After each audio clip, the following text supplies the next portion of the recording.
and tight, can you see it? Streaming the truth live from where they decree it. Sylvia speaks, no filter, no buffer. Courtroom drama couldn't get any tougher. When the gavel's first bang, through the weakness turns tears. Sylvia's lens captures all your hopes and fears. Uploading justice one trial at a time. Tuning every moment, edges sublime. Welcome to the Sylvia Show, oh yeah. She's got the inside scoop, don't you care? With every verdict, the suspense does grow. So hit subscribe, let's start the show. Welcome to the Sylvia Show, oh yeah. She's got the inside scoop, don't you care? With every verdict, the suspense does grow. So hit subscribe, let's start the show. Faces tell stories, the courtroom can't hide. Sylvia's insights cut through the divide. From jury talks to the lawyer's secret. In Sylvia's world, you know you'll need it. Behind the scenes where whispers are loud, her lens reveals the truth in the crowd. Courtroom secrets laid bare to see. Stay curious with Sylvia Spree. Every objection, every sharp retort, Sylvia's there to give you the report. Exclusive footage no one else can snag. From catchy headlines straight to the tag. Welcome to the Sylvia Show, oh yeah. She's got the inside scoop, don't you care? With every verdict, the suspense does grow. So hit subscribe, let's start the show. Welcome to the Sylvia Show, oh yeah. She's got the inside scoop, don't you care? With every verdict, the suspense does grow. So hit subscribe, let's start the show. Faces tell. Good morning, guys. We are late. Court has started. Now we're going to go back to the trial that we were looking at yesterday with Judge McAfee in the Fulton County. It is Mr. Lewis, the state of Georgia against Mr. Lewis. He is being charged with 8 counts of different charges, and one of them is murder. So let's go ahead on and go listen to see what's going on in the courtroom this morning. Let's go. And over the course of your career, how many comparisons would you say you've performed? Or testing? So it would be difficult to quantify, for example, the number of reports that I've issued. That would include any reports where I would have compared ammunition, as well as any reports where I would have simply notified the agency that their evidence was put onto our database. The last time I checked, it was well over 1,200.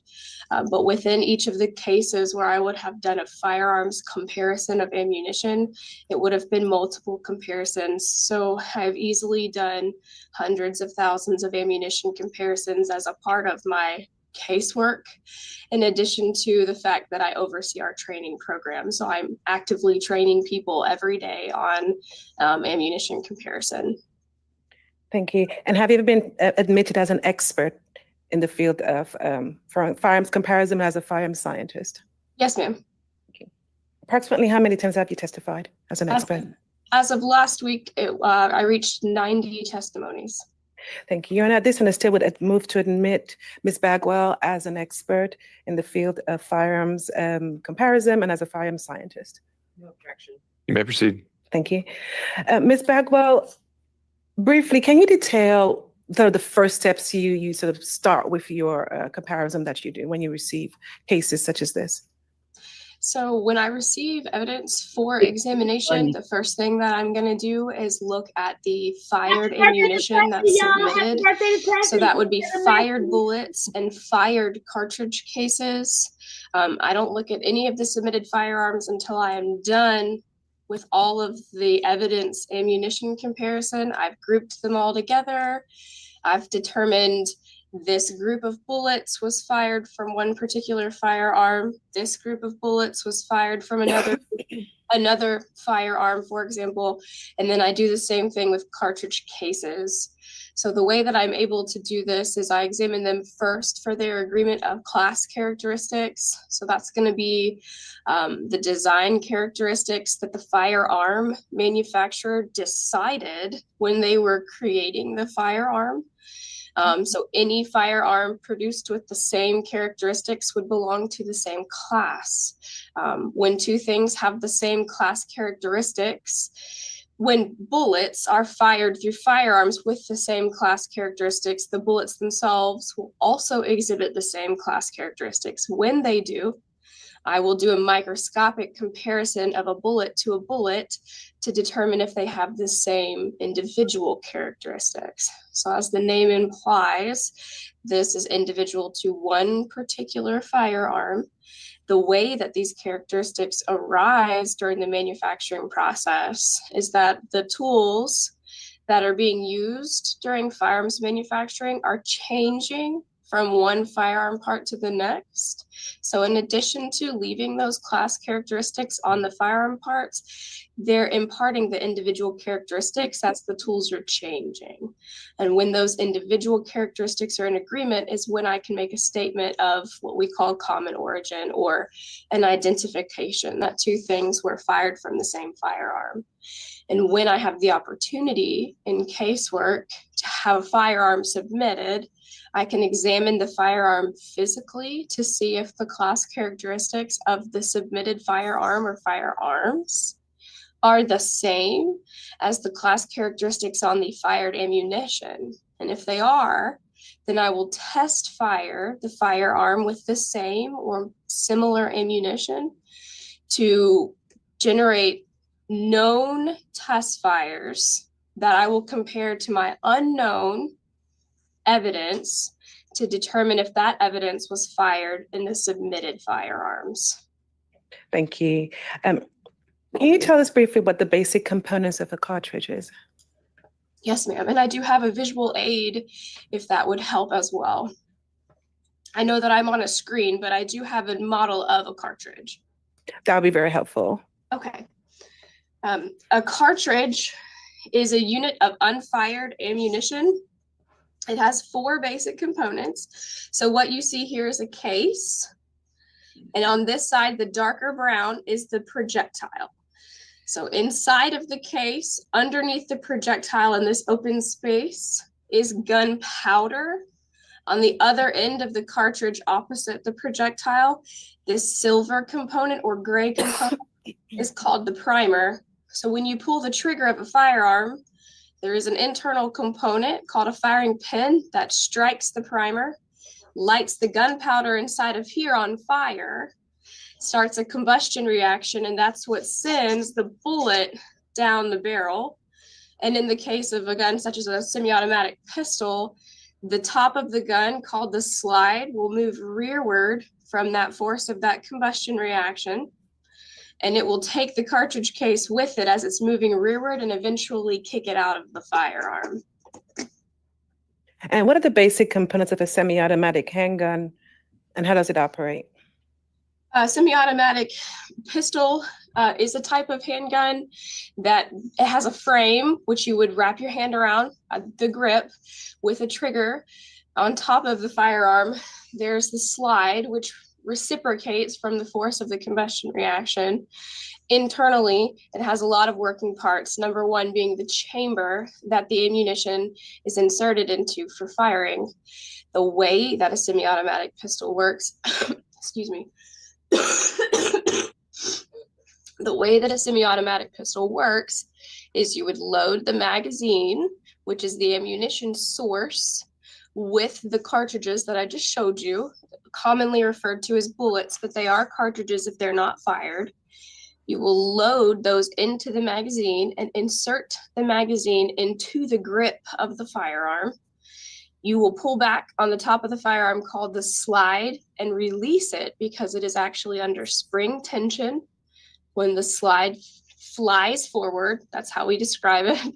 It strips off the first cartridge on top of that magazine and inserts it into the chamber for firing. At this point, if there's any external safeties that are on, you can turn them off and you're ready to fire. You would fire by pulling the trigger, like that internal component that I just referenced, the firing pin will strike the ammunition. That primer crushes, that's the silver component or the gray component on the cartridge. When it crushes, it actually sparks the gunpowder, starts the combustion reaction. As the bullet's passing down the barrel, all the gas is inside of that gun, as well as the recoil of that firearm, which is the opposite action. The bullet's going forward, so the opposite action is to send the slide to the rear. An internal component called an extractor would have grabbed onto this part of the cartridge called the rim. And as the slide's moving rearward, it's going to pull the cartridge case, that would be without the bullet, pull the cartridge case to the rear. Eventually, it encounters an internal component called the ejector, which ejects it from the firearm. And then the slide will travel forward again, as long as there's ammunition in the magazine, to chamber the next round of ammunition in the magazine. And then it's ready to fire again with the pull of the trigger. And with the pull of the trigger, how many shots are discharged or ejected? For a semi-automatic pistol, it is one shot fired with one pull of the trigger. Thank you. And when the firearms is discharged, does it leave any markings on the cartridge case and the bullet? Yes, so it's a bit easier to explain the bullet itself, a bit more complex for the cartridge case because the bullet is only interacting with one firearm part called the barrel. So when a barrel is manufactured, the tools that are being used to create this barrel are putting in what's called rifling. So rifling is a set of cut or impressed grooves. And I can show you on this bullet model as well. It's the same visual aid. You can probably see it a little bit. There's grooves that are raised right here and little depressions called land impressions. Those are being picked up by the bullet from the barrel, which were put into the barrel during the manufacturing. The rifling forms a spiral pattern. So if you were to look down a firearms barrel, and I always tell people in court not to do it, but I'm just telling you, to see the spiral pattern, you would look down the barrel and see it twisting either clockwise or counterclockwise. This imparts spin on the bullet as it travels, which helps improve the bullet's performance in flight. The cartridge cases are a little bit different. They're going to interact with all of the components of a firearms chamber. For example, the one that I already referenced, the firing pin, as you can see on the model, leaves a dent. So it has a dent from striking the ammunition. So it leaves an impression, the firing pin impression. The combustion reaction causes that cartridge case to slam back against the chamber called the breech face, leaves breech face marks. That extractor that pulls the cartridge case rearward may leave an extractor mark. The ejector, which hits the case and kicks it out of the gun, may leave a mark. The combustion reaction causes the case itself, this case, to expand to the shape of its chamber. It's already a pretty tight fit, but there's still room for the gases to escape during that reaction. So when the cartridge itself, the case, expands in the chamber, it can pick up marks from the inside of the chamber as well. And there are a couple of other incidental marks just from being extracted, ejected, loaded, and fired that can also appear on cartridge cases. So the bullet, you have the surface around the entire bullet for examination. From the barrel, for the cartridge cases, you're looking at all available areas that may have been marked. So it has there are significantly more areas available in a cartridge case for examination from a firearm. Thank you for that response there. And are these markings unique to each firearm? They are called individual characteristics, and it's because those tools are experiencing change during the manufacturing process. Thank you. And all of this process and procedures that you just explained, is it an accepted science? Yes, ma'am. Do you need a minute? I'm sorry, I said yes, ma'am. Oh, thank you. I appreciate that. So let's direct your attention to this specific case on September 4th of 2020. Do you recall doing a comparison analysis for this particular case? I do. And let's start by telling us how you receive evidence at GBI. We receive evidence a number of ways. So we can receive it by mail. We can receive it by direct handoff to one of our evidence receiving technicians, or most commonly, we receive evidence through our secure lockbox system. So you would gather all of your evidence as a submitting agency. You would fill out a submission form detailing what you are submitting and what analyses you are requesting, and you will bring those items to the GBI, to our evidence receiving section. You will put the evidence into a secure lockbox, and an employee from evidence receiving will open it from the other side, along with your submission form, and they will put the evidence into our laboratory information, management system, and photograph it as it was received. And then they will create a DOFS, which is the Division of Forensic Sciences case number for your case. And for each item of evidence, they will put a barcode with the DOFS, the Division of Forensic Sciences, case number, and an item number on that package. And this barcode is our chain of custody for tracking as evidence moves throughout the laboratory. Thank you. And when you receive multiple cartridge cases, what is the first thing you do? When I receive multiple cartridge cases, the first thing I do for my analysis is I separate them based on their calibers, if different calibers are present. If different observable class characteristics are present, then I separate them further. And then I begin my microscopic comparison of anything that has the same class characteristics to determine if they have the same or different individual characteristics. And do you do the same if you receive multiple projectiles or multiple bullets? I do. And once you've completed your comparison, do you create a report? Yes, ma'am. And in this case, did you create a report? I did. I am showing you what's marked as States Exhibit 271. I'm holding it up to the screen. Can you see? I can. Did you have an opportunity to review your report prior to testifying today? Yes, ma'am. And when you reviewed your report, did it appear to be a true and accurate depiction of the report you prepared in this case on September 4th, 2020? Yes, ma'am. Did it appear to be altered or changed in any way? No, ma'am. Your Honor, at this time, the civil move to tender into evidence States 871. Can you say that number one more time? 871. 871. Any objection to 871? It's admitted. Publisher now states 871.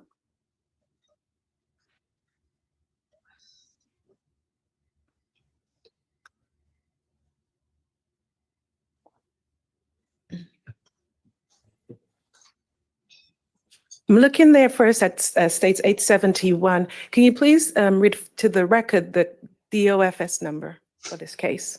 The DOFS, the Division of Forensic Sciences case number is 2020-1009037. And looking at your report, can you explain who the case individuals were? The case individuals listed on the report, which would have come from information on submission forms, or through conversation with the submitting agencies. We have it as an elimination: Dennis Scheib, subject Lamonte Deshawn Lewis, and two victims listed as Gabrielle A. Gore and Jamari Davenport. And what evidence did you receive, and when did you receive it? I received from the Fulton County Medical Examiner's Office on March 31st of the year 2020, one package with several items inside of it. Those items were in total 9 9mm bullets, as well as some bullet jacket fragments. What you'll see in parentheses out to the side are the locations where those were recovered from the autopsy listed on the package by the medical examiner.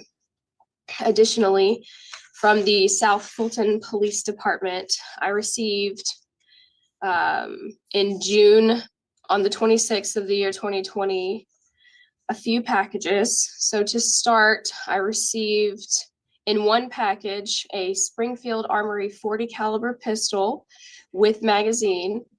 In that same package, I received 90 40 cartridges indicated from that magazine. So these would be unfired, as well as 140 cartridge indicated from the chamber of that firearm.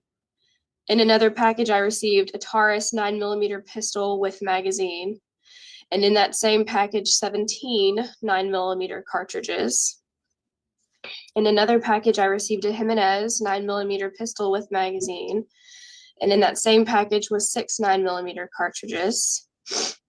In another package, I received a Taurus 40 caliber pistol with magazine. In that same package, 9 40 cartridges indicated from that magazine and 1 40 cartridge indicated from that firearms chamber. In another package, I received a 9mm caliber bullet. In another package, I received 2 items, 1 9mm caliber bullet jacket, as well as a 9mm bullet. And I can explain those differences in just a minute. And then in the final package, I received 12 9mm cartridge cases, as well as an additional 1 9mm cartridge case. I just want to specify that the difference between the bullet and the bullet jacket is the bullet would be intact. So if you, I don't know if y'all can still see me, but it would be the full bullet. Whereas, excuse me, the bullet jacket would be the metal exterior of the bullet only. And then the fragments would be parts of those, that metal exterior of the bullet. Bullets are typically composed of a lead interior with a metal overlay called a jacket. And what, if any, conclusion did you reach during your comparison of all this evidence that you received? One of the submitted bullets, specifically in reference to conclusion number 1, my item 3C, which was removed from the right neck during autopsy, was fired from the submitted firearm, the Taurus 9mm pistol.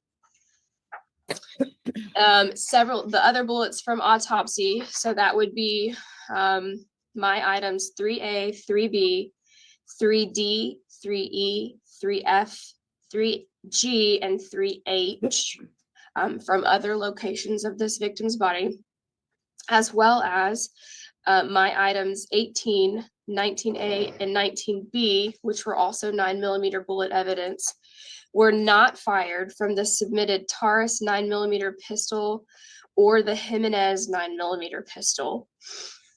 However, they were all fired from the same firearm.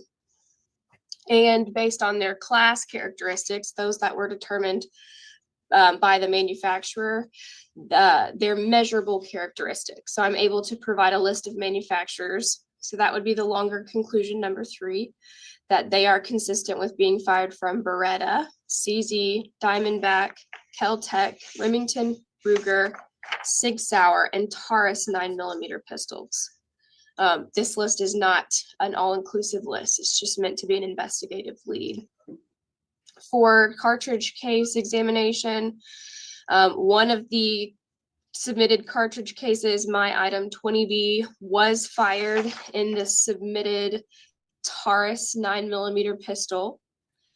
The other 12 9mm cartridge cases were not fired in the submitted Taurus 9mm pistol or the submitted Jimenez 9mm pistol. However, all of these cartridge cases were fired from the same firearm. I am not able to provide a list of manufacturers that may have fired these cartridge cases.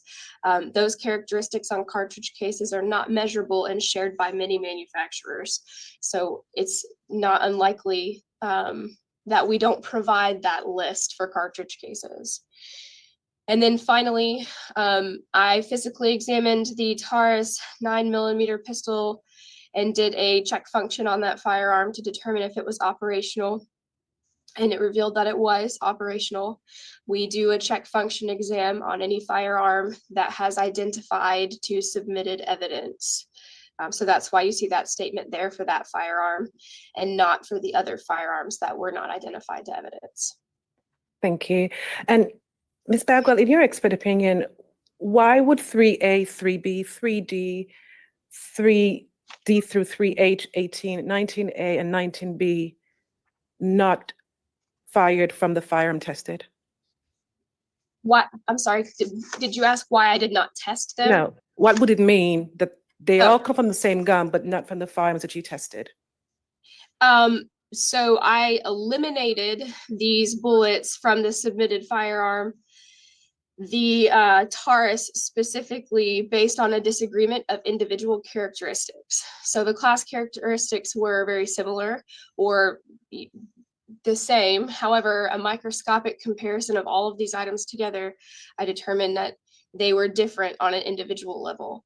It means that those evidence items were fired from a different firearm that may have been manufactured under the same conditions, but it was not the same firearm. So there was a sufficient disagreement of characteristics, which led me to an elimination conclusion.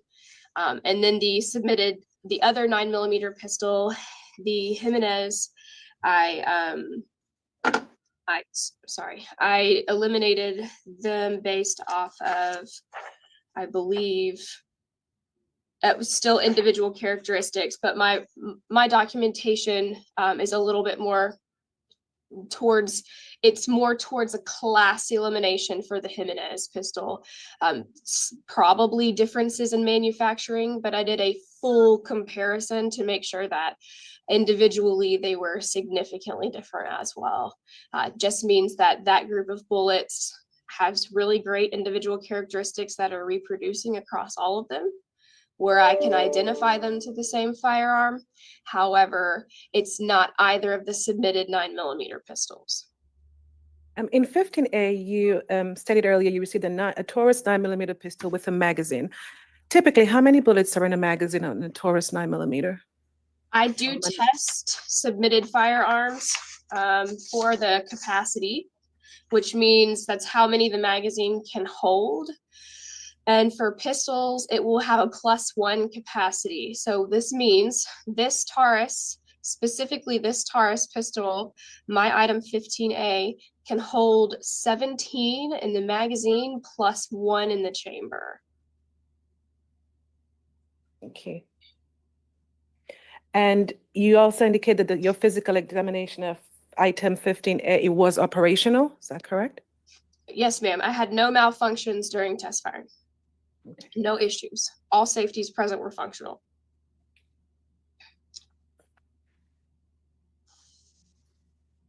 And once you've done your testing and your analysis, how do you test for accuracy, or is your report peer reviewed?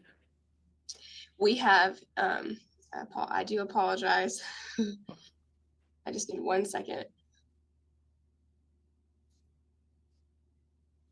We have a 2-step peer review process in firearms. The first step is going to be a verification process. So after I have finished all of my microscopic comparisons, the evidence is given to a second trained examiner to do an independent verification on their own instrument.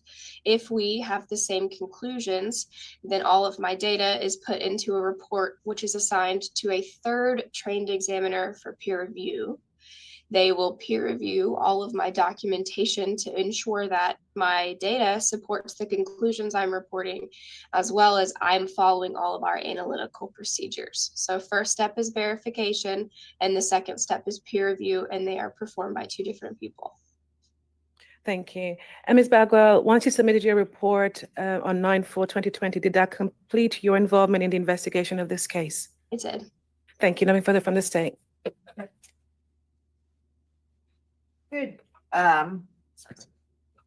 Good morning, Ms. Bagwell. Good morning. Now you're a scientist with the GBI, right? I am. You're not a part of the investigation into this case, right? Other than you're given stuff to test and you test it and then you give it back to the agency. Right? Yes. So we've got our 2 branches, our investigative division and then our division of forensic sciences, basically. So I am the division of forensic sciences. So no, I do not take part in any investigation, just analysis. Okay. And so the report we were shown, it had people's names. It had like elimination. It had Dennis Scheib. It had subject Lamonte Lewis. It had victim Gabrielle Gore, victim Jamari Davenport. That is information that you're just given from the agency, the police department, right? That's correct. I don't know anyone's level of involvement in the actual incident. Right. And all right, let's talk about everything that you received. Okay. Is it fair to say you received a lot of guns? I received 4 firearms. I had 2 9mm and 2 .40 calibers. And you don't know where those guns, those 4 guns came from? I do not. It's not, is it uncommon, or is it's not uncommon for police to submit weapons that they may find during the course of an investigation to test, right? And they would submit those weapons to your office, right? Right, that's not uncommon. Okay. Now, I just want to make sure, but you don't know where any of those guns come from. I do not know today. There may be something in the case file about where they come from. The boxes might be labeled with where they were recovered from, but I don't know that truly. No, ma'am. Okay. Is your testimony, I just want to make sure I'm understanding your report, because there was a lot of stuff that you did here. There were a number of bullets that you were given and bullet jacket fragments that you were given basically after the autopsy was done from the medical examiner's office, right? That's right. And those basically were bullets that were found in Mr. Davenport, or the victim's body, and then they were given to your office for you to test, or to test, right? That's correct. They came from the medical examiner's office. Off the top of my head, I don't have anyone's name written down, Right. just the locations from the packages. Okay. And is your conclusion that some of the bullets you received were fired from one weapon, and some of the bullets you received were fired from another weapon? One of the bullets I received was fired from one weapon, and the rest of the bullets I received were fired from a second firearm. Okay. So one bullet was fired from one weapon. And do you know what weapon that was?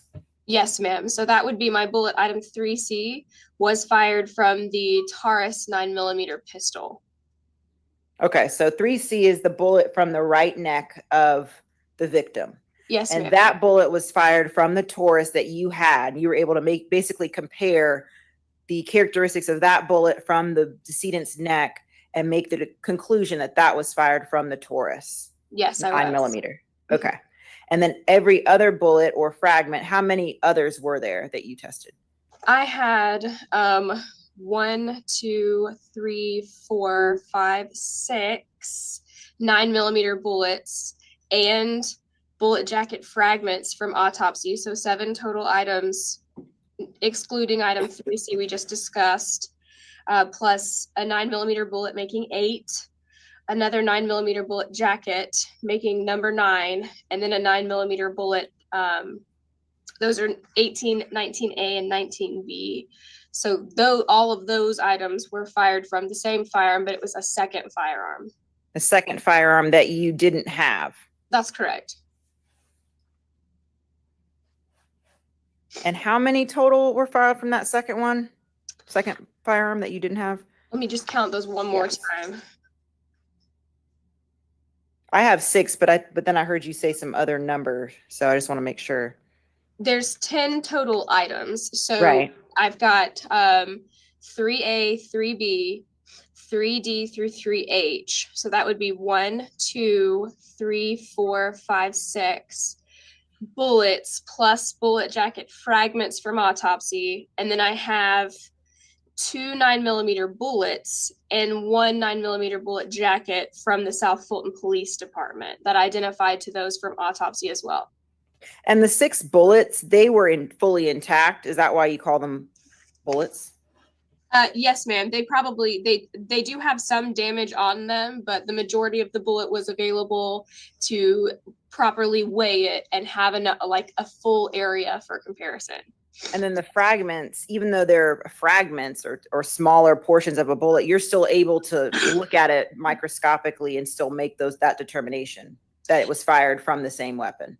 In this particular case, yes. Sometimes Okay. fragments are too small Too small. to see anything, but here, yes, ma'am, I was. But you don't know whether some of those fragments could have come from some of the other bullets that you had, since you said some of those bullets were may have been damaged. And I don't know, I mean, you tell me, are the fragments that you tested, are they each from a different bullet, or could they all be from the same bullet? You just don't know. Based on my documentation in the case file, I do apologize. I'm sorry. It's okay. They all have the same spot available for me to mark to put them in a common. So it would be like marking this one spot on every bullet, and they all have the same spot marked. I would speculate, but I can't. I mean, I'd have to pull them out again with this question in mind, but I would speculate that they should all be different projectiles. Okay. Sorry. No, take your time. One moment. That may be all I have. Give me 1 second. Okay.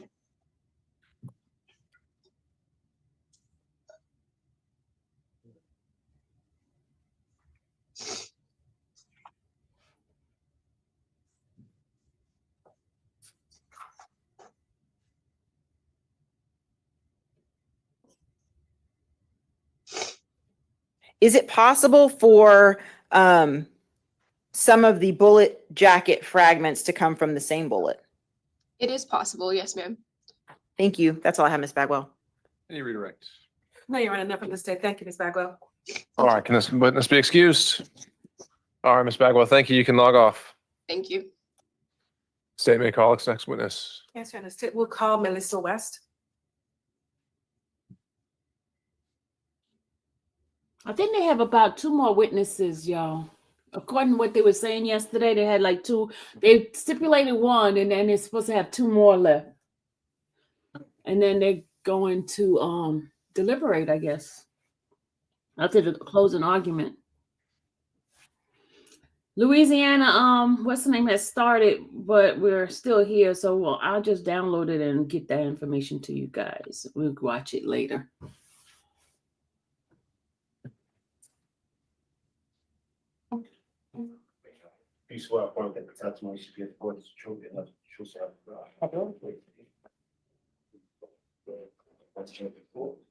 My name is Melissa West. That's MELISSAWEST.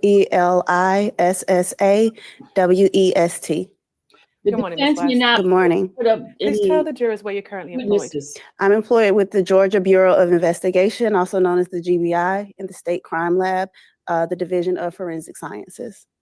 And in what capacity are you employed there? I am a forensic serologist. And what does that mean for the juror? Can you describe some of your day-to-day responsibilities? As a forensic serologist, I accept evidence from local and state agencies to be tested for the presence of bodily fluids, that's blood, semen, or saliva. I test the evidence, I generate a report on my findings, and I testify in court when necessary, as well as performing other duties that are needed to help with the workflow and to make it more efficient. And what is the educational background that you have that qualifies you to be a forensic serologist? I received a Bachelor of Science from Fort Valley State University in 2008. And then upon receipt of employment with the GBI, I received extensive in-house training. This in-house training had multiple tests, both written and oral. I had mock samples that I had to test with 100% accuracy. I also had mock trial, as well as an additional 8 to 16 hours of training every year to stay up to date on current forensic trends. And how long have you been doing this role? I've been with the GBI now for 16 years. And during the course of your career, how many tests have you performed? I have not kept up with an actual number of tests, but it has well into the thousands. And have you testified in court before in your capacity as a forensic serologist at the GBI? Yes, I have. And how many times approximately? Approximately 80 to 85 times. And have you always been qualified as an expert forensic serologist? Yes. Thank you. And at this time, still move to tender Ms. Melissa West as an expert in forensic serology. You may Thank you. proceed. Briefly, what is forensic serology? Forensic serology is the identification of bodily fluids, blood, semen, or saliva in conjunction with a criminal case. And once you receive evidence for testing, what are the steps that you take to commence your testing? Depending on what body fluid is being identified, I will perform a chemical test. Typically, these chemical tests will provide a color change in the presence of that bodily fluid, and in the absence of it, it will remain colorless. Directing your attention to June 12th of 2020 and June 17th of 2020, did you conduct testing in a case involving Jamari Davenport? Yes, I did. And when you conducted those testings, did you generate a report? Yes, I did. How was the evidence received by you to begin your testing? Evidence is received into the GBI through our evidence receiving area. In the evidence receiving area, it is either received through a lockbox or through the window, and a member of the evidence receiving team will physically retrieve it from the officer. Once it has made it into the lab, it gets a unique barcode. This barcode is scanned with every movement it makes, so from every person to person, as well as every person to a location. Once it gets its barcode and its imaging done downstairs, it is then sent forward to the correct location or the correct department or division within the forensic science building. For me, it is brought up by a technician, and the technician will place the evidence into a secure locker, and then I will retrieve that evidence from that secure locker. And generally, what steps are taken to prevent contamination of the samples received? The samples first are looked at to ensure that they're properly sealed and there's been no tampering. Proper protective equipment is worn when handling all of the evidence, as well as our lab areas are bleached, as well as sterile paper put down prior to opening the evidence. Gloves are always bleached, all utensils are bleached, and then followed up with ethanol alcohol to make sure that nothing gets contaminated. I'm showing you now what's been marked as states 873 and 874. Please take a moment to review and tell us what you make a mark of. These are the official reports that were generated from my testing on a blood examination for DOFS case number 2020-1009037, as well as the saliva analysis that was asked for on the same case. And did the reports fairly and accurately depict the testing that you conducted in this case? Yes. Did they appear to be altered or changed in any way? No. At this time, still move into evidence states to 873 and 874. No objection. Admitted. Thank you. Publishing first states 873.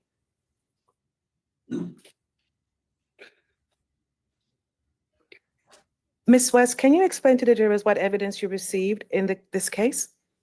In this case, I received swabbings that were identified as coming from a vehicle, as well as swabbings identified coming from a pistol, and swabbings identified as coming from a casing. And who requested this service? These were requested by an Officer Green. And what are the case individuals in this case? The case individuals are Lamonte, Deshaun Lewis, and Jamari Davenport. And on your testing of the evidence that you received, what, if any, conclusions were you able to draw? It was determined that the swabs did indicate the presence of blood. Could you tell whose blood? No. What is your next step once you've determined that there is blood? Then samples are then submitted for DNA analysis. Once testing is completed, I will move those samples to another secure locker so that the forensic scientists that will be working them can retrieve them and do their portion of the work. And how are your reports protected, or are they authenticated after you do your report? All of our reports are peer reviewed by another qualified scientist to ensure that all proper policies and procedures were followed and all conclusions are the same that they would have come up with an independent working of that evidence. Thank you, Ms. West. Publishing now states 874. What was the requested service in this case? This was a saliva analysis. And did it have the same DOFS number? Yes. Different one. Same DOFS number. Thank you. And who were the case individuals in this case? The case individuals are Lamonte Deshaun Lewis and Jamari Davenport. And what evidence did you receive there? For this analysis, I received swabbings from a cup. And on what date did you receive this evidence? This evidence was received on May 1st of 2020. And what were your results and conclusions after you did your testing of this evidence? Those failed to identify any saliva on those swabbings. And why would that happen? It could either be the absence of saliva on that cup. It could be that there just wasn't enough on the cup. And sometimes some people, the component that we're looking for is called amylase. And some people just don't excrete a lot of amylase. And so if there wasn't enough of it there, I wouldn't have gotten the color change. And then once you completed your testing, is it peer reviewed just like the initial report you just described? Yes. And what do you do then? With evidence that is negative, it is sent back to the agency that requested it. And once you've completed your analysis of the evidence received, would that complete your part in the investigation of this case? Yes, it does. Thank you. Nothing further from the state. No questions, Judge. This witness be excused. Yes, Your Honor. Thank you, Ms. West. Thank you. Statement calls. Next witness. The state will call Emily Hines.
Yes. My name is Emily Hines. That's Emily, last name Heinz. Good morning, Ms. Hines. Good morning. Please tell the jurors where you're currently employed. I'm currently employed at the Georgia Bureau of Investigation within the Division of Forensic Sciences, also known as the State Crime Lab. And how are you employed there? In what capacity? I am a forensic DNA analyst. And generally, what is some of your duties and responsibilities? I receive evidence from state and local law enforcement agencies, and I perform DNA testing on those items and then write reports on my findings and testify as needed. What educational background do you have that qualifies you to be a forensic DNA analyst? I have a Bachelor's of Science in Biomedical Sciences from Central Michigan University. And outside of your formal education, do you receive ongoing training? Yes, upon being hired, I underwent an extensive training program that was approximately 2 years, and then we do continuing education as well. And how long have you been a DNA analyst at the GBI? Almost 7.5 years now. And during the course of your career, how many tests have you performed? I've worked on over 700 cases. And have you testified in court before? Yes, Approximately how many times? it is 42 times. And have you always been qualified as an expert? Yes. Your Honor, at this time, the state would move into evidence, tender into evidence Ms. West as an expert, as a DNA analyst. No objection. You may proceed. Thank you. One moment, Your Honor. Ms. Hines, can you please tell the jurors what first steps that you take once you receive evidence in a case? For DNA testing, when we receive evidence, we perform that testing in a series of steps. The first is called extraction, where I'll take a cutting of the evidence item, place it into a tube, and add chemicals that are going to help break open those cells and release the DNA. We then quantify or determine how much DNA was obtained from that item, make millions of copies of specific locations in the DNA, and then separate those out to create a visual representation that we call a DNA profile. Any DNA profiles that are obtained from evidence items can then be compared to DNA profiles of known individuals in the case. Directing your attention to August 27th of 2020, did you receive evidence for DNA testing involving a Jamari Davenport? Yes, I received evidence. And when you received the evidence, after you tested the evidence, did you complete a report as you just described? Yes. I'm showing you what is marked as states 872. Please have a look at this and tell the jury how you.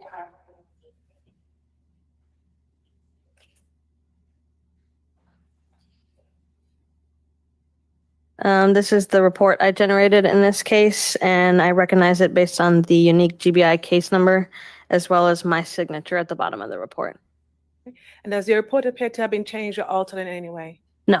Is it a fair and accurate depiction of the report you completed on the day in question? Yes. Thank you. At this time, still moving to evidence states exhibit 872. No objection. Admitted. Thank you. Publishing now states 872.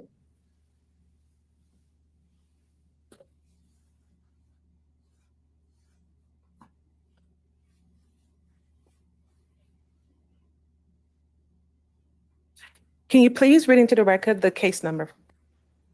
The DOFS case number is 2020-1009037. And what was the requested service? DNA typing. And who were the case individuals? The elimination individuals, Dennis Scheib. So the subject is Lamonte Deshawn Lewis, victim Gabrielle A. Gore, and another victim, Jamari Davenport. Please explain to the jurors what evidence you received and on what date did you receive them? On March 31st, 2020, received a bloodstain card from Jamari Davenport. And then on May 1st, 2020, we received some swabs from a vehicle, swabs from a pistol, as well as buccal swabs, which are just cheek swabs from Dennis Scheib and Lamonte Lewis. And how, once the evidence is received, how do you guard against contamination? We do a lot of things to guard against contamination. The evidence is stored in a secure location until it's ready to be tested. They're also assessed to ensure they're properly packaged when they come into the GBI. And then during my testing, I take a lot of measures as well. I wear personal protective equipment. So I wear a lab coat, mask, gloves, and a hairnet. I clean my workstation thoroughly before I start. After I'm done, I also clean between items. I change my gloves between each evidence item. And then I also clean my utensils or scissors that I use to cut the evidence between each item.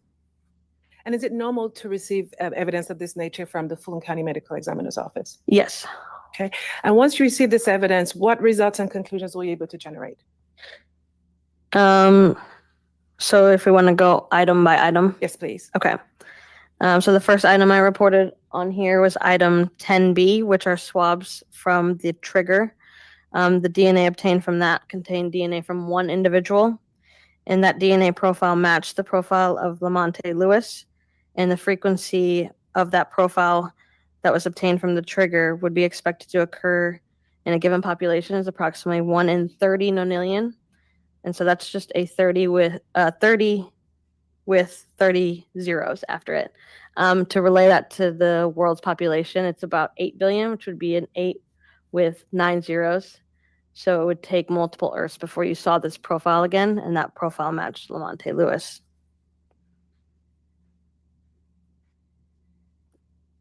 The next item is swabs from handle, which those were swabs from a vehicle. Item 4A contains DNA from at least 2 individuals. The major profile from that item, so the individual who left the most DNA, that matches the profile of Jamari Davenport, and the frequency of that major profile from the swabs from the handle is 1 in 1 octillion. So that's a 1 with 27 zeros. So again, much larger than the Earth's population. The next item is swabs from pistol, item 6, and that contains DNA from at least 2 individuals. The major profile from these swabs matched the profile of Jamari Davenport, and the frequency of this profile from the pistol is 1 in 30 octillion, so 30 with 30 zeros after it. And then items 4B, which is another set of swabs from the vehicle, from the handle part, and then swabs from the pistol grip, item 10A. Those items resulted in a complex or low-level mixture, so I wasn't able to draw conclusions on who that DNA came from. And once you completed this report, what do you do next? After this, if there's no more testing that needs to be done, the evidence is sent back to the submitting agency. And are your reports peer reviewed? Yes. And what does the peer review process entail? Peer review means that my report and my work on this request is fully reviewed by another trained DNA analyst. So they're going to review all the paperwork that was submitted with the evidence, as well as any notes that I generate in my testing to ensure that I followed proper procedures and there's no contamination. And then they will also review the data to ensure that they come to the same conclusions that I did. And once that's done, does that conclude your part in the investigation of this case? Yes. Nothing further from the state? No questions. Can this witness be excused? Yes, Your Honor. Thank you, ma'am. Thank you. Unless anyone needs a break, state may call us next witness. Your Honor, state will call Samantha Gash.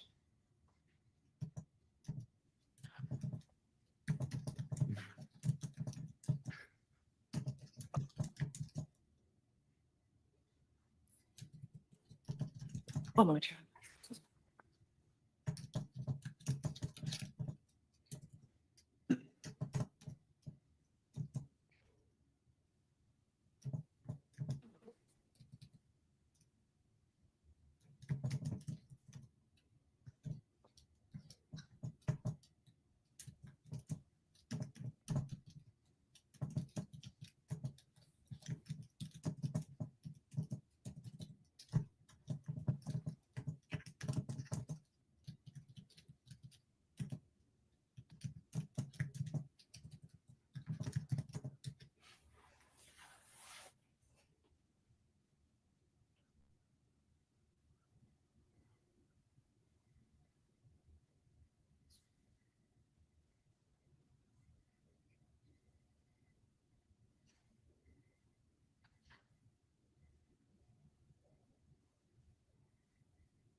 My name is Samantha Gash, Samantha,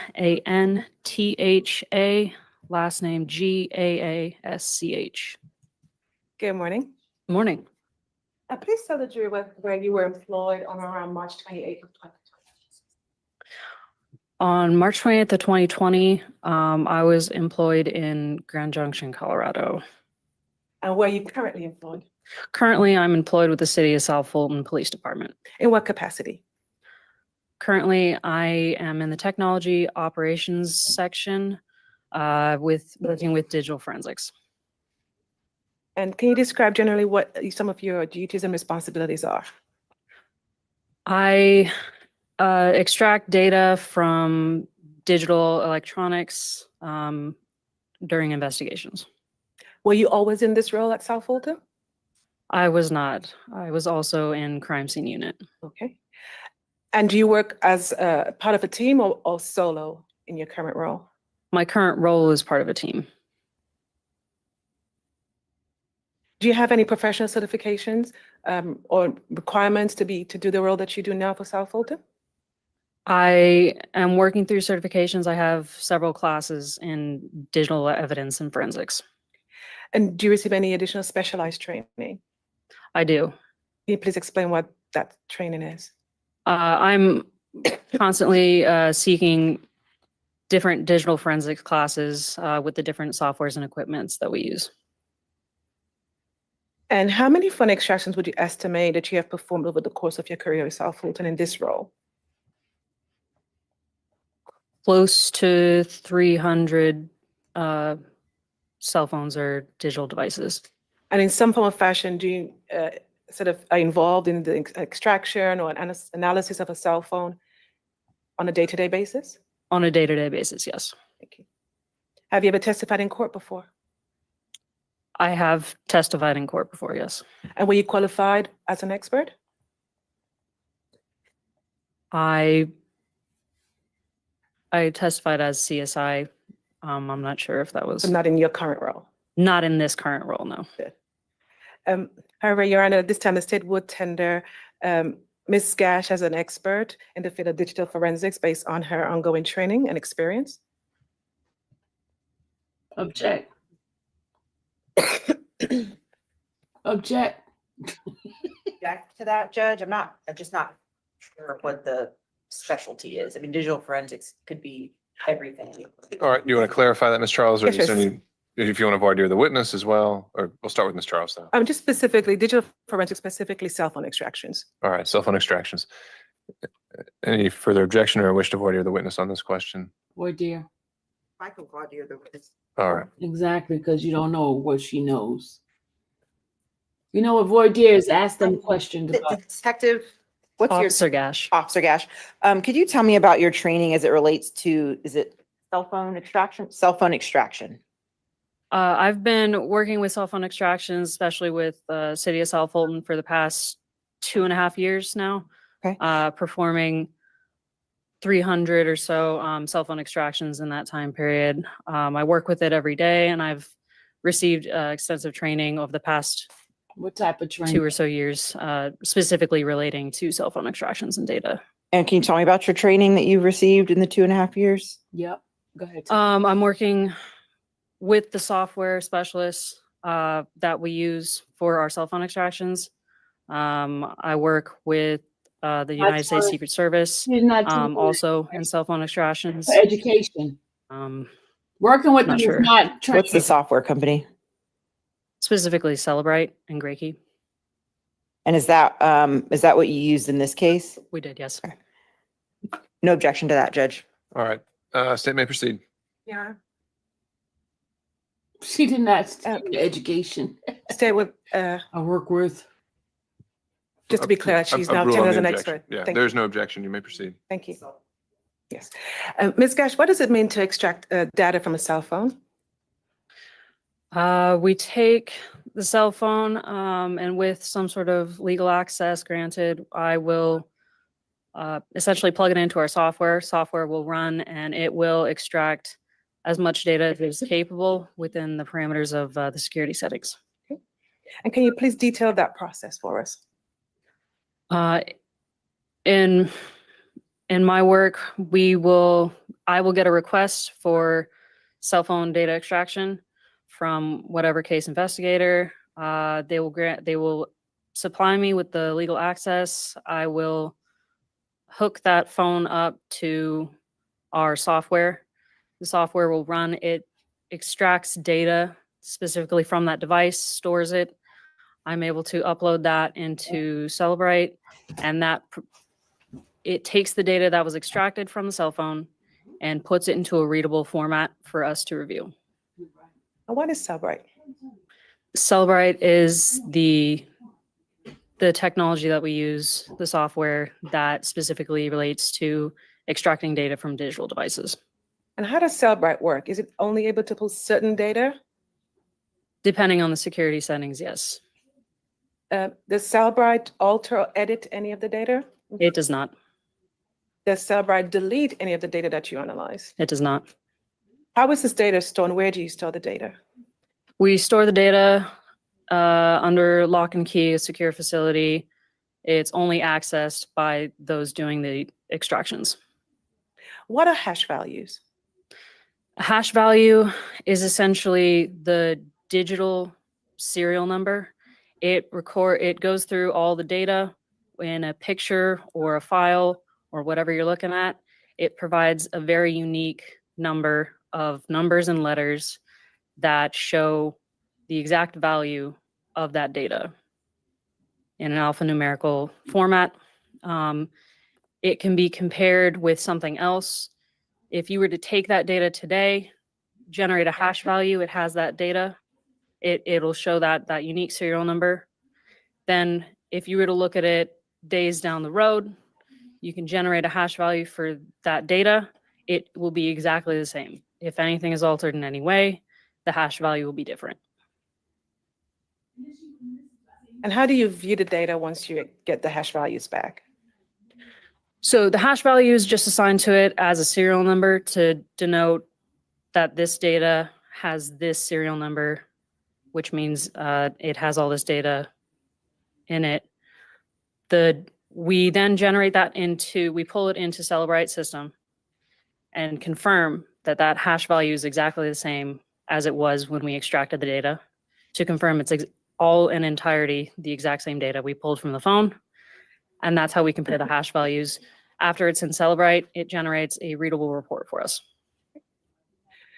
Directing your attention to May of 2022, were you involved in the extraction of a cell phone in the case number 2020004736 of the South Fulton Police Department? Yes. And how were you assigned to this case? I'm sorry, 2020. Oh, was that a? Yes, I sorry. should not it. I'm sorry. Can you speak up? My Okay. apologies, yes. Oh, thank you.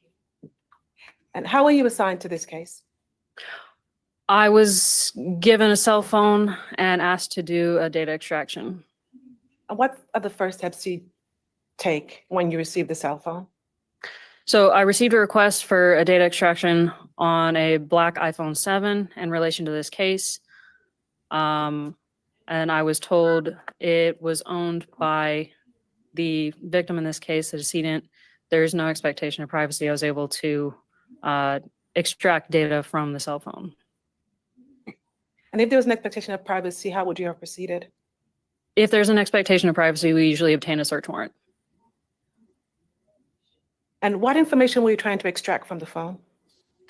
I hooked it up to our software. It extracted any and all data that we were able to access at that time, which was not a full file system. It was partial file system. And I generated the report for whatever data we could obtain. Was that the only cell phone that you extracted in this case? It was not. Okay. Under what circumstances did you come to extract a second cell phone?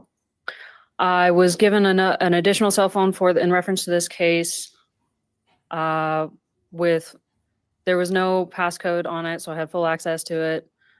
I was able to obtain a full file system for this second cell phone. It was given to me by the Fulton County DA's office.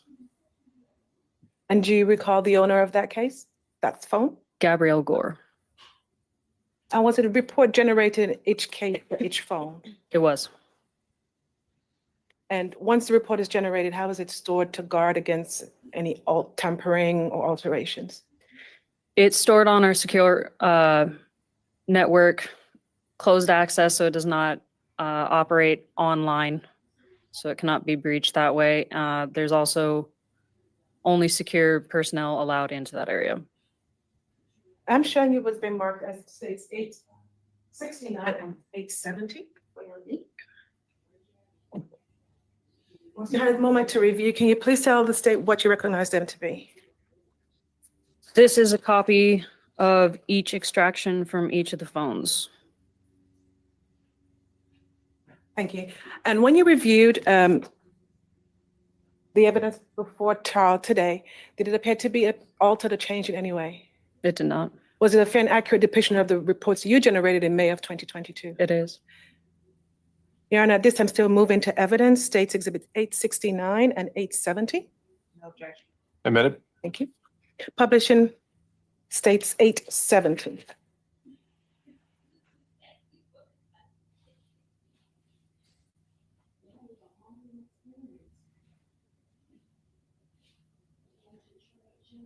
Ms. Gash, can you please read into the record the notes in the first portion of your summary of the forensic report? Are you referring to the state's exhibit here? No, on the report. You can look at the screen behind you. Oh, I see. Sorry. My apologies.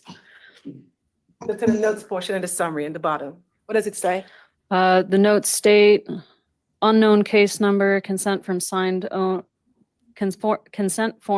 by owner Gabrielle Gore, no passcode.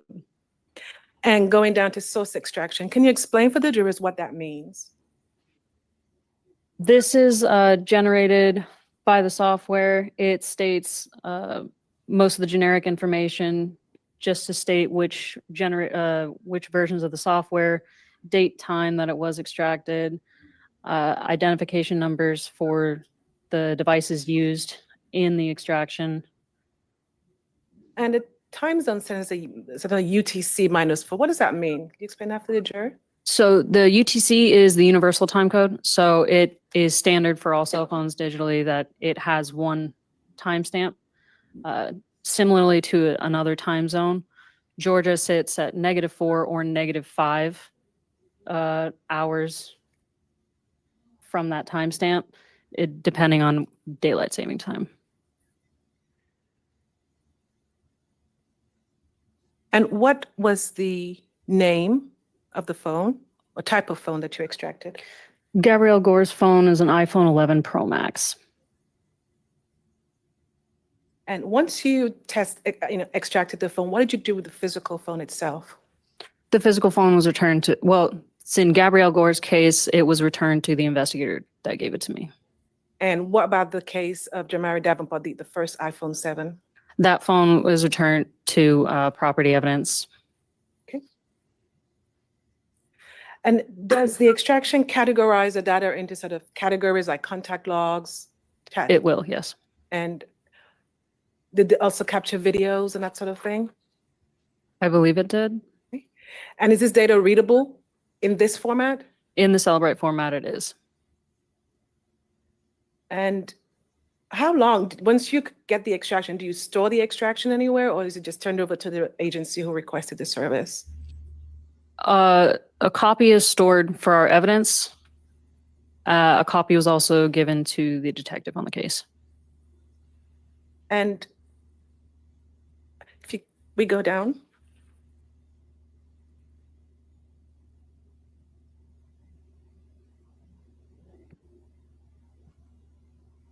Where it says in red deleted, if that comes up on the report that you generate, what does that mean to you?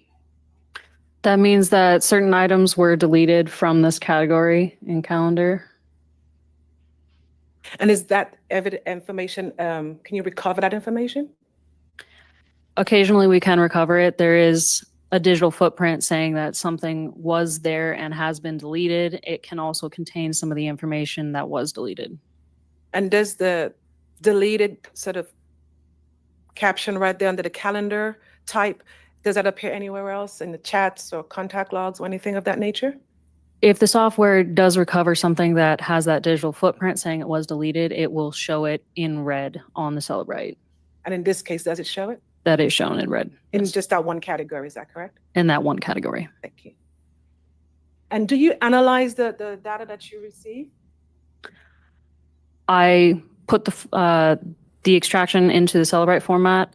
I do not review the data in there. I simply turn it over to the case detective. Okay. And once you turn it over back to the lead detective or case agent, does that conclude your part in the investigation of the case? It does. Thank you. Let me further from the state.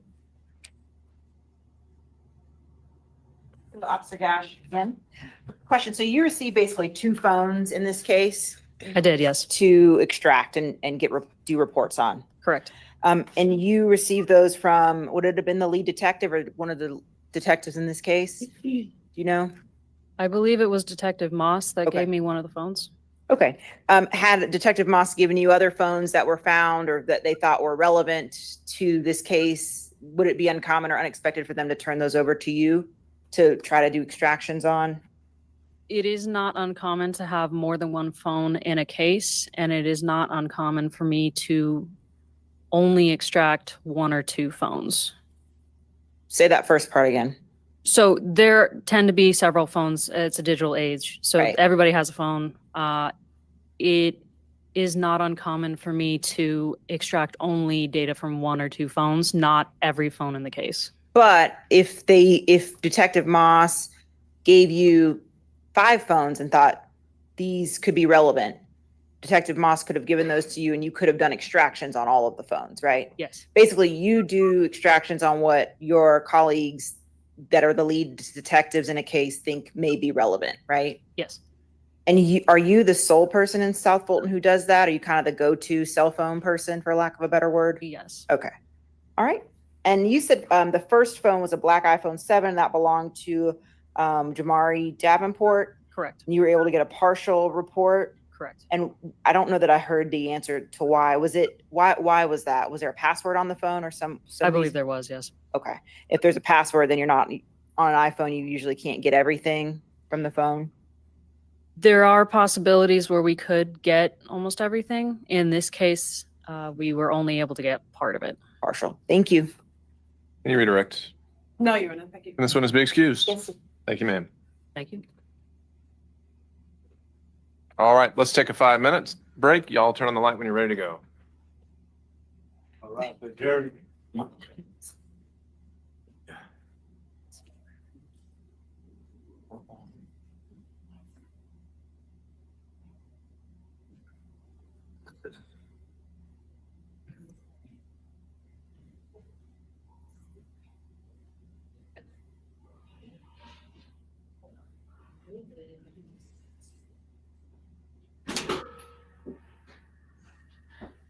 All right, good people.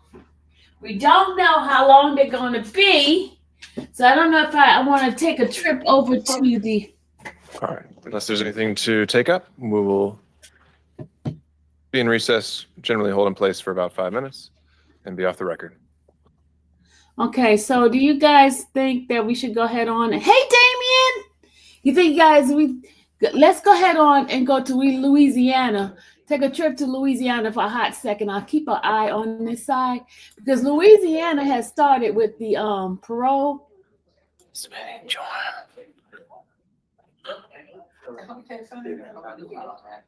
Tamisha, what's the meeting ID for this? They're good. We can hear them. You see that? We can hear them. Do you have it, Judge? Sorry? The meeting? Oh, you're getting it? Oh. I'm being nosy. I like this.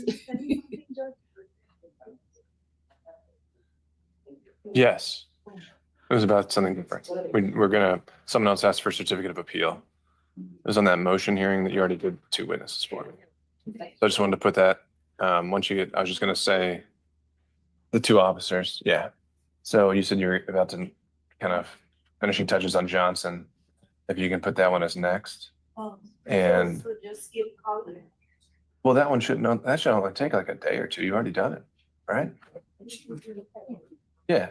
So just do that one next. The officers. The hearing. Yeah, Right. that's right.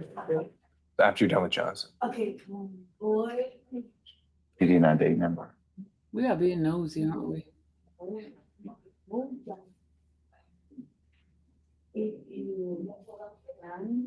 little bit louder. 938 938 7356 7356 5323. Okay, now it's going to ask. 690 Hold on, let me see. 690 7 what? 79 Look, I'm being. 79. 779 double 7. Okay.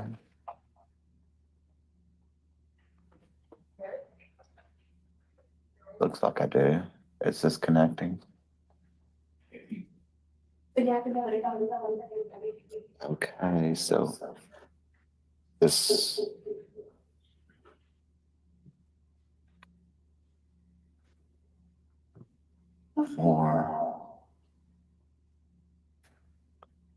More. Okay, now the volume's down. Testing. Okay, it's not echoing. Ah, it is. I need to. Can you punch like mark stuff on it and then it shows back in? That would be cool.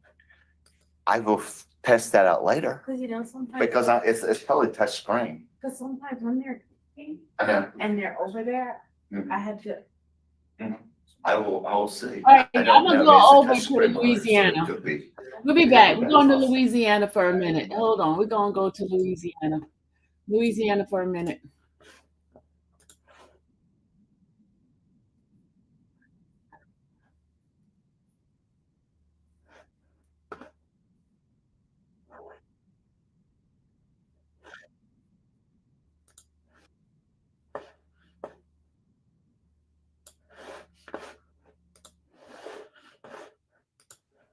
Good morning. Thanks for being here. We appreciate it. Yes, ma'am. Can you tell us about this situation?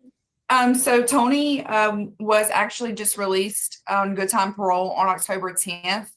I had began to supervise him and he reported and he was explained all of the conditions of parole and the conditions of his sex offender contract. He had reported to my office 8 days after being released, which would have been October 18th, at which time I did discover he had active social media account and was in contact with the public through that social media. And due to that being a violation of his parole, I executed the arrest. And then here we are today. I haven't had much time to get to know Mr. LaBeouf as he was only out for 8 days. But that was his only violation that I had come to learn of. 8 days. Well, thank you. Thank you very much for your good work. Mr. LaBeouf, prior to your incarceration, I do see where you were, as she said, released October 10th. Before you went to jail on that occasion, did you have a Facebook account? Talking about before I got arrested for my sex offense charges. Before you got arrested in jail for simple burglary of inhabited dwelling? Yes, ma'am. What was your handle then? What was your name of that account? My name, my account was Tony LaBeouf. And what was the name of the account we're talking about today? Modi LaBeouf. Why'd you change? Why is it that? Is that a name for you?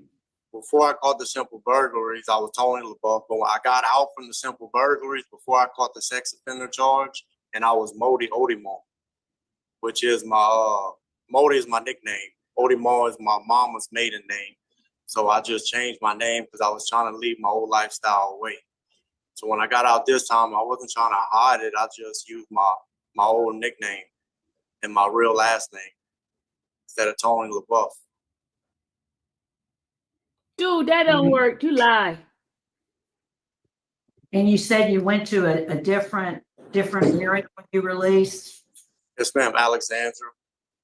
And where are you originally from? I'm originally from Terrebonne Parish. Homa, in the Homa area? Yes, ma'am, Homa. Great. And I do see, you have any relatives in Alexandria? No, I got stepsisters that live in Alexandria. My dad and all them, they from towards Marksville way.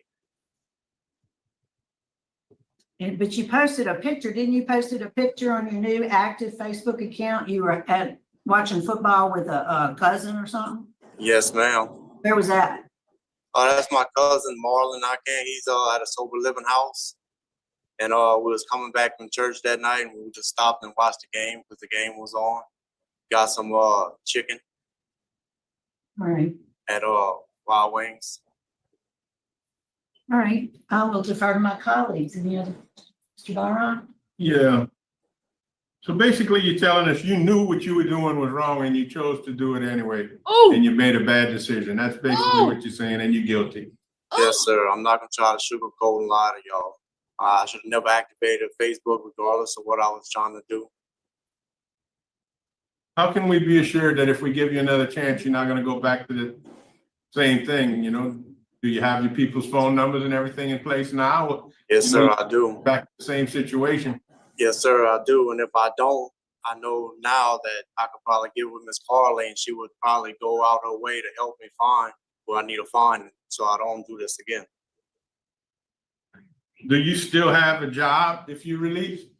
Well, I'm not sure. I haven't been able to reach to nobody, but I do have my credentials, which I will go to Job Corps and do what I need to do to try to get a job. Like I was doing when I was out last time. I was looking for a job and I found a construction job, but I didn't have a chance to start because the day that I went get my clothes and my tools and all, I wound up getting reincarcerated for this incident. But I do work, and then I will find a job immediately. Besides registering, the job is a second priority. Where are you planning on living if we would let you out again? The same residence in Alexandria. I talked to the landlord, and I do have the money for the rent, and everything's established if I do make parole again, and I just try again. I'll just stay away from medium. Poor guy. And you do realize being a prior sex offender case, some of these conditions roll over to you even on this burglary case, and they all considered important. Maybe you don't think they are, but probation and parole thinks they're very important, and so does the law. Yes, sir. You understand that, you know, you're not free of all the sex offender conditions yet. Off of social And media. I don't know, I'm not sure if there's anything regarding registration or notification in it, but whatever there is that the probation officer tells you to do, it needs to be done. And without hesitation. You agree to do all of that? Yes, sir, I really do. All right, that's the only questions I have. Questions, Ms. Ledoux? Yeah, I'd like to ask about your previous supervision periods. How many times have you been on supervision for after being released? Oh, you're talking about parole, ma'am? Yes. I was on parole. The last time I got out, I stayed out a year and a half. I was in full compliance. Whenever I got moved from Alexandria to Terrebonne, I got proper transfer from probation and parole until I caught my sex offense charge right after my wife passed. And when I got arrested, I was in full compliance all the way through. This time I went register. I tried to be in full compliance. I just made a mistake and try to activate Facebook for wrong reasons. I could have thought a little bit more better and more professionally dealing with my freedom. And that's pretty much it, ma'am. You have a clear understanding, at least, of the system. I mean, you're a third-class offender, so. Yes, ma'am. First time. So what kind of tools are you going to use to comply this time? What kind of support system do you have? Well, I have my stepmom and father, which is a support system for us mentally, not financially. I've been in a convoy wreck upon my incarceration dealing with my sex offender charges, and I settled out on a lawsuit. So I do have money to get a vehicle and, you know, continue, make sure I have a place and paid for to where I'm not running the streets and not registering properly under what residence I'm staying on. So I do have that on my side as benefit. You know, I can't say I'm gonna do it or not do it because everybody says that. I'm gonna just show you. I had no intentions on coming back, and if I do get out, I'm definitely not gonna try to do anything to jeopardize it again, especially not media. You know, I got out. I know I was only out 8 days, but I had no intentions. I didn't do no drugs. I didn't run the streets. I was in full compliance. I went register. I tried to do everything properly. But this was my first time dealing with a sex offense, being free, and I wasn't real understanding of how serious it was with dealing with this media, because it's my first time dealing with this media, and I realized it's very serious dealing with my freedom, dealing with this type of charge. right, I think, is anything else you'd like to say to us before we vote? No, ma'am, it's in y'all hands, and I pray that I don't get violated today and I'm able to go home and try this one more time and have my freedom. Yeah, tell me again, I missed it. What type of work do you say you work? What type of work? What's your job skills? I've been doing construction my whole life. I worked offshore on tugboats, but I recently just received 2 certifications in fiber optic technician, and also I completed a welding program, which I was looking in the avenue of going and weld. Okay. All right. I'm prepared to vote, Mr. LaBeouf. I'm concerned. I know that the terms of the sex offender contract were explained to you. As Mr. Byra said, you did it. You did the social media. You knew you weren't supposed to, but you did it anyway. Although that's your only violation, you weren't out very long. Ms. Landry seems willing to help you do what you got to do. My vote today is going to be do not revoke. I'm going to add some special conditions, even though it's already in place. I'm going to state it on your certificate that you must follow the sex offender contract. I would like to see you go ahead and get a mental health evaluation. And should they determine any treatment is necessary, you're to comply with any treatment plan, and that could include medication, perhaps. And then once you obtain employment or to maintain full-time employment. Yes, ma'am. That's my vote. Mrs. Mr. LaBeouf, I think that the transition period from incarceration to the streets is a very difficult one, and I'm very pleased we have people like Ms. Landry and our probation and parole officers who seek to help you with that. You have to understand they're not your adversary. They're to be there for a mentor, if you will. So my vote is also going to be to not revoke, but I want to make note that you need to submit to review of social media on your phone and stuff to your parole officer. I think that you need to be cognizant that you have to show them your phone upon every time that they interact with you. Okay. Yes, ma'am. I'm going to vote the same with my colleagues for the same reasons. And I just want to thank Ms. Landry for coming and help us make our decision. Thank you very much. It's always nice when we have a probation officer here. All right, Mr. LaBeouf, you get another shot at it.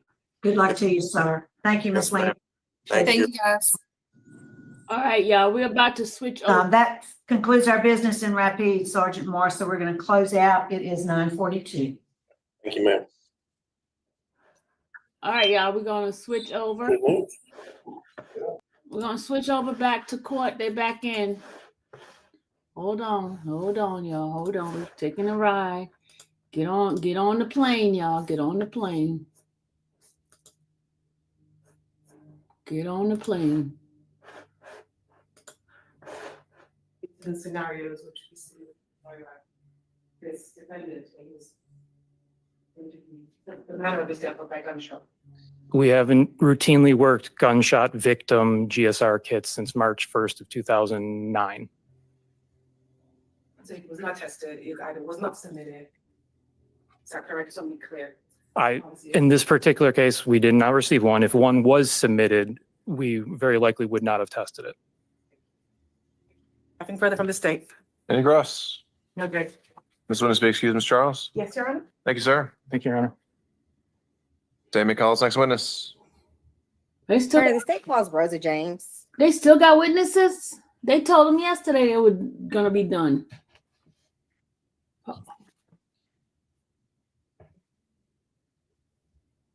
I guess they added more to their list.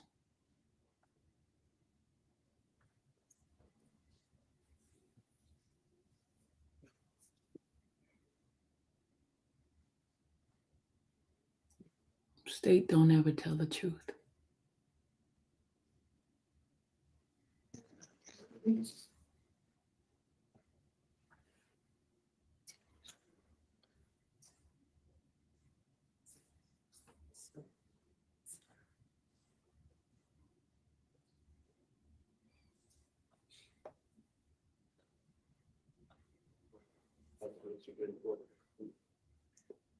Yes.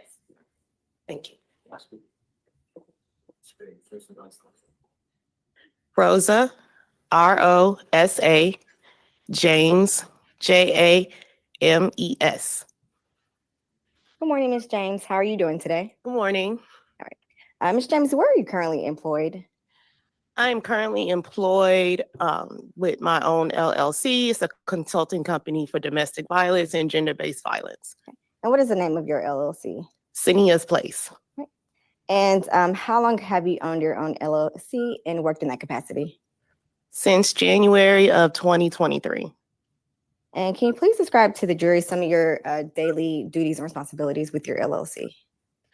Since it's a consulting company around gender-based violence, it all depends on what the client wants, if it's training, advocacy, presentations, public speaking, and of course, expert witness testimony. And do you conduct trainings and presentations? Yes, I do upon request. And what types of trainings do you conduct? I conduct trainings around domestic violence for community members, healthcare workers, law enforcement, any request that's made. Also can train advocates to work with survivors and such. It's just whatever capacity I'm needed. If it's cultural humility or just straight training on how to be trauma informed. It's all about what the organization needs at that moment. Ms. James, prior to your employment with your own LLC, where were you employed? Fulton County District Attorney's Office. I was a senior advocate, domestic violence trainer, and also the domestic violence expert. And what were some of your job duties and responsibilities in that capacity? So in that capacity, I did do direct services with survivors. I also did trainings for community members, the district attorney's office, or whatever was requested of me. And I also, attorneys would consult with me about domestic violence cases or sexual violence cases or any type of gender-based violence that they wanted me to help them with. And how long were you employed with the district attorney's office? I started my employment July of 2019. And during your time with the district attorney's office, did you review any police reports for the case that you are testifying for today? No. And prior to your employment with the district attorney's office, where were you employed? I was employed with the Georgia Coalition Against Domestic Violence. I was the training manager, and I trained advocates throughout the state of Georgia to be certified domestic violence advocates. And how long were you employed there? About a year and a half. I was under a grant that ran out. So we all know how that goes, you know. Right. Yeah. Can you please tell the jurors a little bit about your educational background? I received my undergraduate degree at University of Central Florida in legal studies. And then I went on to complete my master's in social work at University of Central Florida. It's a clinical program. So therefore we learn diagnoses and mental health.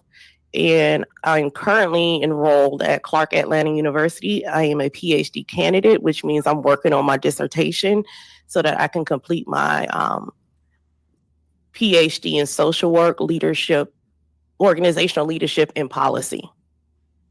Ms. James, during the course of your career, about how many victims of domestic violence have you worked with? Well over 10,000, 20,000. If the capacity is training or just hotline calls, even just direct services, is so many. And do you regularly attend trainings on domestic violence? Yes, every year I have to get certified as a domestic violence advocate, and that takes hours. So every year I have to get 10 more hours of training to keep my certification. And do you conduct trainings yourself? Yes, I do. And what types of trainings and how often do you conduct your own trainings? As requested right now, if I receive a client and they have a request for me to come in and do a training, that's pretty much what it is right now. Or Clark Atlanta University tends to bring me in when it's time for training professors. If students want to request about training, I'm pretty much there. Have you conducted any studies on domestic violence?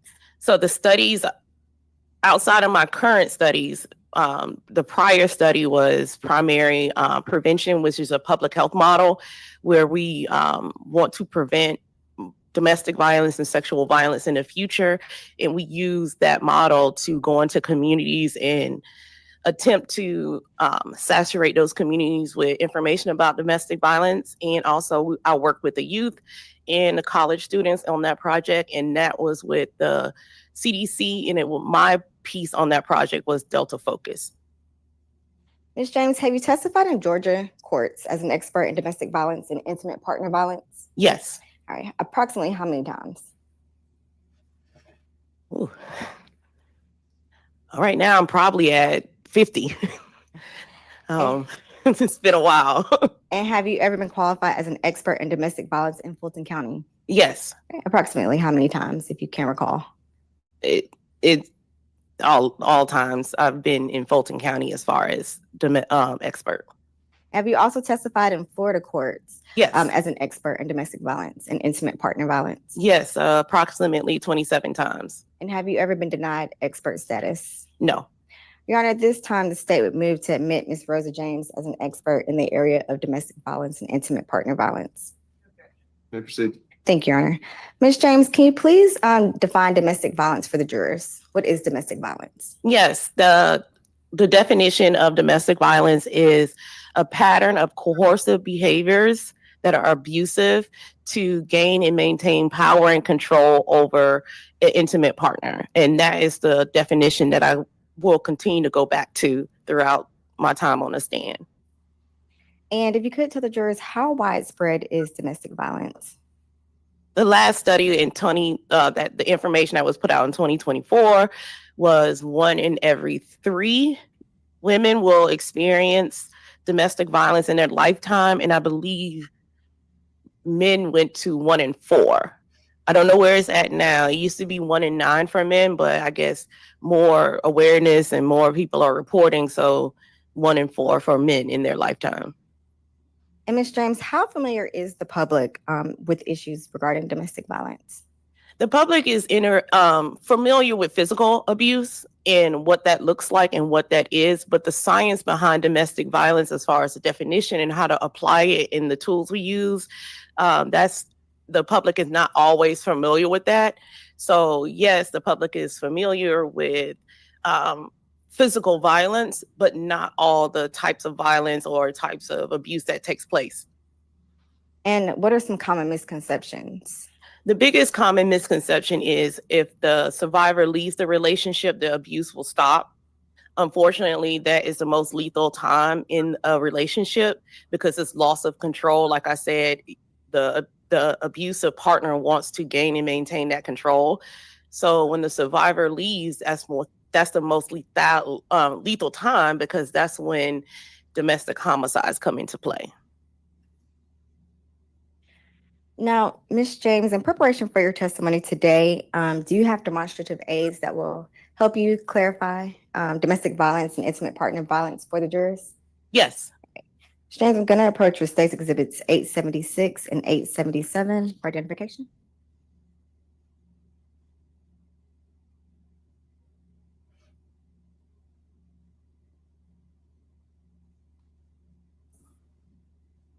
Looking at State's Exhibits 876 and 877, do you recognize those exhibits?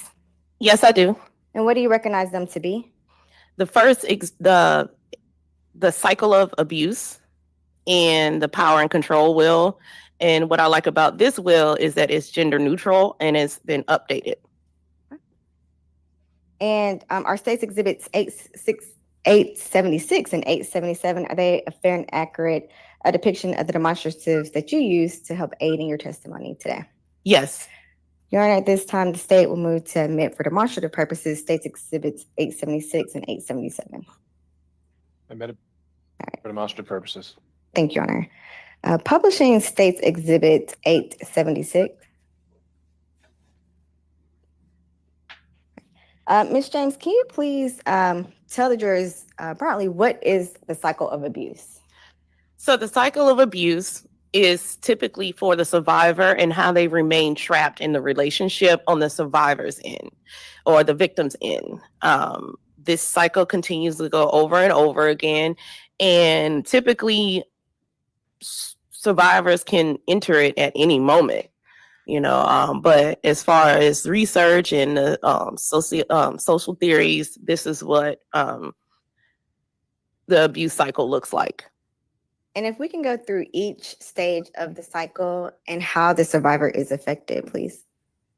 So let's go to the tension building. This is where the survivor typically knows an incident's about to happen, so that we're walking on eggshells. We're trying to be very attentive to the abusive partner. We are, feelings of fear and just trying to be compliant to the power and control and just please that partner. And then we go to number 2, which always happens, no matter how the survivor or the victim responds, the incident always happens. And the incident can look very different. It could be physical, verbal, or emotional abuse. It doesn't have to be an incident where it's a hospitalization.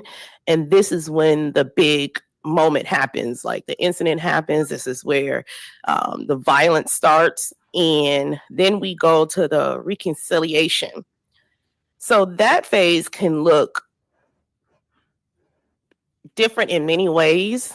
The survivor could feel guilt and feel as if they are being blamed for the incident, or the survivor is fearful, so they are trying to reconcile with the abuser, or it can be the abusive partner trying to reconcile with the victim. And probably a lot of times we're trying to reduce the impact of the incident, where the abusive partner is trying to blame the survivor or say the claims are false or it wasn't that bad. This is when we talk about jail calls, and the abusive partner is asking the survivor to put money on books, or this is where we get a lot of recanting in this phase. And just to clarify, recanting from the victims? Yes, I'm sorry. Recanting from the survivor and the victim. Mm-hmm. And then we go to calm. And although it's still, some people still refer to it as the honeymoon phase, we really don't refer to it as that no more. We call it the calm phase because it appears as if the incident never happened.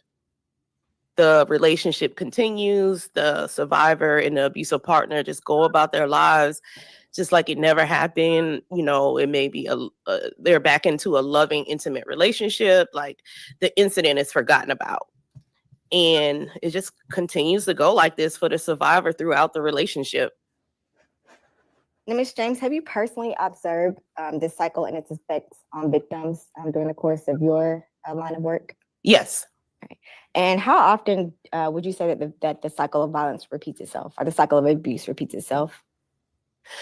When we go back to the definition, the cycle continues because they have to maintain that power and control. Like it just keeps going. It really doesn't stop. It's always a vice to get back to, I want that power and control over you, and I'm going to do what I need to do, whatever tactic to maintain that. And in trying to gain power and control, as you just testified to, Ms. James, does the violence tend to escalate in your expertise? Yes, the violence tends to escalate over time because, we're using different tactics, and sometimes, emotional or verbal doesn't work anymore. And then we escalate to threats of violence. Then the violence happens and firearms come into play. It really escalates over time. Publishing States Exhibit 877.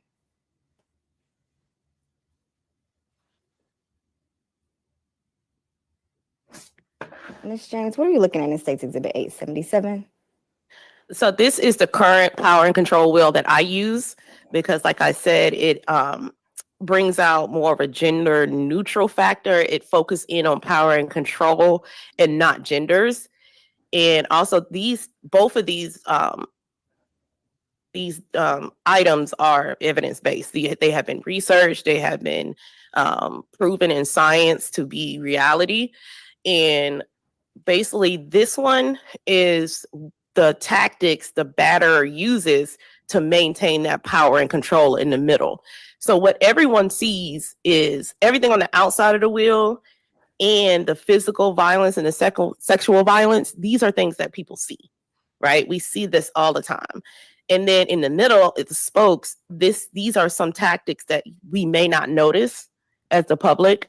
And in the middle is power and control, because all of this, even on the outside, in the inside of the spokes, is about maintaining that power and control.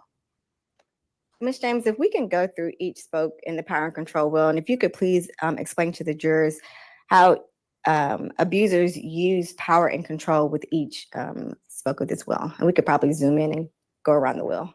So we'll start at using emotional abuse, because that's typically what we see. You know, that typically what starts, right? The emotional abuse, where the abusive partner will humiliate, guilt, or make the survivor feel as if they're not as smart in the relationship, and that the abusive partner makes them feel as if, oh, I need this person. That's where that comes at. And the humiliation can become in personally or in front of family. And then we go to using isolation. Now we're using emotional abuse, and the survivor is not thinking that they're capable of certain things. And then now the isolation starts, right? I'm isolating you from your friends and family, your work, or anyone in the population that's going to make the survivor or the victim question their relationship with the abusive partner. And this could be as small as a survivor or victim calling their mother every day, right? That's typically what a lot of people do. We call our parents every day. But what the abusive partner will do is make the survivor feel as if that's abnormal. And so the survivor will stop calling. Eventually stop calling altogether, because why are you calling your mother every day? It's little tactics like that that creates that isolation. They will project on the survivor's friends, and to the point where the friends don't want to be around. And that's the isolation part. It's really, really like, I'm pulling you away from society, so it's just me and you. Yeah, you can keep going around though, I'm sorry. Mm-hmm. So minimizing, denying, and blaming, right? That in if we go back to the reconciliation part, this is really big, right? That didn't happen. You're blowing this up to be a bigger situation than it really is. Like, that is where the blaming comes from, and the jokes about it. Or even when we do sexual violence in these relationships, that making them feel as if they deserved it, or embarrassing that, hey, you did this, or you made me do this. It's just shifting all the blame back to the victim. And then if there are children involved, right, that's a given, right? We're going to use the kids. I'm going to use the children to keep you here and exert power and control over you. I'm going to use these kids as a tool to keep you in, even after the relationship, the intimate relationship can be over. And if they have children in common or together, the kids can be used as a tool to go back and forth to give the abusive partner information about the victim, letting them know where they live. All these children are very much manipulated in this tactic, because the abusive partner doesn't see their children as children. They are tools to gain and maintain power and control over their partner. And then using privilege. Privilege can come in multiple capacities. If the intimate relationship, let's say it is not heteronormative, it is queer, that partner may not be out to their family and friends, right? If the relationship is queer, where the one person is trans, they can use it as medical abuse and deny their partner access to like medical treatment, and say that I will out you. And it's just really using that privilege to exert yourself over that partner, like holding things on top and be like, nope, I have this fine. This is where the financial abuse too comes in, starts. Like, I have all the money in the relationship, or you have all the money and you're going to give it to me, right? Understand these tactics are very much thought about and very much planned. And going into economic abuse, the survivor, the abusive partner may decide that that person can't work anymore, ruin their credit, flatten tires, trying to make sure they can't go to work. They'll keep them up all night arguing or talk, like a abusive partner will keep their partner up all night. So it's like, now I can't go to work at 8 because I've been up all night and I only have an hour of sleep. And tactics like that to keep the survivor from financial freedom. And of course, using coercion and threats. Coercion and threats can look a lot like threatening family members, friends, threatening to call your job. We're talking about throwing items against the wall. We're breaking phones, sitting firearms out so it's visible, putting bullets out on the counter. These are threats. These are actual threats and coercion that keeps that person in a relationship, because ultimately there is fear there, right? If someone does physical violence and then start saying, talking about firearms or even suicidal ideations in the abusive partner. And that's been researched and proven that a lot of mass shootings or suicides come because the abusive partner wants to, what I want to say, well, I'll just say, kill the family or their partner in themselves. That's a lot of that we see in the media. And I believe I went through all of them. And they're just tactics. There is so many different tactics that abusers use, the abusive partner use, and they can all fit into this wheel. And it may not look to the public as normal, but it's things we don't even think about that we need as autonomy that are used in this wheel. Have you personally observed in your line of work the effects that the power control wheel has on victims? Yes, this is actually one tool that I use in direct services with survivors to explain what happened to them. This tool has a very effective way of having the survivor think about, like, wow, I never thought about that being that, or I never thought about that being control. It just fits in all these spokes somewhere, or even on the outside. And what, if any, effects does it typically have on the victim when multiple spokes are used in the power control wheel? Are victims more attached to their abusers? Yes. The whole point is the power and control, right? Exerting that power and control. So to maintain that in a relationship. So yes, they will stay in that relationship. Because when your autonomy is taken away in such a way where it's a very abusive, you don't believe that you can exert yourself anymore in this relationship, especially if there are children involved, if there are illnesses, disabilities, hard of hearing, and things of that nature, visually impaired. It's an attachment and a need for that partnership, and the abusive partner uses that.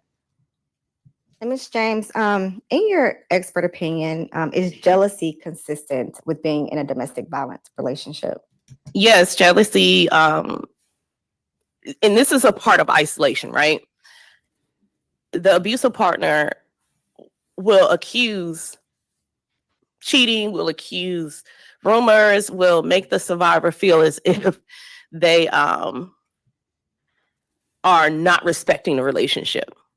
So tactics will be used to get that respect back, or to get the survivor to center the abusive partner again, because the jealousy factors comes in because of the centering of the abusive partner. They want to be centered in the center of the survivor's life. So that's how the jealousy comes out, right? I'm your center. We're not talking to anyone else but me. Thank you.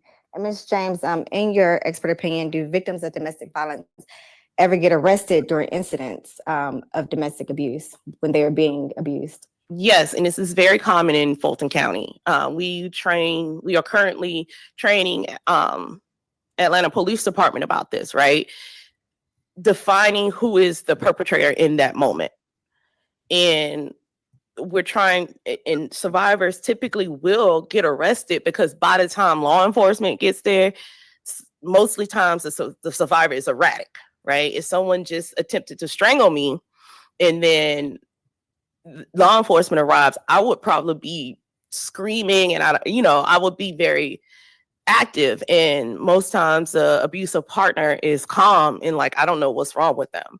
Look at these marks on me, when it's really defense marks. Like, you were attempting to strangle me. Now I have marks, and now the survivor is arrested. Ms. James, in your expert opinion, does the violence tend to increase after a breakup is initiated? Yes, loss of control. Like I said earlier, the loss of control in that relationship is a breakup, right? The abuser is losing that control. I'm going to get it back. I'm going to get my partner back. And violence tends to escalate, especially if there's an introduction of a firearm. That's when the abusive partner will take the survivor's life if they don't return to the relationship or the home. And Ms. James, in your expert opinion, how often does violence turn lethal after a breakup in a domestic violent relationship? There's no statistic about how often does it turn lethal, because each of these relationships are separate, right? That's how we separate them. But the data has proven lethality is at the highest when the survivor leaves, and lethality is at the highest when a firearm is introduced into the relationship. Now, Ms. James, have you ever met Lamonte Lewis? No. Okay. And you haven't reviewed any police reports in this case today? No. All right. Now, were you charged a fee for your testimony today? Yes. And your testimony today is based solely on your education and experience in working with domestic violence during the course of your career? Yes. All right. No further questions. Thank you.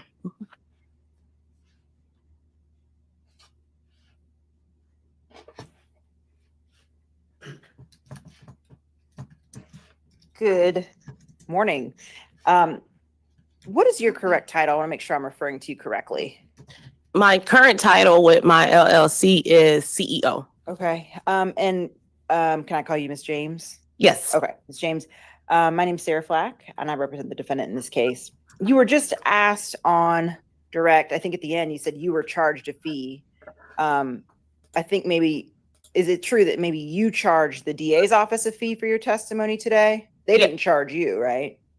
Yes. You got paid to be here. I'm under invoice. Okay. And what was that invoice for your testimony? So I charge $250 per hour. Okay. And were you paid a retainer by the DA's office in advance of your testimony today? No. And how many hours approximately will you be billing the DA's office for your testimony and work in this case? In this particular case, 2 hours. 2 hours. Okay. And are you under a contract with the DA's office? No. Fulton DA's office? Okay.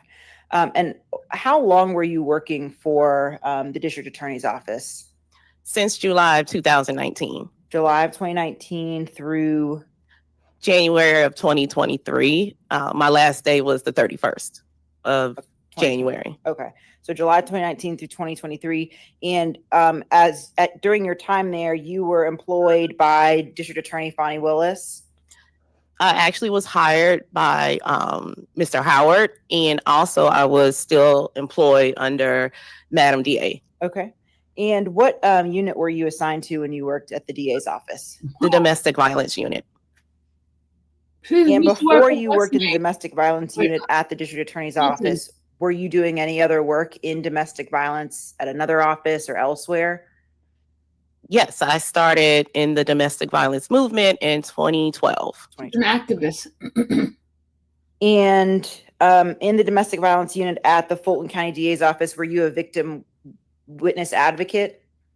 I was a senior victim advocate. Okay, and so that would be that role in the DA's office is essentially you work with victims or alleged victims in that office that have cases sort of pending in the DA's office, right?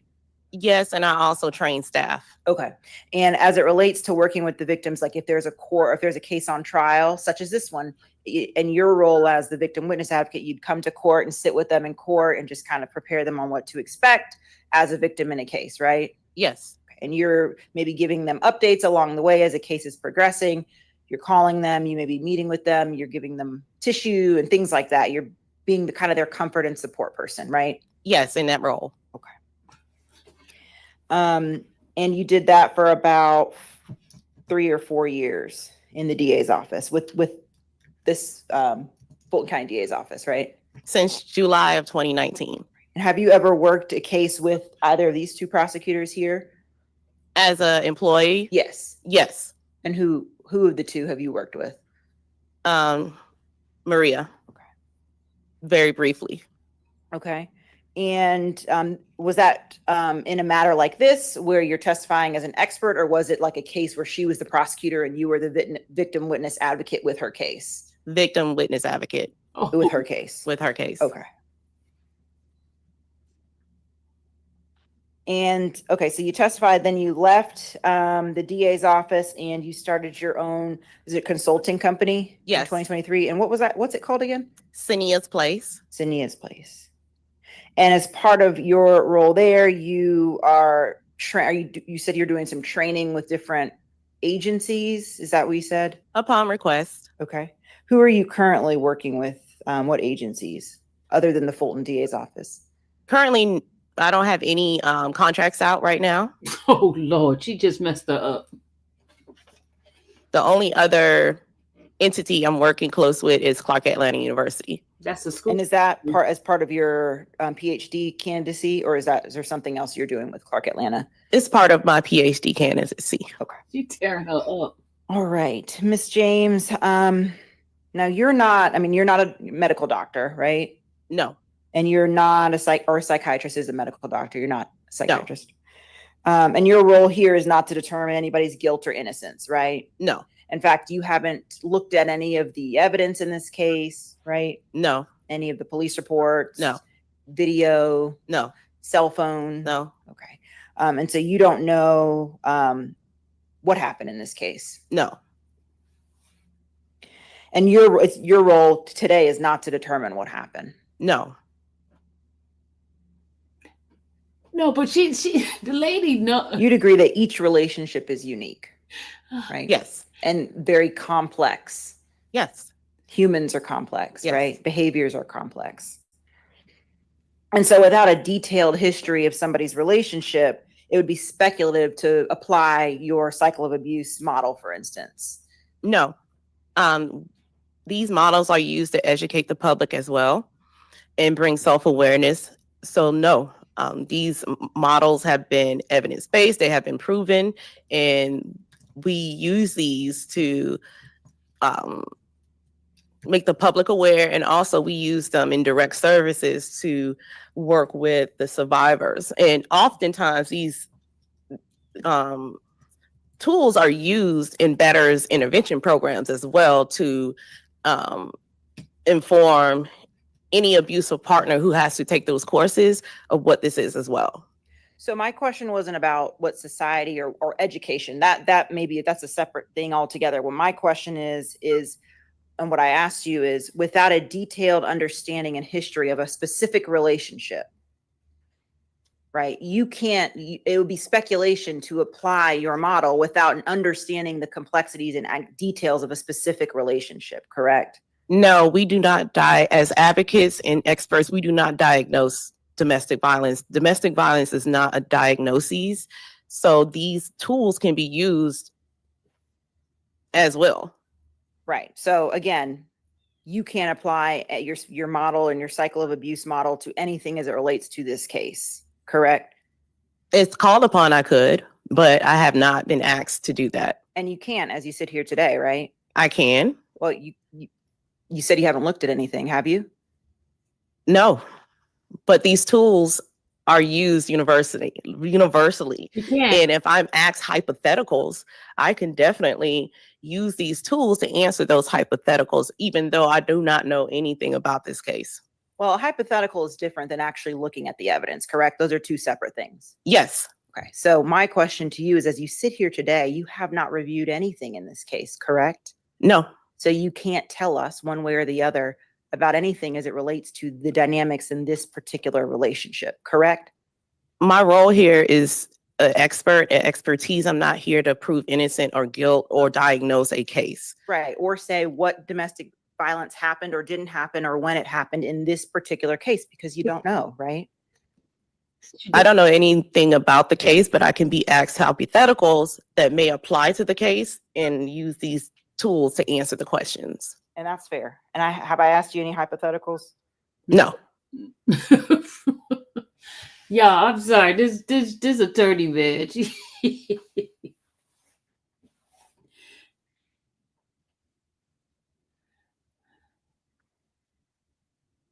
She's doing her work.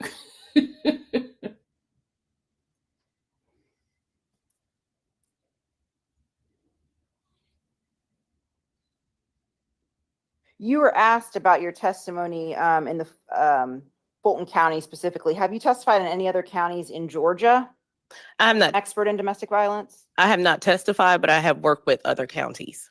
And but not testifying as an expert in domestic violence, only in this county. Yes. And in this courthouse. Yes. And as a witness for this prosecution. I've also been a witness for the public defender. Okay. In Fulton County. Yes.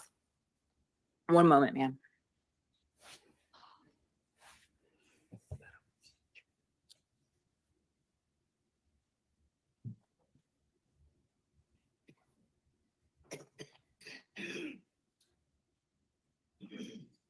You said that you've looked at, or please let me know if I'm mischaracterizing what you said, but I think that you've worked with somewhere between 10,000 or 20,000 domestic violence cases or victims. Is that true? Survivors since 2012. Since 2012, 10,000 or 20,000. And so I'm sure, or have you seen in those 10,000 or 20,000 people instances where abuse is happening on both sides? No. Whoa. 20,000 people, never seen that. No. Whoa. It's always one-sided.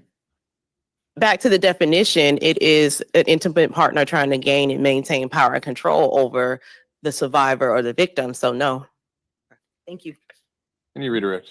Yes, Your Honor, just briefly. I knew it was going to be a redirect. Ms. James, during your time at the district attorney's office or with the domestic violence unit, did you ever have any part or touch this case involving Lamonte Lewis? No. Right. And I believe that you just testified that you have testified in Fulton on behalf of for the state and for the defense. Yes. All right.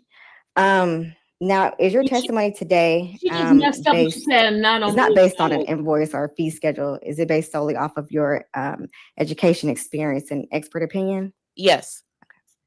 And your answers earlier to the state's hypothetical questions, are those based solely off of your education and experience, not from any type of police reports or any other communication in regards to this case? Yes. All right, no further questions. Thank you. Can you redirect on those points? Or excuse me, recross. All right, can this witness be excused? Ms. Washington? Yes, Your Honor. Thank you, ma'am. Thank you. All right, state may call its next witness.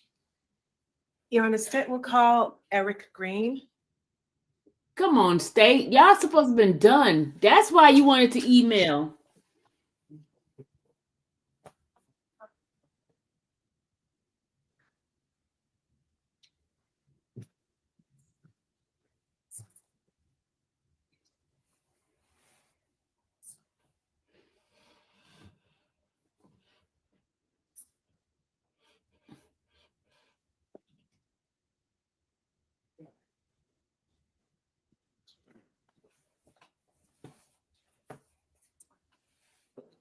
I'm missing my stuff.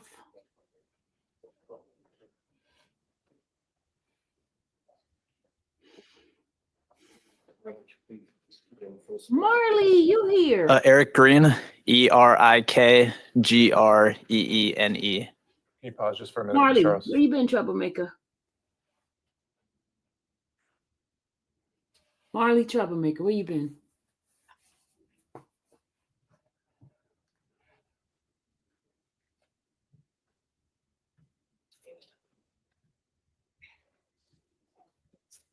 All right, Ms. Charles. Thank you. Good morning, Mr. Green. Good morning.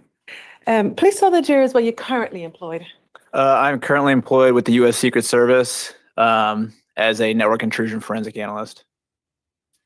And how long have you been employed in the Secret Service? A little over 3 years. In March of 2020, where were you employed? I was employed with the City of South Fulton Police Department And in what capacity? as a crime scene technician. And briefly explain what is a crime scene technician? So essentially a crime scene technician, we would respond to crime scenes that we were called out to, where we would then process the scene, which entails photographing, identifying evidence, collecting that evidence, bringing that evidence back to the evidence room, and also doing some processing on that evidence. If we could not process it ourselves, we would send it off to different labs for additional processing. And how was it when you were a crime scene technician? Did you become assigned to a case? So we were called out by either our current supervisor or the detective that was called out to the case. Thank you.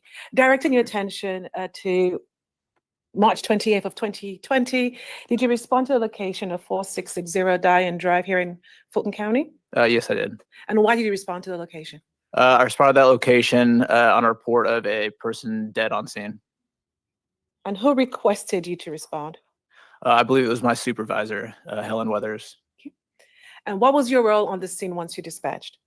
So once I responded on scene, I met with the first responding officer as well as the multiple detectives on scene, where they explained the situation. And after that, I started processing the scene. And what does it mean to process a scene? So when I got on this scene, I would go around with the responding officer and the responding detective, and they would identify some of the things that they had found currently. I would then make a round myself and identify anything else of interest at the time. If I identified anything of interest, I would either mark it with a yellow evidence marker.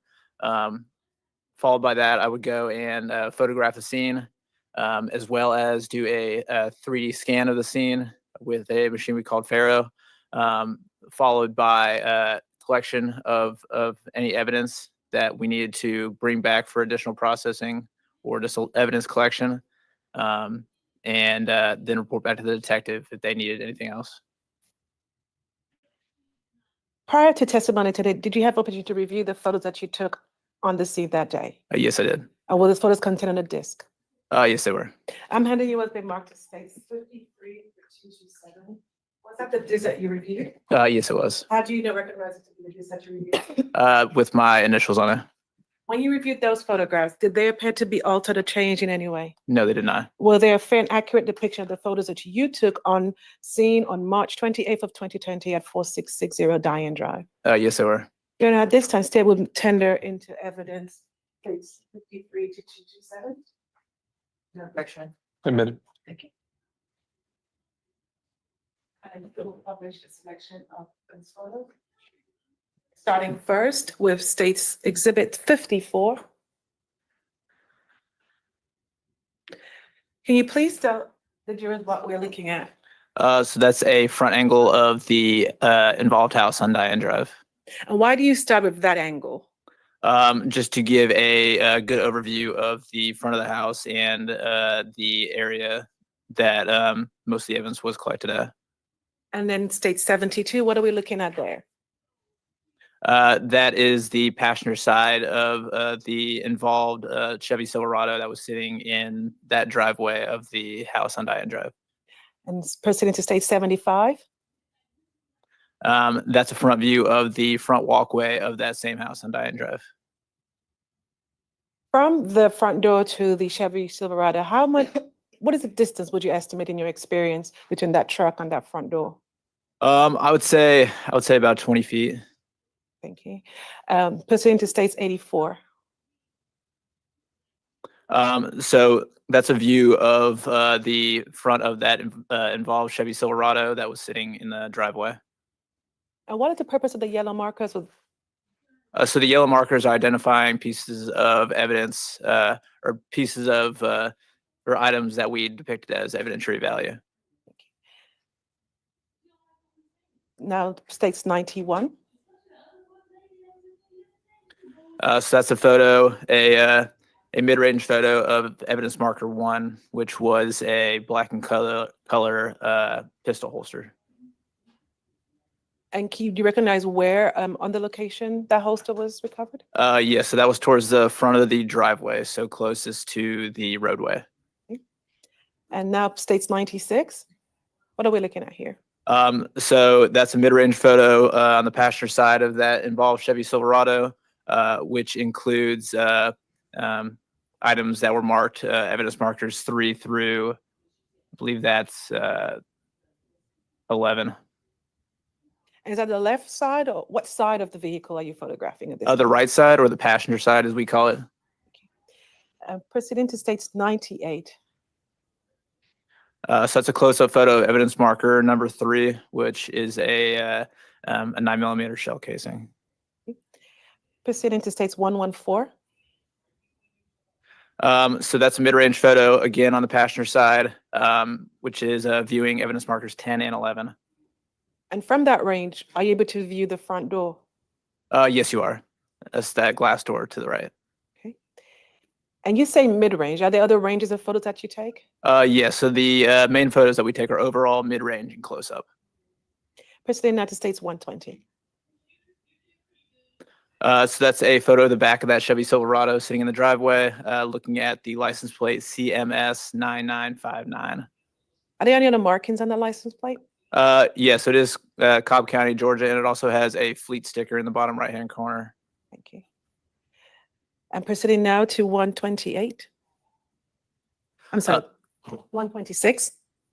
So that's a photo of the front windshield of that same white Chevy Silverado, appearing to be a suspected bullet defect. Now states 128. So that is a photo of the front passenger window, which is shattered, and there's also I believe there's I think it's just a shattered window. Okay. What are we looking now in states 132? 132 is the front driver window, and the door. The door is open with the window shattered. Okay. As a driver's side? Yes, it is. Front driver. And what are we looking at in 143? 143 is directly beneath the front driver door, with the victim on the ground on the left, and also evidence marker number 13, which included a few items down there, like the phone, the sandal, and that white cloth next to it. And was that phone collected in evidence? It was, yes, ma'am. What are we looking now in 149? So 14, that's in the front driver door compartment of that white Chevy Silverado. That was a firearm pistol that was recovered from the scene. Was that pistol also taken into evidence? It was. What are we looking next in 152? 152 is a close-up photo of the front driver door, the interior of the front driver door of that white Chevy Silverado. It is a suspected bullet projectile that we found right near the broken window. Okay. And moving next to states 154. So that's just an overall photo of the interior view from the front driver door of the Silverado. I just misspoke. It's 152. Gotcha. Thank you. And moving now to 154. So that's a view of the floorboard of the white Chevy Silverado. That's the front driver's side floorboard. Looking at evidence marker 16, it's a suspected bullet projectile. Moving now to 156. So that's again of the front driver floorboard. That is the I believe that's the right-footed Nike slide. Okay. Moving now to 158. What are we looking at here? So that's a view of the interior of the Chevy Silverado from the front driver door, looking towards the front center console with evidence marker 18 in the middle there. What are we looking at in 162? So that's going to be a suspected bullet defect. I believe that's in the front driver's seat. And looking at states 177, can you describe that to the jurors? So that's the interior view of the broken front passenger door of the Silverado. And through that broken door, is the front door and the door number visible? Is the door, sorry, can you repeat that? Looking through the broken glass, Oh, is the door to the residence and the door number visible? yes, it is. Well, 4660. thank you. Looking now at 182. Sets a view of the interior of the Silverado. Looking on the front passenger side, you can see evidence markers 18, 19, 20, and 21, and then 16 in the background as well. What is evidence marker 21? Evidence marker 21, I believe. Do you have a close-up or a mid-range photo of that one? I believe it's a. I believe it might be a shell casing. And next to evidence marker 21, what did we observe as well? A pair of white tennis shoes. Thank you. Moving on to the next 190, what do we observe here? 19, that's on the front passenger seat of the Chevy Silverado. That's another pistol holster. And what we're looking at in 191? 191 is also on the front passenger seat. That's a shell casing. Okay. And 196? 196 is a photo of the Silverado's ignition with the key still in it. Looking at 214. 214 is a photo of the front left side of the house. It's a camera. What color is the camera? Black in color. Looking at states 216. That is the front of the house as well, with a photo of a white camera. Okay. Looking at states 219. So it's a photo of the front door of the house, again with a photo of the Ring doorbell sitting to the left of the door. And is the glass, is the front of this, is there glass in the panel? Yes, there is. Thank you. Looking at states 220. So it's a side photo of that front door with an additional camera over there in the top right, looking towards the door. And what are we looking at now in 221 and now 224? 224 is, I think that's 220. Oh, 224. 224, yes. Gotcha. Okay. That's a photo of the decedent's wallet. And what is and the captured in that photo? Some U.S. currency, his driver's license, his Georgia weapons carries license, and some additional various cards. Thank you. And next slide, 227. What are we looking at? Why you check that photo? So I took that photo because the vehicle, the Chevy Silverado, and the decedent's body was moved. Wanted to depict what the area looked like underneath all of those items. Thank you.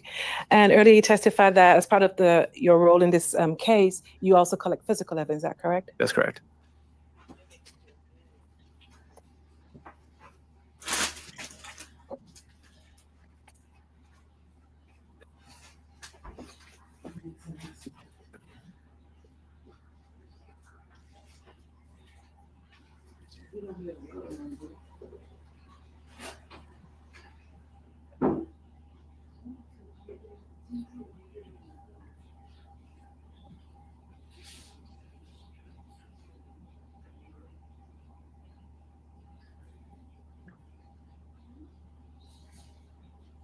What is the purpose of collecting the physical evidence?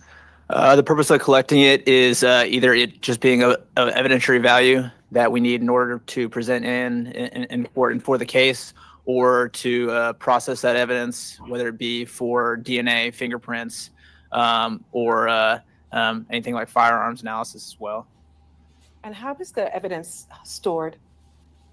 So the evidence is immediately brought back from the crime scene to our property and evidence room, where it's then packaged either that day or following days, and then it's sent to one of the labs in order to be further processed and analyzed.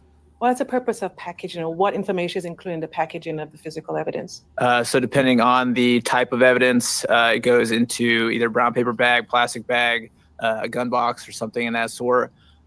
We also put red evidence tape on it in our lab, where we then initial the evidence tape to ensure that it was us that signed it and there's no tampering with the evidence. Prior to testimony today, did you have an opportunity to review the physical evidence you collected as part of your role in this case? I did. And when you reviewed the physical evidence, did they appear to be tampered or altered in any way? No, I don't believe so. I have handed you a box with a selection of some of the physical evidence that you collected in this case. Is that correct? We have the Yes, I do. When you reviewed, the box of the handgun, was it open? It was, yes, it was from when I did it. So it wasn't open right now, but it was open in general. And did you notate any shields on the front of the box? I did. And the evidence? Yes, with red Evans tape. Your Honor, the state just handed Mr. Green exhibits 228, 229, 230, 231, 232, 233, 234, 235, 236, 237, 238, 239, 240, 241, 242, 243, 244, 245, 246, 247, 248, 249, 250, 251, 252, 253, 254, and 255. Excuse me, may we see those exhibits?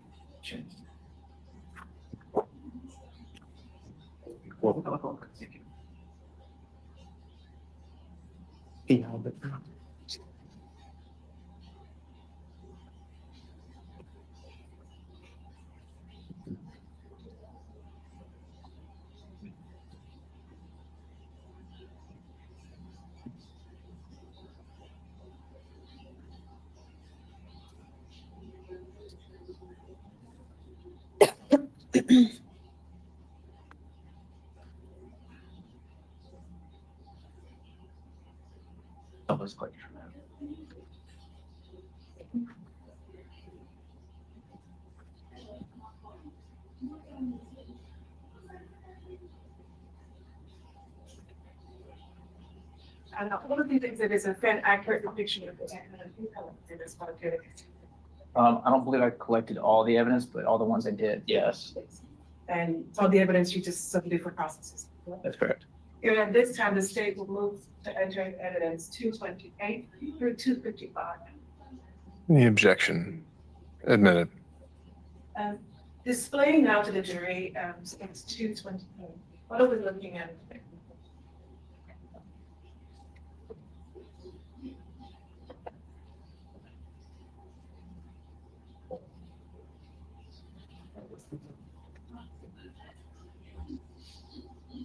Uh, 228 appears to be a Taurus gun box. Black in color. What are we looking at 229?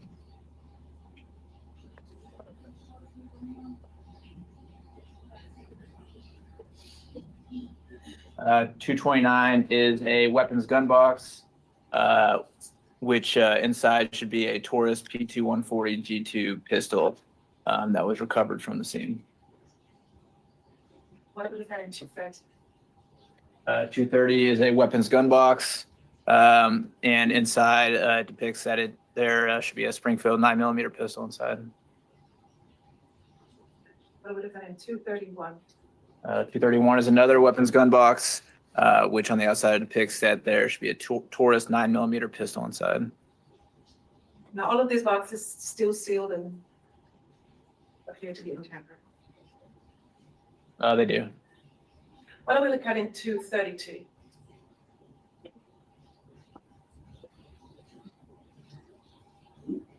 What would 232 be? 232 would be a pistol also.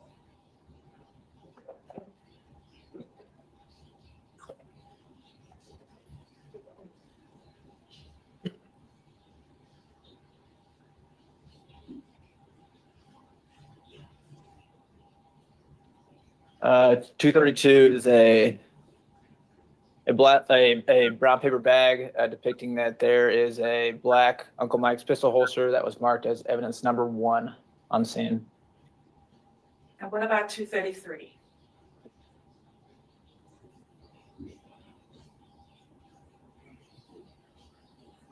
Can you give me an idea what it might be?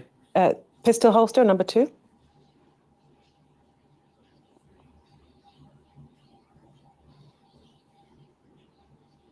So it's going to be another brown and color paper bag depicting that there's a black Taguya pistol holster inside that was recovered from the white Kia Optima. And that was also on scene? Later. Later. That was later. It's not on scene. Okay. And 234 should be 2 projectile fragments. Yes, brown paper bag depicting that there's 2 bullet projectile fragments inside. And was that also on scene? Yes, that was collected on scene. 235 with the 9mm Luger.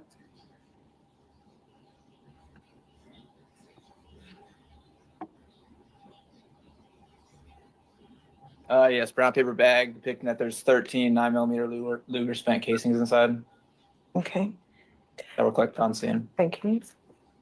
243 should be a biological swab.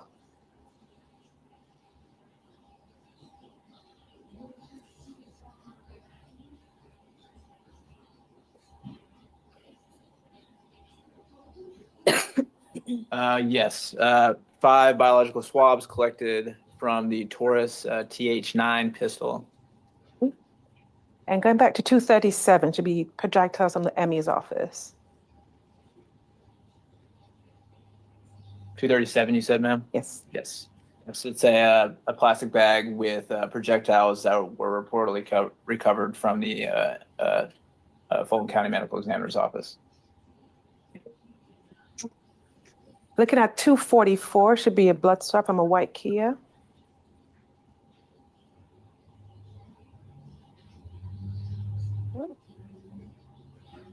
Yes, so this is a brown paper bag, reportedly having 2 blood swabs collected from the white Kia. Looking at 250 should be a gunshot residue kit.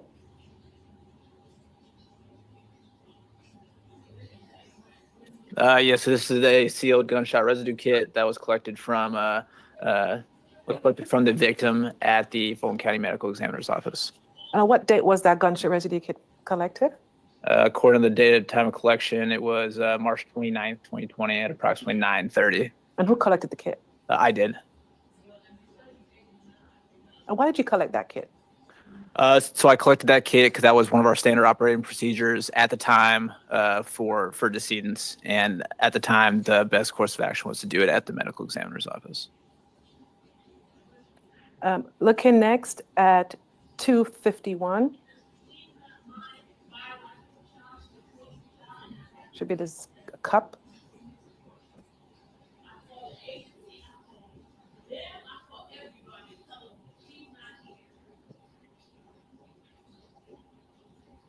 Uh, 251 is a brown paper bag depicting that there's a clear plastic Zaxby's cup inside that was collected from the crime scene. And then 254 should be a box with cell phones.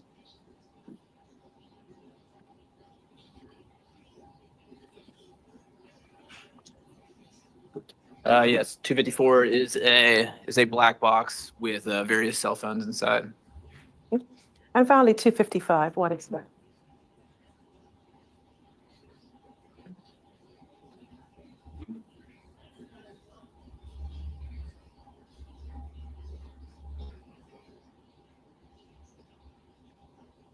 From 7. 255, you said? 255 is a black and color Apple iPhone 7 that was collected from the scene. Thank you. And once you collect the evidence, it's stored and documented. Do you have any further part in the investigation of this case? So I also processed multiple vehicles as well as sending some of the evidence to the GBI and ATF lab. And do you receive the results or do they go to someone else? So it usually comes to me, but I usually direct them straight to the case detective. And then what, is there anything else that you do as part of the investigation of this particular case? I do not believe so. Okay, thank you. Nothing further from the state. All right. How much time does he anticipate on cross, using on cross? Not long. I mean, we got about 5 minutes. Yeah, it's really just. Okay, let's dig into it. We'll see where we go. Break around 11:55. Yeah. It's the one.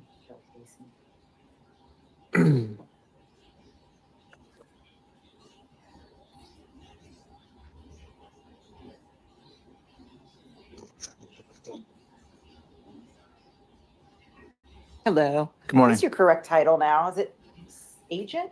Secret Service? So my title is forensic analyst. Yeah, okay. Yes, ma'am. Can I call you Mr. Green? Yes, ma'am. Perfectly fine. We are looking at States 96. You just had it up. It's okay.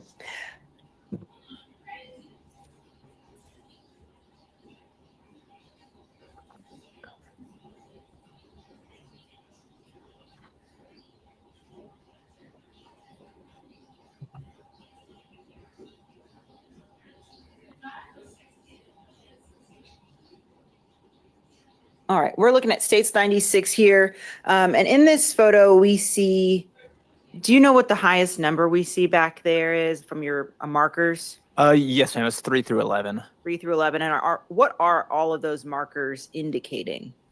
I believe that all of them are spent shell casings. Okay. Were there any other spent shell casings that you found on scene? Yes, ma'am. And are they in another picture that you were shown? I think, well, were they in another picture that you were shown from the prosecutor? I believe I don't think there was any close-ups, but they were in there. There was some in the vehicle. In the vehicle, right? Okay. Yes, ma'am. And let me ask you the other way. Were there any other spent shell casings that you found on the ground or yard area? I do not believe so. Okay. Any by the door area? The front door? The which door? Front door area of Like the front home. driver door? The front door of the home. Oh, the front door of the home. Yes. No. And we can see some of the front door, right? Right. Yes, in ma'am. this photo. Right. And it's fair to say there are no spent shell casings over there because you would have marked them, obviously. Yes, ma'am. That's And correct. I'm assuming you would have searched over there too, right? Yes, that's correct. You would have searched extensively in the yard area too, right? That's correct. I believe I used a metal detector. Okay. I can't stay too long, but I'm staying here long enough.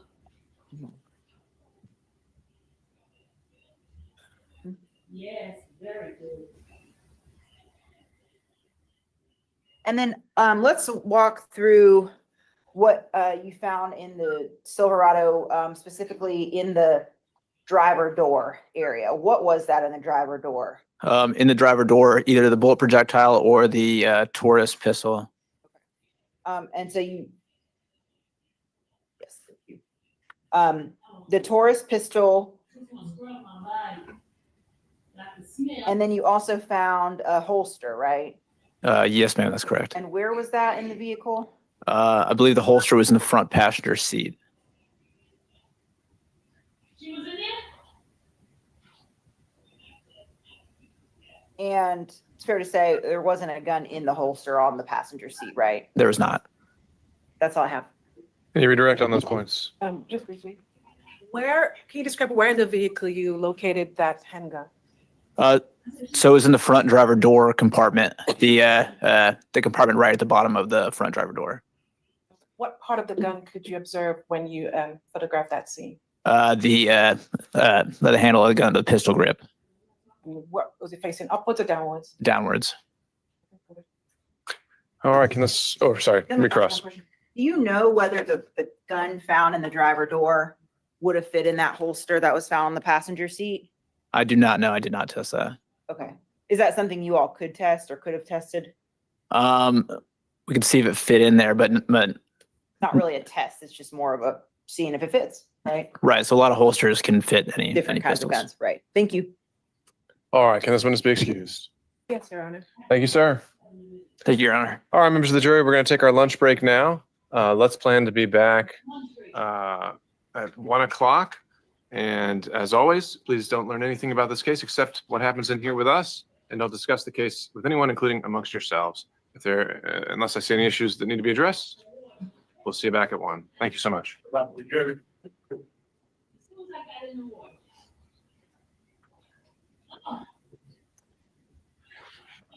Hold on, I gotta change it over to Louisiana. Hold on. Ugh.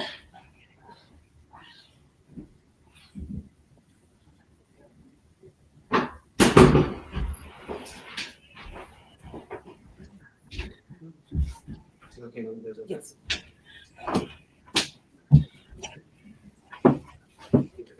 All right, unless there's anything the parties need to raise, court will be in recess until 1 o'clock. Thank you. All right, y'all. We get ready to go to Louisiana. We're going to Louisiana. Y'all ready to go to Louisiana, people? Y'all ready for Louisiana?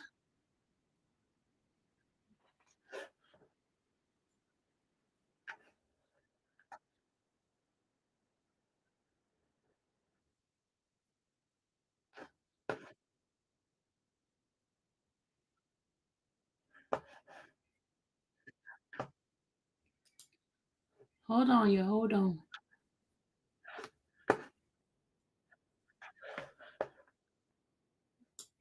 Mute them out. We're going to Louisiana.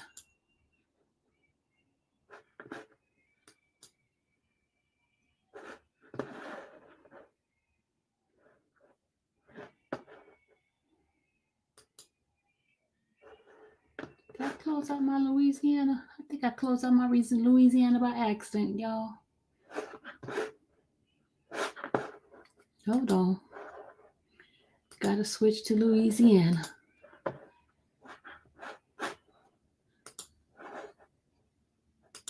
How's everybody doing this morning, y'all? How y'all doing? How y'all doing? Everybody okay?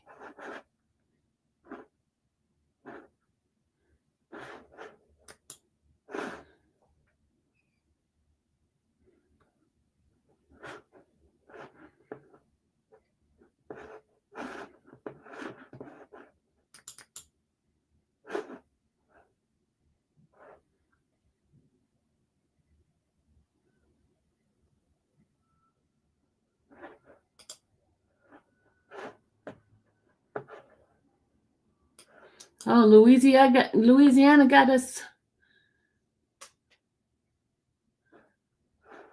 Hold on, yeah. I'm trying to figure out why Louisiana's parole thing. Looks like they off for the day. Yeah, it was short. So we're just gonna see what they had left over. Hold on. Did they have too many people today, y'all?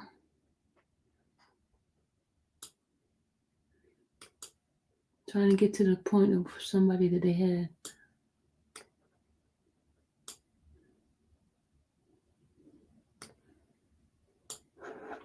All right, here we go.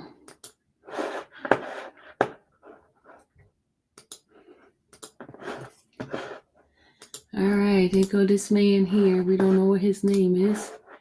We're going to go and see what he got to say. Let's see. All right, y'all. He's just sitting there waiting. He's waiting for it to begin for him. How's everybody doing? I don't have my glasses on. Hold on a second. I got to go get my glasses. I was taking care of other things.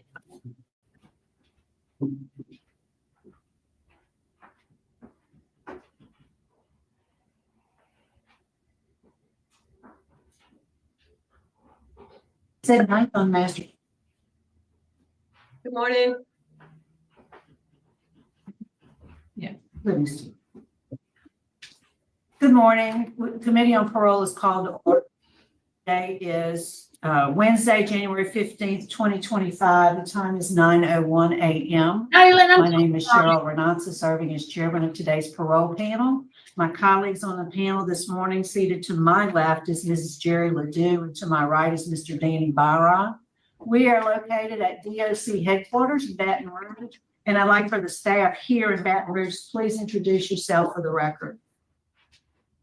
Cheryl, they are Carla Williams. All right, thank you. And our first remote location this morning is at Livingston Parish Jail. Good morning.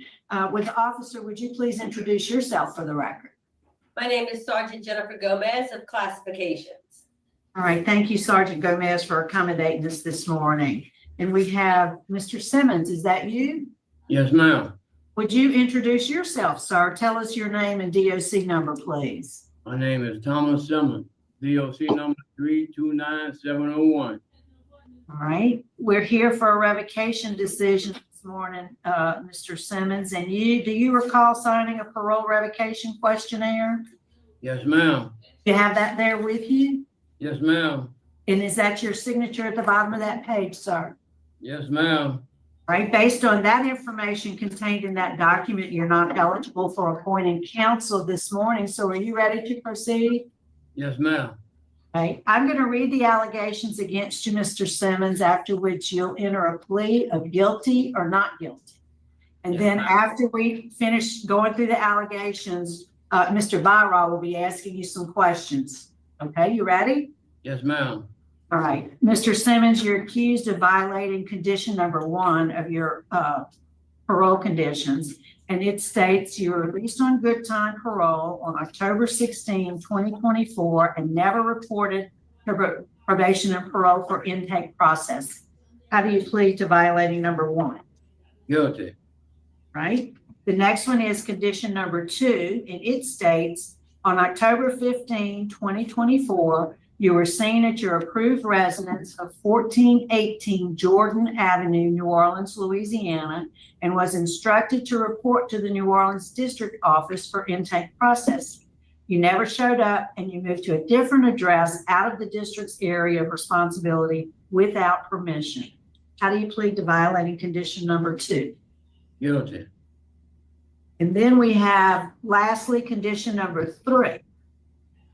You are a sex offender moved from your approved residence of 1418 Jordan Avenue to 26800 Haynes Settlement Road in Springfield, Louisiana, an address that had previously been denied.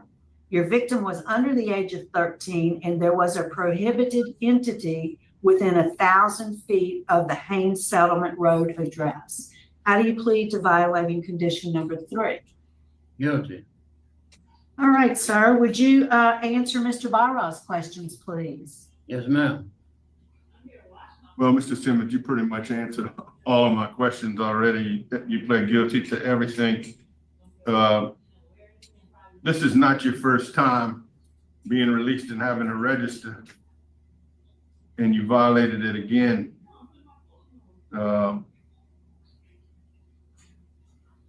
I don't have any more questions. Unless you want, I'll give you a chance to make a statement. If you want to, or give us an excuse or something why that happened. Yes, sir. Well, I never in my life lived in New Orleans, and they had me in the lower ninth ward. I knew nothing about living in New Orleans or how to maneuver in New Orleans. And when I did come back to this parish, I was up there registering with my niece had brought me up there with money to pay. And I didn't even know they had to put a warrant out for my arrest. I just turned 66 years old.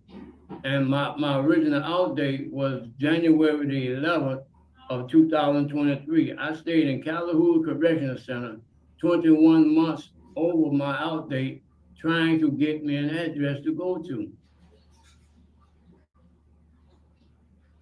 And what, you know, and above that, I've been going through things while depressed a lot because my mom, like I said, my out date was January the 11th, and my mama died January the 28th. Had I been able to come get out, I probably could have visited my mother before she passed.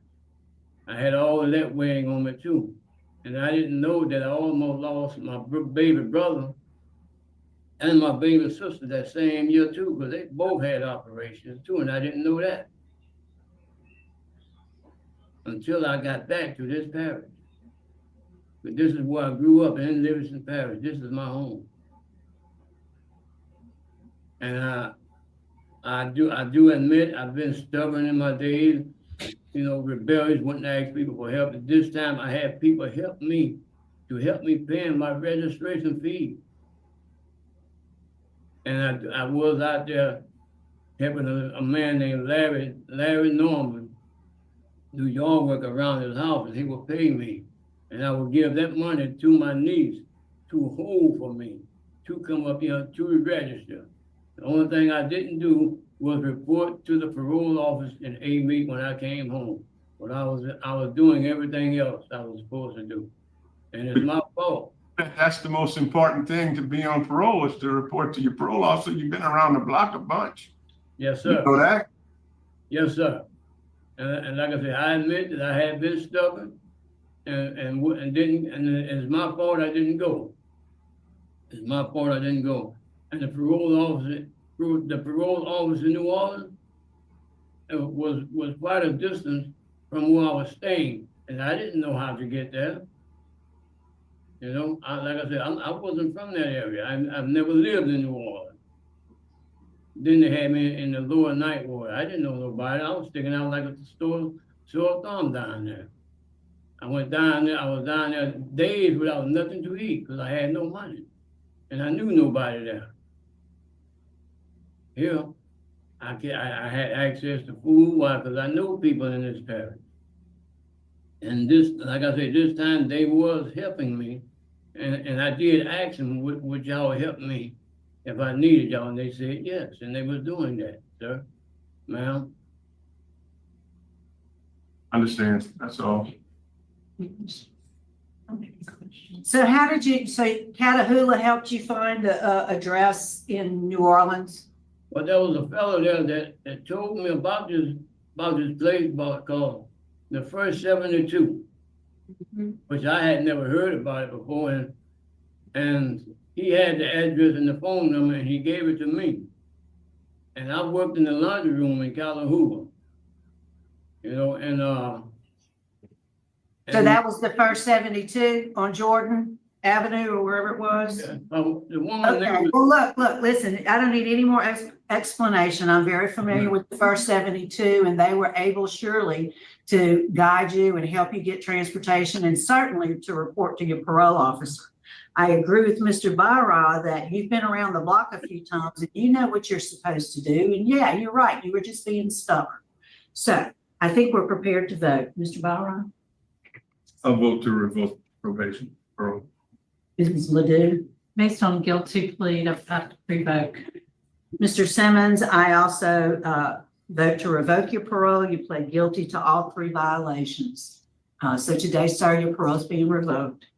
Sergeant Gomez, that concludes our business at your facility. Thank you so much for helping us out today. Thank you. Y'all have a great day. well, I'll be with y'all a little while longer.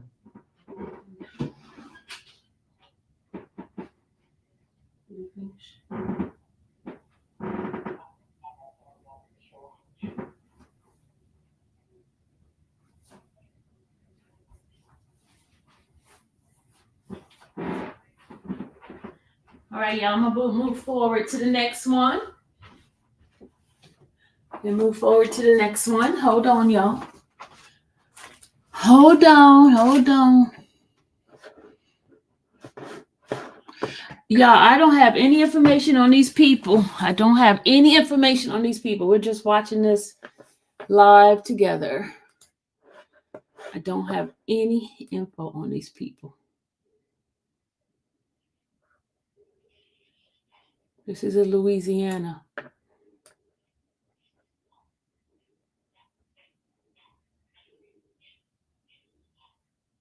We got this guy ready. We heard him. We did this guy earlier because we already know they're giving it to him.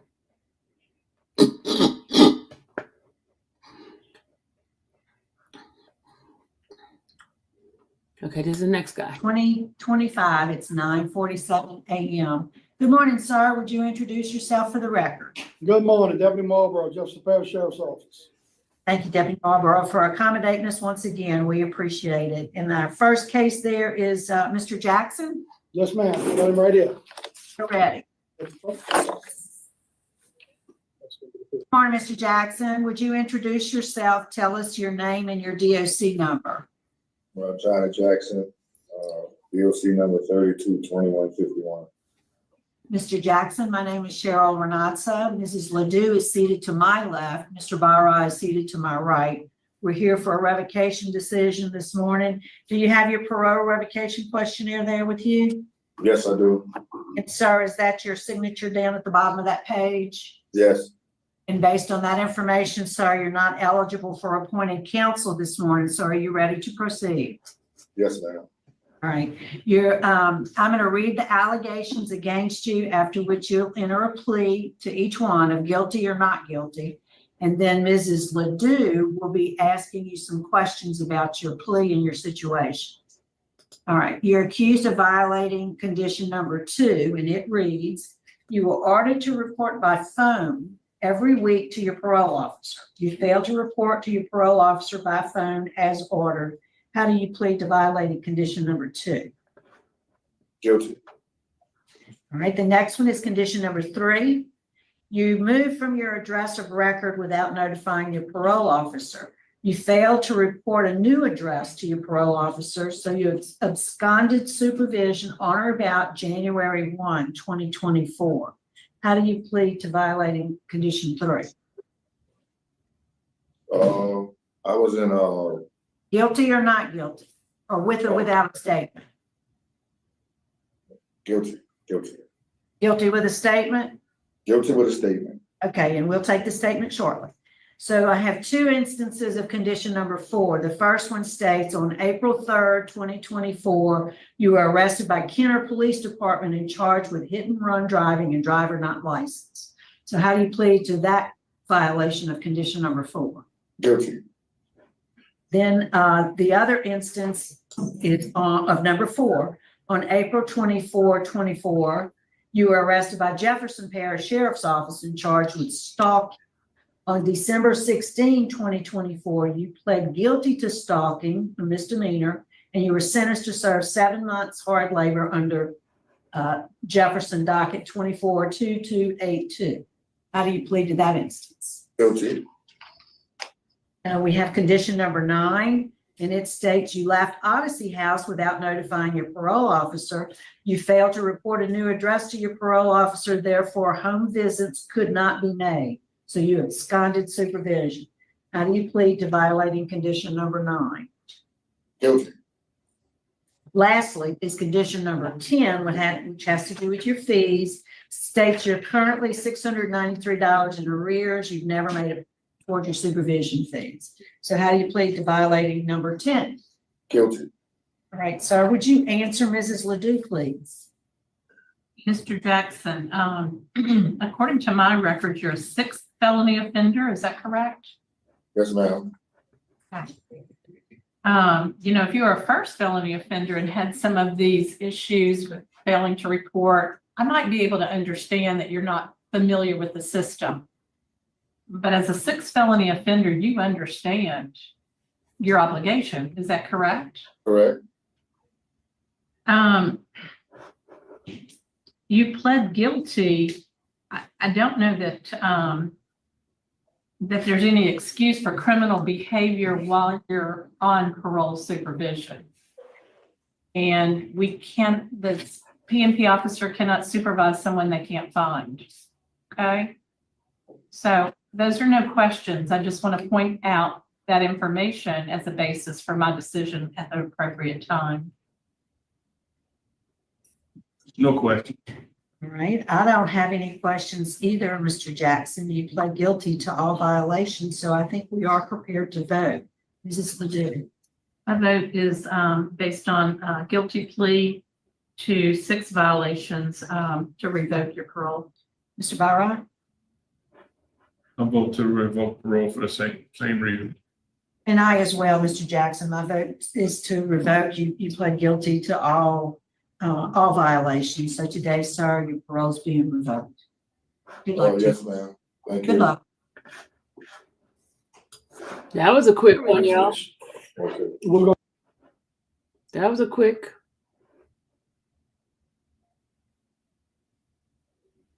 That was a real quickie.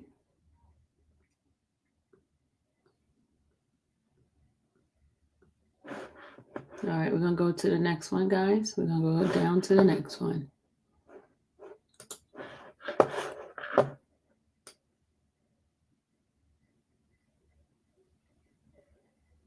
think this one's the final one, y'all.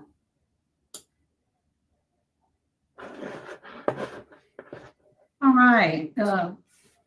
Good morning, sir. Mr. Dooley, would you introduce yourself? Tell us your name and DOC number, please, sir. Good morning. I'm Tyrone Dooley. My DOC number is 734-6. Well, I don't remember my DOC number. I'm sorry. I'm so sorry. You were close. Do you know what it is? 734. I know 734. What's the last four digits of your social security number? 5702. Okay, so your DOC number is 734638. Yes, ma'am. Thank you. It sounds familiar? Yes, ma'am. So do you have your parole revocation questionnaire there with you? Yes, ma'am. I think your number's on there too, isn't it? You see your DOC number? Yeah, at the top of the paper. Yes, Yeah. ma'am. All right, well, you need to remember that number, but is that your signature at the bottom of that page? Yes, ma'am. So based on the information contained in that document, Mr. Dooley, you're not eligible for appointed counsel this morning. So are you ready to proceed this morning? Yes, ma'am. So we're here for a revocation decision. Let me introduce the panel to you. My name is Cheryl Renatza. Mrs. Ledoux is seated to my left. Mr. Barra is seated to my right. I'm going to read the allegations against you, Mr. Dooley, after which you'll enter a plea of guilty or not guilty. Not guilty. There's two allegations. And then Mrs. Ledoux will be asking you some questions before we make a revocation decision. Okay? Yes, Ready? ma'am. Yes, ma'am. You are accused of violating condition number 5 of your parole conditions, and it states on August 16, 2024, you are arrested by the United States Marshal Service at the New Orleans District Office and booked by the Jefferson Parish Sheriff's Office for possession of a firearm by a felon. How do you plead to violating condition number 5? Not guilty. Okay. And the next one is condition number 10, and it states you currently owe $1,494 in supervision. So how do you plead to that violation? Not guilty. You said not guilty? Oh, you say I owe that?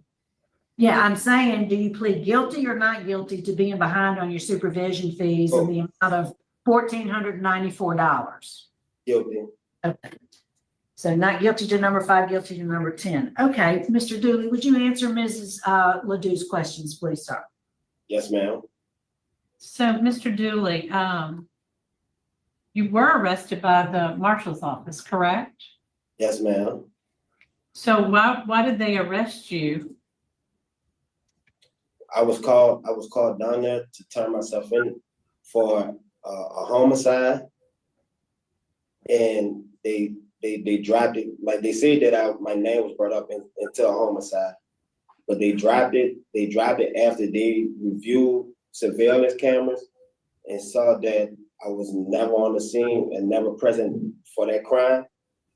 So they dropped that charge, and for us with the gun I was on now too, and they dismissed all the charges because they saw that I didn't have a gun in my possession.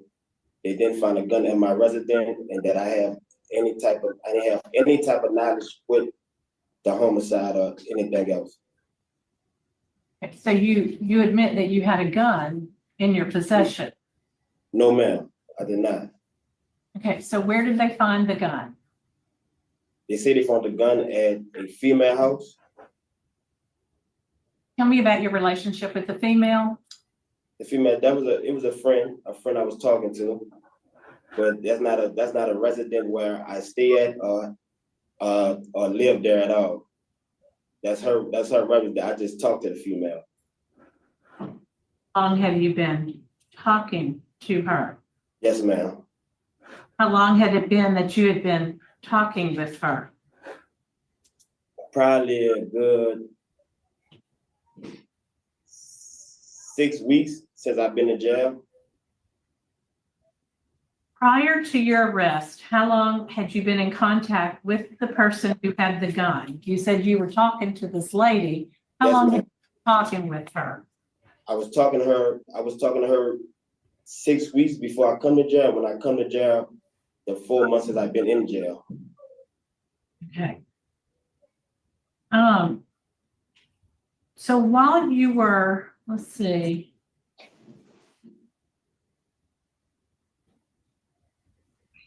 So you were in somewhat of a relationship with her, so you probably knew she had a gun.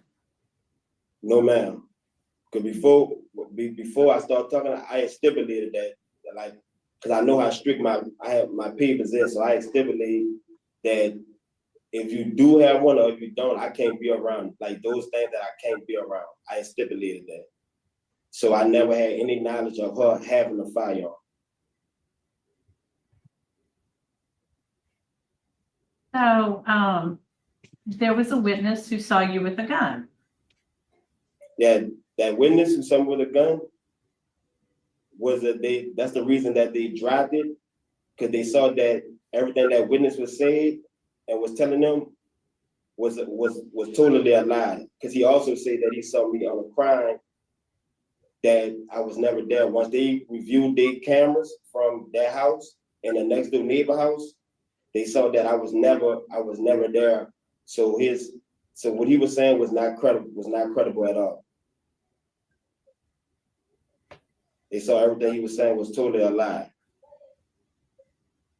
And that's why they dropped every single charge. Well, no, I mean, but the violation is that you have had contact with a firearm as a felon. No, they say that from him saying that, but when they fingerprinted it and they saw that I never had any fingerprints on this gun and they don't have any camera footage or pictures saying that I had this gun, they dismissed Oh my those God, charges. lady. Okay. We don't get a parole officer report if there's not a preponderance of evidence that you have violated your condition. Say it So again. I'm sorry for cutting you off. We don't get a report from a parole officer unless we understand that person tells us that there is evidence of you violating your conditions. I'm gonna defer to my colleagues. Ms. Farrar, any questions? Yeah, there's more stories than just what you say about the guy was lying and other things. There's all kinds of different stories regarding that. And the police report does say that an eyewitness saw you leaving the scene of the murder with a gun in your hand. Whether or not they charge you with that or not, that doesn't change what the eyewitness saw. But then why? Okay, this doesn't make sense. This doesn't make sense. If the eyewitness says, Also, I see you currently on for obstruction of justice. Tell me a little bit about that charge. How did you get that one, and what does that one involve? What are you on supervision for now? That was all the charges. That was all the charges that when I came to jail, when the U.S. Marshals took me into custody, those are charges that I was on, but they dismissed every single charge. I'm not on any charge. I don't have a charge besides a parole hold right now. Well, why? Yeah, that's what I'm asking you about. Tell me about the charges that you're on parole for right now. What are they? It was on obstruction of justice. I had three counts. And tell me some more about that. What was that involving? That was involved in a charge in 2013 when I went to jail for it, and I went to jail when I was 18 and I got out when I was 27 years old for a second-degree murder. And I've been home 3 years. I've been home 3 years, and in the process of these 3 years, I've been working, and I came back to jail for someone accused I basically covered a trail and put me on the scene of something that I have oh my God, any knowledge of, don't have any knowledge of at all. And from the detectives and the police officer, proper investigation, they saw that I was very innocent, and they dropped them charges. They dropped the charges while you're on parole for them right now. Huh? If they dropped all the charges, why are you on Dude, parole? you don't even know what the heck No, saying. I did my time for that. I'm talking about for the charges that I'm in here now for. Trying to find out a little bit about the charge, Dude, about you're why mixing you're on us up. parole right now. You have an obstruction of justice charge you're on parole for. And that's why they got a detain on you, because you did prior obstruction of justice. And I was trying to get you to tell me a little bit about that charge. Lord, Oh, it was a charge. The one that you did get convicted of already. Yeah, I did. It was a second degree murder charge, and he broke it down to obstruction of justice to non-aggravated, and I took time on it, and that's what I'm on papers for now. This dude, man, this guy is so confused. That's all the questions I had. Yes, All sir. right, Mr. Dooley, I don't have any questions. We have a wealth of information that's almost 100 pages in our records, so I don't have any questions of you. I think we're prepared to vote. They're gonna vote Mrs. him. He's Ledoux. not gonna let him out. Yes, I have preponderance of evidence of violation of condition number 5 and 10. They're So not my gonna let him vote out. is Got too much to going on. vote for revoking. Mr. Byron. I concur with Ms. Ledoux. Yes, Mr. Dooley, I see evidence also that you had violating condition number 5 and you pled guilty to violating condition number 10. So today, sorry, your parole's being revoked. He didn't. That get no concludes our answer. business in Jefferson. We are gonna adjourn. It's 10:08 a.m. See, here's my thing with him. None of the stuff that he said makes sense to me. If it don't make sense to me, it definitely don't make sense to them. Definitely. But you know, guys, I want to play something for you guys, which I thought was pretty interesting. This has to do with the with a guy who was found. His case was dismissed on the grounds of stand your law grounds, and you guys, I'm gonna get you guys to hear a little bit about this particular case. Okay, I'm gonna fast forward it a little bit.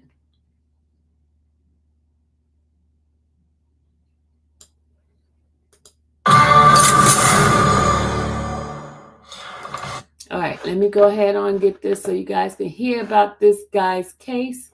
His case was dismissed, and you're going to hear why the judge dismissed his case for the stand your ground law, okay? All right, here we go, y'all.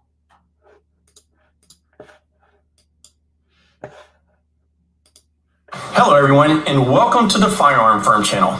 I'm attorney James Phillips, a former prosecutor and founding partner of Katz & Phillips, PA, also known as the Firearm Firm. For 78-year-old Edward Drusalowski, 2024 ended on an extremely high note when a judge determined that he was immune from prosecution for second-degree murder under Florida's immunity law, which protects those who are justified in their use of force in self-defense situations. According to Mr. Drusalowski's recorded interview given the same day, I need you guys to listen carefully to this case, okay? Listen carefully, all right? All right, because I'm going to ask you guys some questions. Listen carefully. Back in September of 2023, Mr. Drusalowski was inside his home when his wife told him that the neighbor's 42-year-old son, Brian Ford, was on their property cutting branches down from their trees. Mr. Drusalowski retrieved his .357 revolver and went outside to confront Mr. Ford. Once outside, Mr. Drusalowski noticed his gate was open and saw Mr. Ford on his property near a chainsaw. As he approached Mr. Ford, Mr. Drusalowski kept his firearm in his hand, but behind his back out of the sight of Mr. Ford. Mr. Drusalowski asked Mr. Ford to get off his property, in which Mr. Ford told him to mind his own business, followed by, well, some not so nice words. At this point, Mr. Drusalowski pointed the firearm at Mr. Ford and once again told him to get off his property. Instead of getting off the property, I forgot to tell you guys, we have left Louisiana. We're on a plane. We are in Florida now for our ride. We're in Florida. "You're pointing your gun at me? Are you going to shoot me?" and began moving towards Mr. Drusalowski. Mr. Drusalowski told him to stop right now or he would shoot. But when Mr. Ford kept walking towards him, Mr. Drusalowski pulled the trigger. Mr. Drusalowski told law enforcement in his interview that his revolver holds 6 rounds, but he only keeps the first 2 chambers empty for safety reasons. So when he pulled the trigger the first time, the gun only clicked, which he said Mr. Ford heard but kept advancing towards him. Mr. Drusilowski then pulled the trigger again, and this time the firearm discharged around, which hit Mr. Ford. In his interview, Mr. Drusilowski told law enforcement that he took his revolver with him for safety because he knew that Mr. Ford had been in prison. Also, Mr. Ford had previously told him about all the fights he won while he was in prison, so Mr. Drusilowski was a little scared of Mr. Ford. Mr. Drusilowski also told law enforcement that given his age and health condition, he could not protect himself against Mr. Ford if Mr. Ford decided to attack him. Mr. Drusilowski told law enforcement that he could not recall seeing any weapons in Mr. Ford's hands at the time of the shooting, or even remember whether or not Mr. Ford had made any threats. However, when law enforcement found Mr. Ford's body, they found 2 knives near his right hand. Also, according to Mr. Ford's 8-year-old son who witnessed the entire incident, Mr. Ford had the chainsaw in his hand and threatened to cut Mr. Drusilowski's head off with it. Mr. Drusilowski could not remember those details when he was interviewed the day of the incident. Of course, I can't say for sure, but I do believe if Mr. Drusilowski would have told law enforcement that Mr. Ford had a knife in one hand, a chainsaw in the other, and threatened to cut off his head, he probably wouldn't have gotten arrested that day. This is why you should never give a statement right after the incident while you're still under the stress of what just happened. There's just way too many physiological and psychological things going on in your body right after a self-defense incident to be able to provide an accurate account of what happened.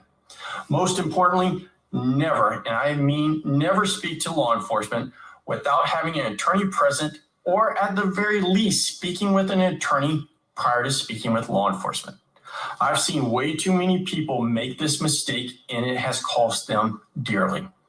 Even if you know you did nothing wrong, consult with an attorney first, please. Florida has a strong immunity statute that protects those who are justified in their use or threatened use of force from being arrested or prosecuted. The immunity statute is found in Florida Statute 776.032 and is titled Immunity from Criminal Prosecution and Civil Action for Justifiable Use or Threatened Use of Force.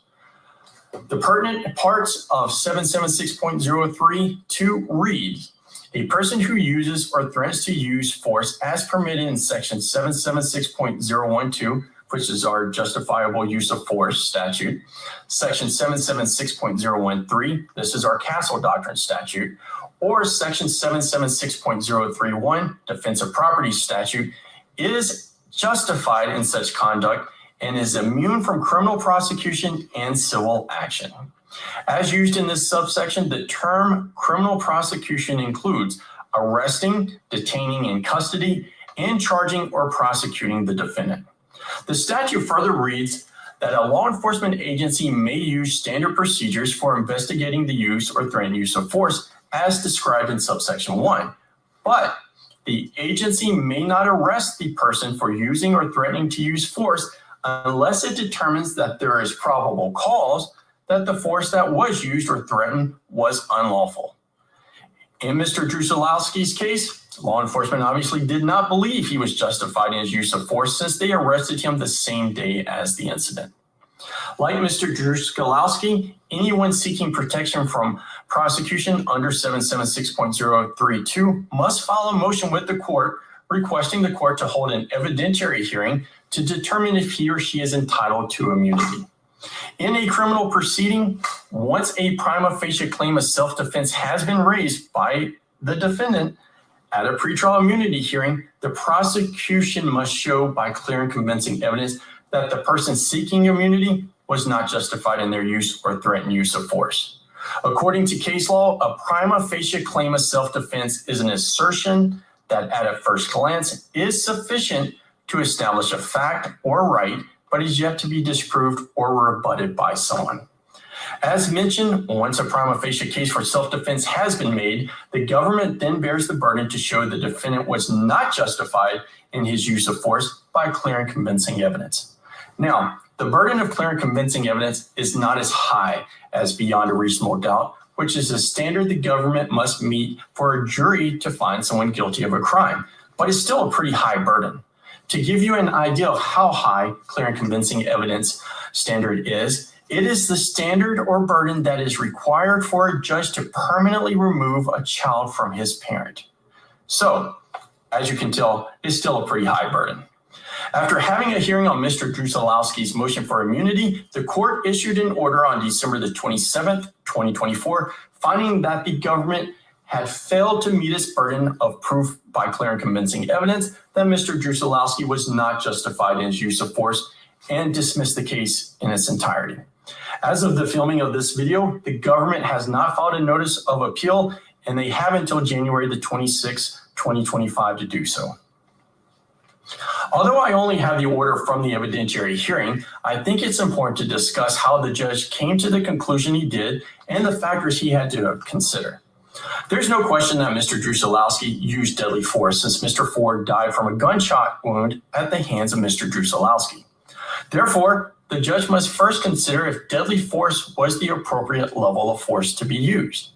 Florida Statute 776.012 subsection 2 allows a person to use deadly force under two circumstances. The first is if it is reasonable to believe that deadly force is necessary to prevent imminent death or great bodily harm to himself or to another person.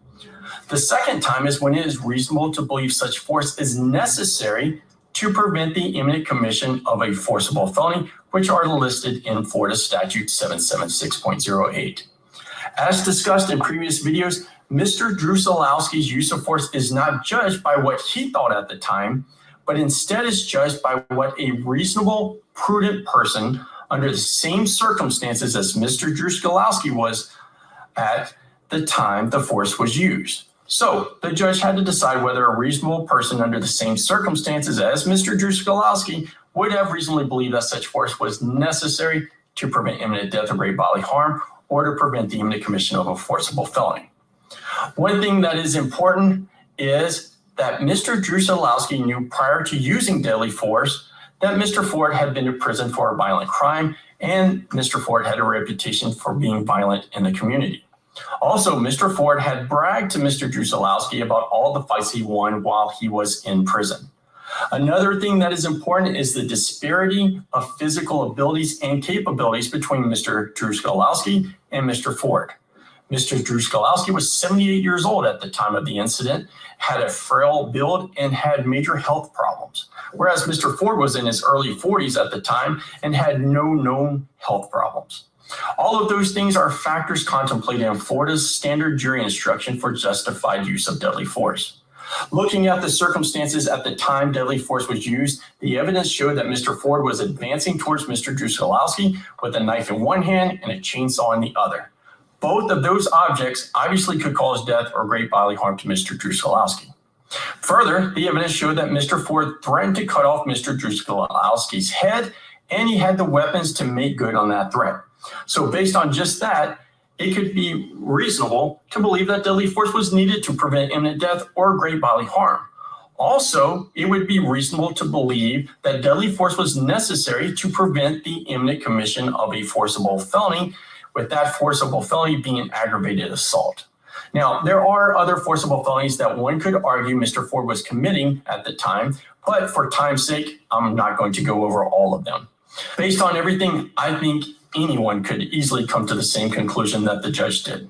Be sure to let us know what you think of Mr. Drusalowski's outcome down in the comments section below. All right. What do you guys think of that? What did you guys think?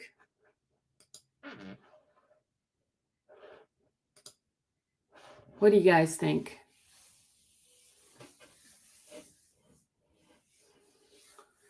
Okay. All right. I have one more educational situation, and then we're going to go over to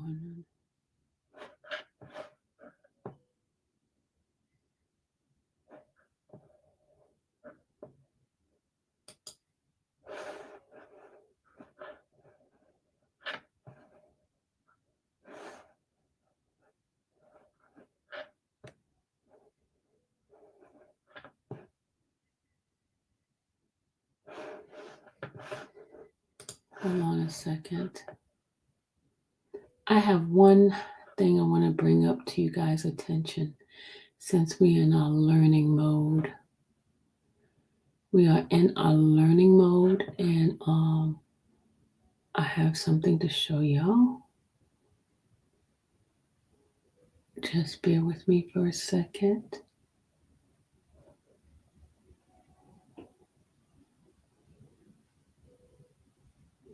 Just one second. This is for anybody who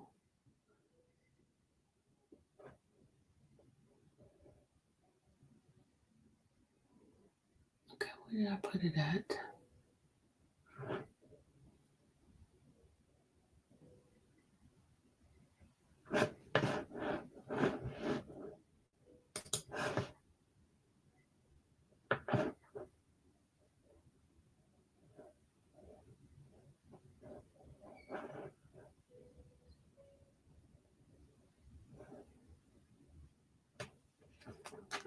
Just a second, guys. I got something to.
All right, this is for anybody who knows anybody that's in Georgia that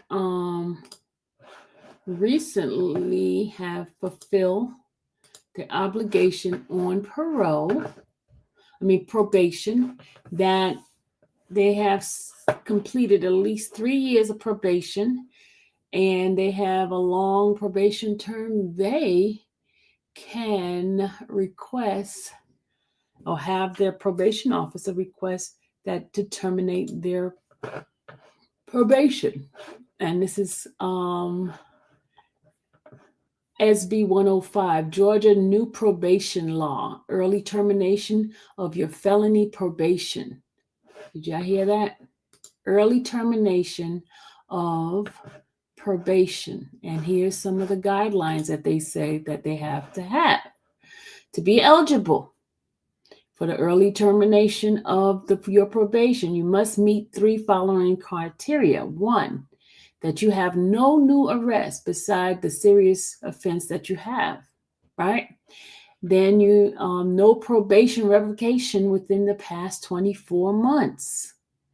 And then number 3, pay all restitution. Pay all restitution. It has to be paid for you to be able to apply, okay? If you have served 3 years of your felony probation sentence and meet the above criteria, you are eligible for early termination of your probation sentence. If you meet the criteria above, here's what you can expect. Your probation officer will submit an order to terminate your probation to the court that sentenced you. The court must grant the order to terminate your probation unless the prosecutor or judge requests a hearing within 30 days. If a hearing is requested, it will be scheduled within 90 days. At the hearing, you will be able to present the judge why you should no longer be on probation. They say normally the judge automatically grants it, but if it doesn't, this is what you have to go through, okay? Because up here it says the court must grant it.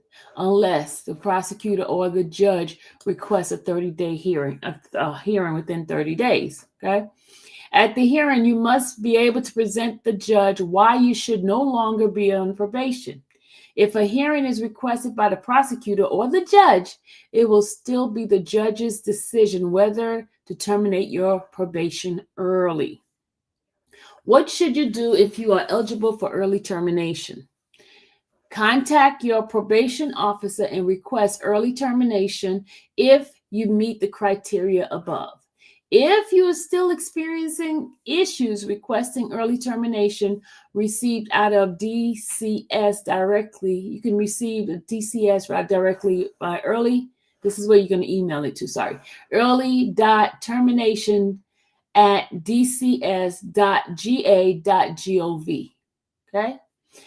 The Georgia Justice Project may be able to help you. This is the organization right here that will be able to help you if everybody's giving you a hard time, if you have met all the criteria. Okay. It says GJP has provided holistic legal representation to individuals facing criminal charges in Metro Atlanta for 35 years. We have recently added a program to assist with probation issues for people who cannot afford an attorney. Reach out to GJP if your order to terminate was submitted and you are now scheduled for a hearing. You believe that you are eligible for early termination and you contacted your probation officer, but your probation officer is not submitting an order to terminate on your behalf. Your probation officer submitted an order to terminate, but it has been 30 days and the court has not granted your order to terminate and you have not been scheduled for a hearing. So it says you think you may qualify, you can contact GJP, may be able to help you, to give you the phone number 404-827-0027 extension 231, or you can email probation@gjp.org for more information. All right. So that is the information I have for you guys on that. All right. So this is what we do over here. We try to get all the information so we can educate people. Educate folks, because a lot of people don't know this now. I'm telling you. A lot of people don't know what they have or what their rights and things like that are. So if we find it out, we bring it to you guys. All right. So we're going to go around the world. We're still traveling, y'all. We're still traveling. We're going to go to another place in town. Oh, is the court ready to come back yet? Is the court ready to come back? Are we ready? Are we ready to come back? Are they ready to come back? Let's see. No, they still out to lunch. They out till 1 o'clock. So let's see. What can we do, y'all, while we wait for them? Anybody have any question? Anybody have any question for us?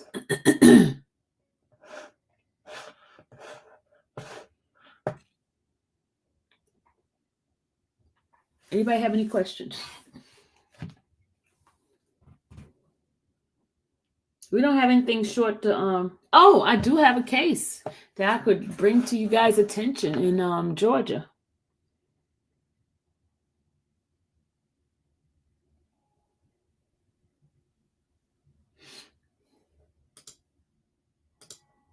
Let's see.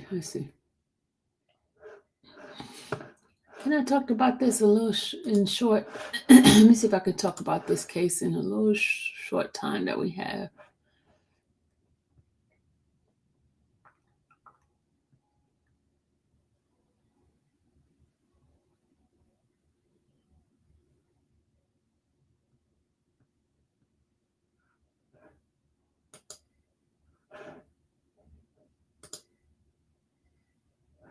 Okay, let me tell you a little bit about this officer. This officer is really off the chain. Let me tell you what he did, y'all. Let me tell you. This officer here was terminated and charged with felony violation of his oath and also for theft. Let me tell you what he did. Okay. This particular officer in Augusta, Georgia, the Richmond County Sheriff's Office announced that it has terminated one of their deputies Tuesday afternoon following an investigation from the Criminal Investigation Division. This is what this dude did. According to police, Deputy Sean McKenzie responded to a residence on September 16, 2024, where a woman requested that a weapon be secured for safekeeping from her husband. She voluntarily provided a deputy with a rifle case containing a rifle and a specialized knife valued approximately $300. As confirmed by Deputy McKenzie's body-worn camera footage, a statement from RSCO reads. In the statement, the sheriff's office said, on January 7, 2025, the complainant's husband came to retrieve the items. Upon inspecting the rifle case, he noticed that the knife was missing and immediately filed a complaint with Internal Affairs. As a result of a potential criminal implication, the case was turned over to CID for further investigation. During the investigation, Deputy Sean McKenzie admitted to taking the knife and securing it at his residence. What? He took it home, y'all, the sheriff's office stated. Arrest warrant was obtained for theft by taking and felony violation of oath of office. According to RCSO, McKenzie is being taken by the Charles B. Webster Detention Center for booking. Lord have mercy. You just want to take the man's knife, and now you lost your job, and now you're going to jail. Chief of Staff Louis Blanchard terminated McKenzie from the force at 3 p.m. on Tuesday, January 14th. That was yesterday, y'all. He got fired yesterday.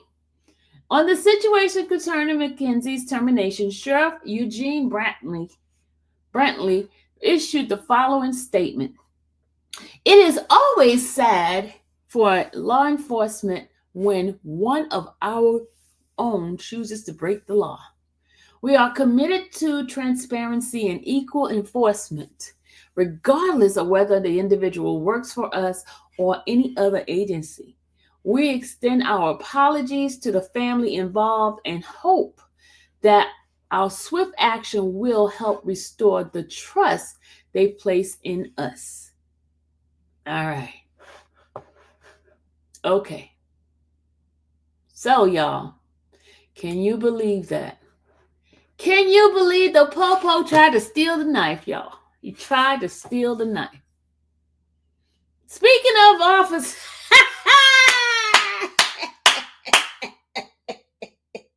JT, they keeping a hush on that, man. Let me tell you, they have not said nothing about. I've been in the courtrooms.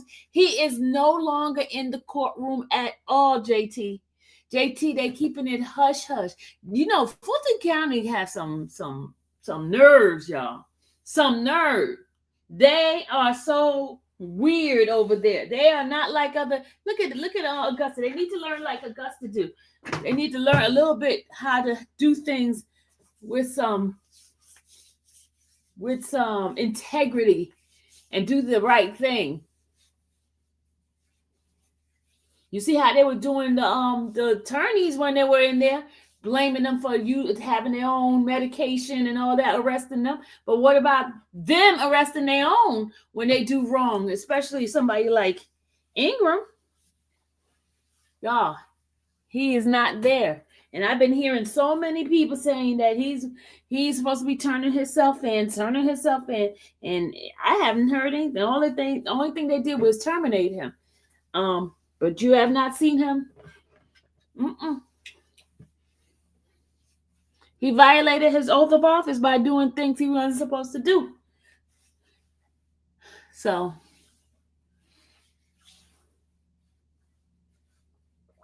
y'all, I got some breaking news I want to talk to you guys about, but I need to, I have to have a meeting with somebody first before I release it. You know me, y'all know me. I don't release stuff until I get the okay, and I'm gonna release it real soon, y'all.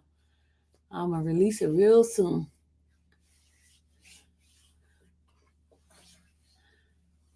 All right, guys, y'all still in here? Y'all still enjoying this?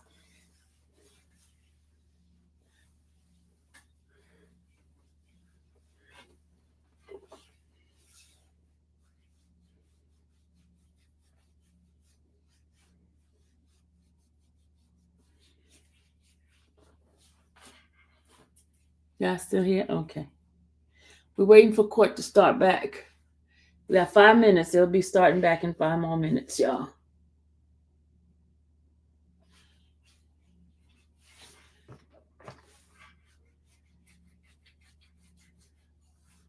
Y'all, that's me putting lotion on my leg. Sounds rough, don't it? Sounds rough. He's lotion. Putting some lotion. Making my legs feel smooth. You know what? Kobe just left me alone, y'all. Kobe sucks. Kobe didn't come and visit me today. He's too through with me because yesterday I left him locked outside the room. So today he said, you know what? You locked me out last time. I'm gonna ignore you today. Kobe said he ignoring me, y'all.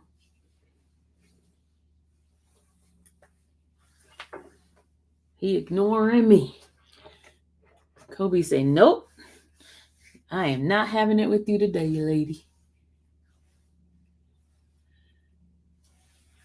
Not today, lady. That's what Kobe's saying. I had enough of you. Dallas still didn't order that dog's food. I'm supposed to go pick up the dog's food. But she has not placed an order. Yeah, I know that. She has not placed the dog's order. Oh, hold on. I gotta make a phone call. Hold on, y'all. I'm gonna put y'all.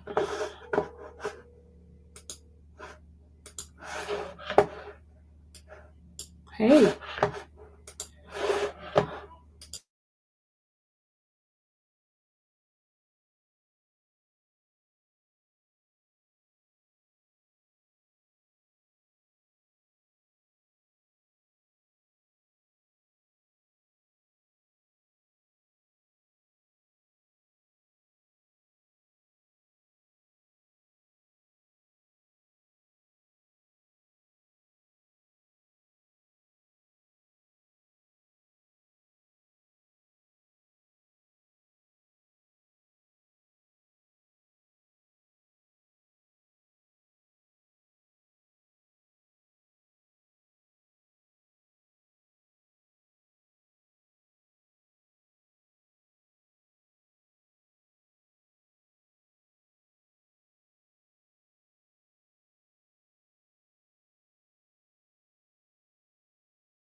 Oh. Gonna attend to this before she comes in. But she has the business record. AT&T records. But I'm not publishing them.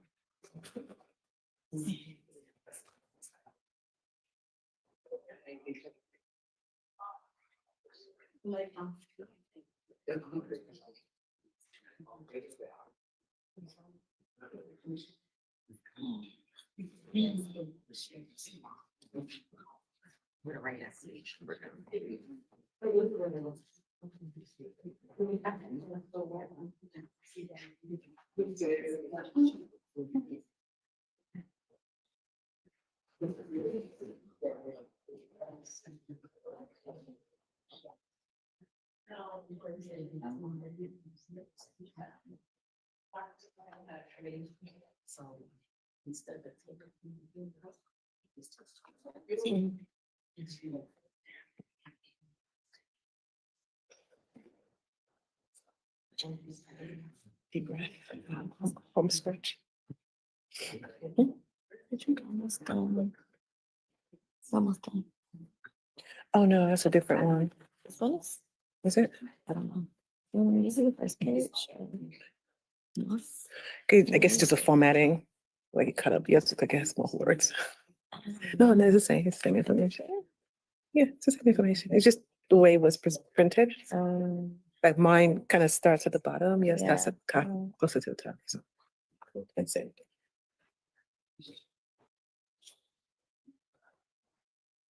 May I see it going out, come to order? I heard you. Stomping.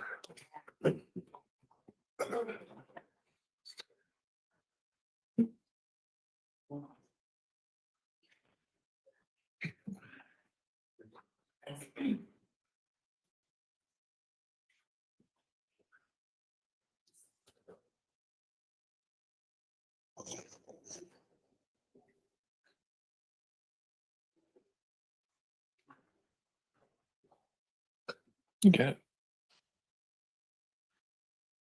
That's gonna fall.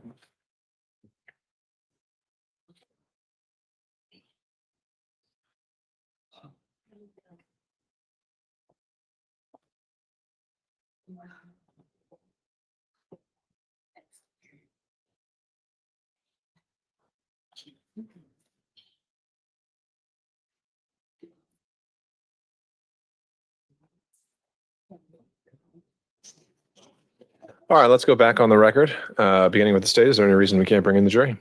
No, Your Honor. Mr. Gardner? No reason. All right, if the state can go ahead and bring in their next witness, we'll have you formally call them once the jury is here. Deputy Scout. Yeah, just ahead of this witness testifying, the Bring it. state will just want to move into the record. This is 875 percentages. Do you want to do that when the jury's in here? And when we'll formally have that read to them? After this witness, I think too is the medical examiner judge, and we just wanted the court maybe to do some sort of before. I agree. Do you want just a general warning that the nature of the photographic evidence you're about to see, let us know if you need a break, that sort of thing? Also to people in the gallery to just.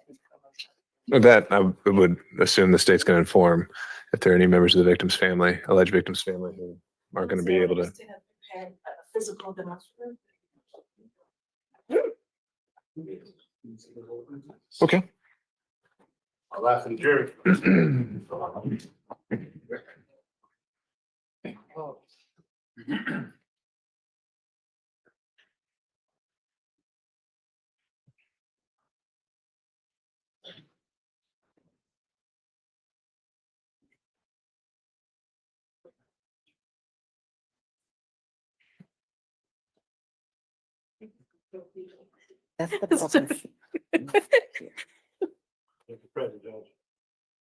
All right, thank you, Deputy Scott. Please be seated, everybody. Welcome back, members of the jury. We're ready to renew the state's case. State may call their next witness. Yes, Your Honor. At this time, we'll call Lieutenant Nikita Moss. And just ahead of her testimony, the state will want to move into the record States Exhibit 875 pursuant to 5 volumes of certified business records. Home records. All right, so you're moving to admit 875. Any objection? No objection. It's admitted.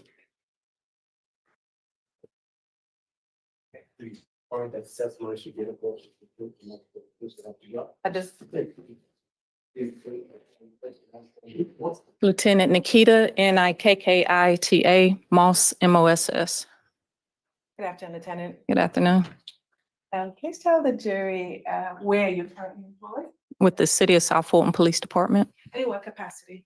as a lieutenant in the Criminal Investigations Division How long have you been a lieutenant in South Fulton? for a year now Prior to that, how long have you been in South Fulton? as a detective, Oh, you assigned to special unit? just criminal investigations. And were you in the same role as a detective in March of 2020? I was. And please describe back in 2020 what some of your duties and responsibilities were. Investigated multiple cases such as homicides, aggravated assaults, and robberies. And currently, are you a post-certified law enforcement officer? Yes, I am. And were you post-certified back in 2020? Yes, I was. Generally, how do you get assigned to a case? We have an on-call schedule. In this particular evening, I was the homicide detective on call. And do you remember the time you received that call? Around between 7:30 and 7:40 p.m. I'd like to bring your attention to South Fulton case number 2020-4004736. How did you become involved in that case? I was called out in reference to a shooting that evening. So once I responded, that's when I began my investigation. Generally describe the nature of that investigation. It was a death investigation after a shooting, which the decedent was pronounced dead on scene. Who was the victim? Jamari Davenport. How did the defendant learn? During the course of the investigation, I spoke with the occupants inside of the residence, LaWanda Gore and Gabrielle Gore. At that time, while speaking with Gabrielle Gore, she explained that she arrived at her residence with Mr. Davenport. Once she exited his vehicle, that's when Lamonte Lewis walked up the driveway as she was walking to her residence, and she described him as being one of her children's father. What date was that? March 28th, 2020. Location. At 4660 Diane Drive, South Fulton. Yes, it is. What type of residence it was? A single house dwelling. Once you learned that initial information from Ms. Gore, what did you do next? Miss LaWanda Gore provided video footage. At that time, she allowed me to look at her phone. Most video cameras now, you can watch video on your phone. While watching that footage, I observed a pickup truck in the driveway. And then there was another vehicle behind the pickup truck. And then you see a white car parked behind those vehicles at the end of the driveway, blocking the cars in. Then you see a male walk up to the passenger side of the truck, which would be closest to the house, and just start shooting inside of the truck from the passenger side. Then you see him walk out of scene as if he was going to the front door of the residence. And then you see him running back down to the end of the driveway to retrieve something out of the car. Then he came back up to the residence. In between the time of the shooting, the second car that was in the driveway backed out and ran into the white car, which was Mr. Lewis's car, and left the scene. What was the next step of your investigation when you after reviewing that video? We did interview Miss Gabrielle Gore, who basically did what I said. She observed Mr. Lewis walking up to the car and shooting several times. At that time, she was banging on the door for her mom to let her in. We spoke with Miss LaWanda Gore, who stated she heard her daughter outside yelling and heard approximately 10 shots when she let her in.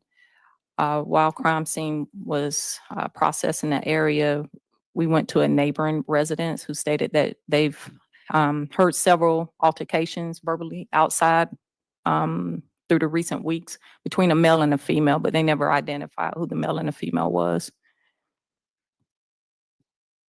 Steps that you next did to corroborate all the information you learned from the people at the house that night.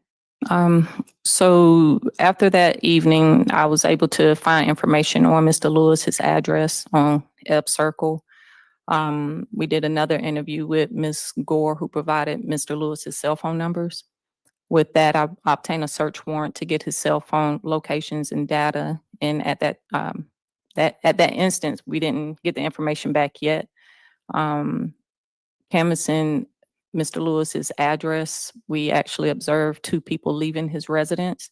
We pulled that car over and turns out it was his brother and his father. I obtained a search warrant for the residence, and that's when we searched Mr. Lewis's residence. Phone number that Ms. Gore gave you that you're later able to confirm the records? I can't off the top. Those are your copy for report to refresh your recollection. Would that help you? Yes. And I'm giving you a copy of the report. You need to review, let me know when you're finished. Okay.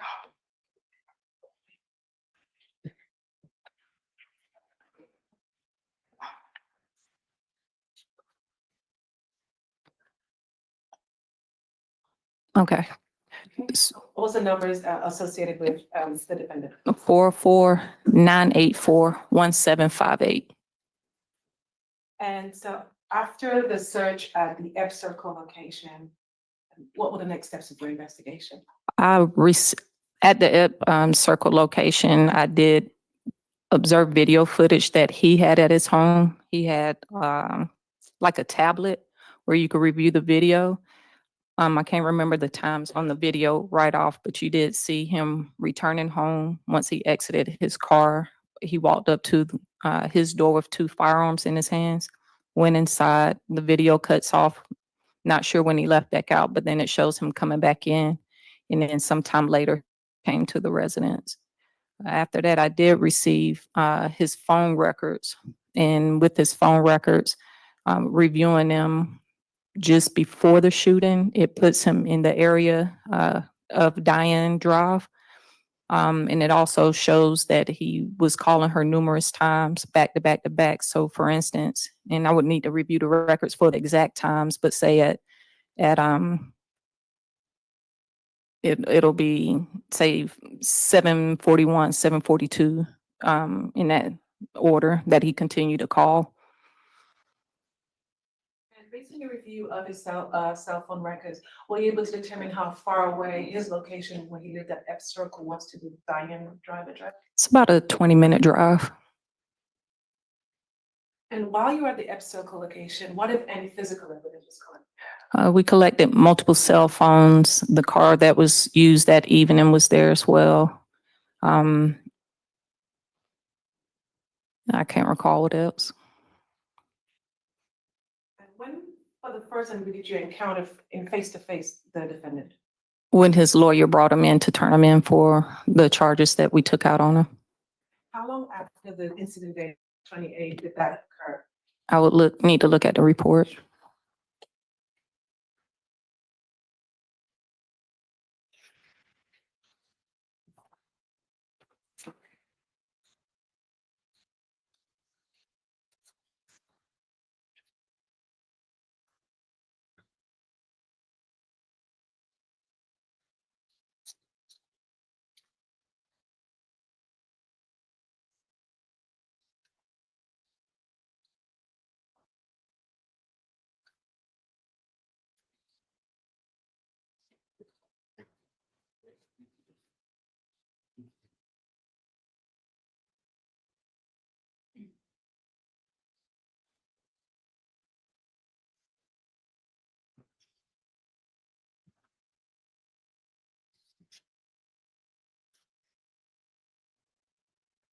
The shooting occurred on March the 28th. He turned himself in on March the 31st.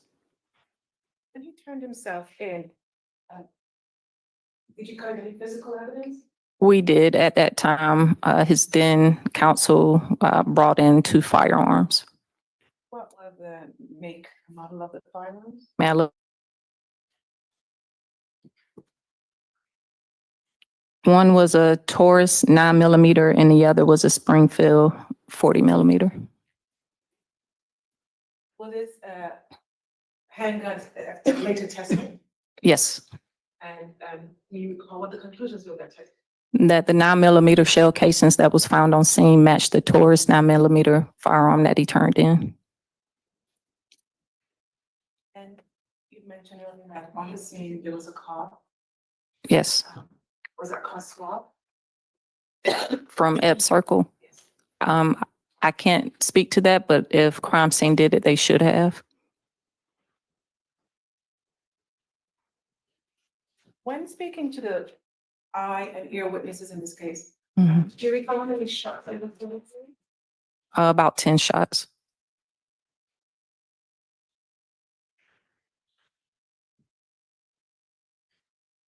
On or around, directing attention to April 3rd of 2020, did you receive the videos directly from the security provider, Defendant? I did. And what, when you reviewed the videos, what are the additional information you learned? I don't recall.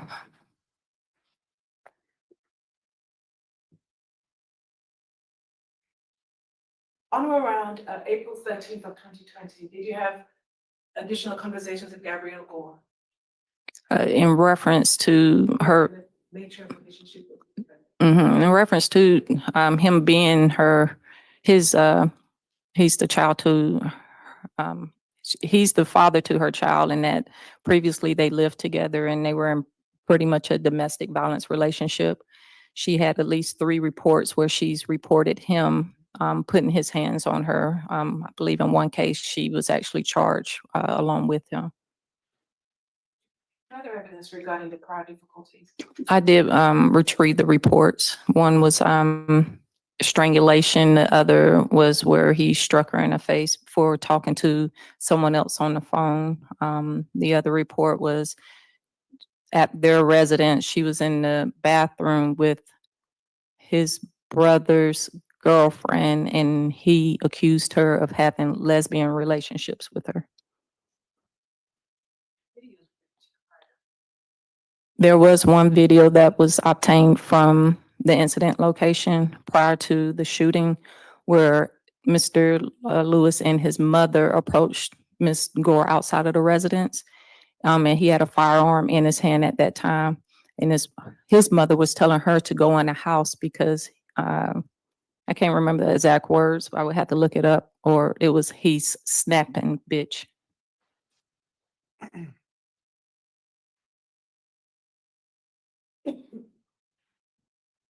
When did you receive Gabrielle Gore's cell phone? I would have to look it up.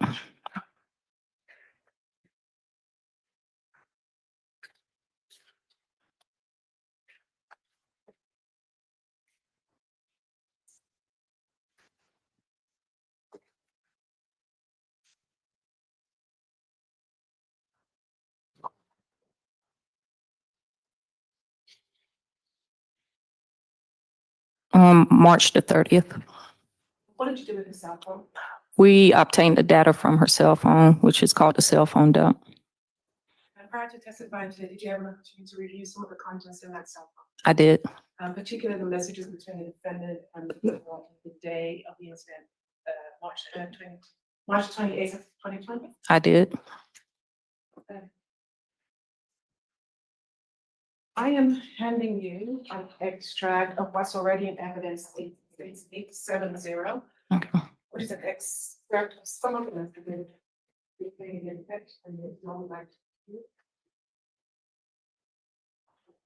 I'm directing your attention first to page 108224.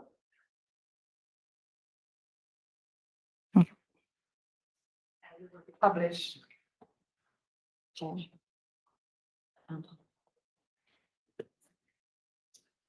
Okay. I'm sorry, screen share is disabled. If we could re-add Ms. Charles as a host on Zoom, Or 88 Washington. 88. or 88 Washington. Thank you.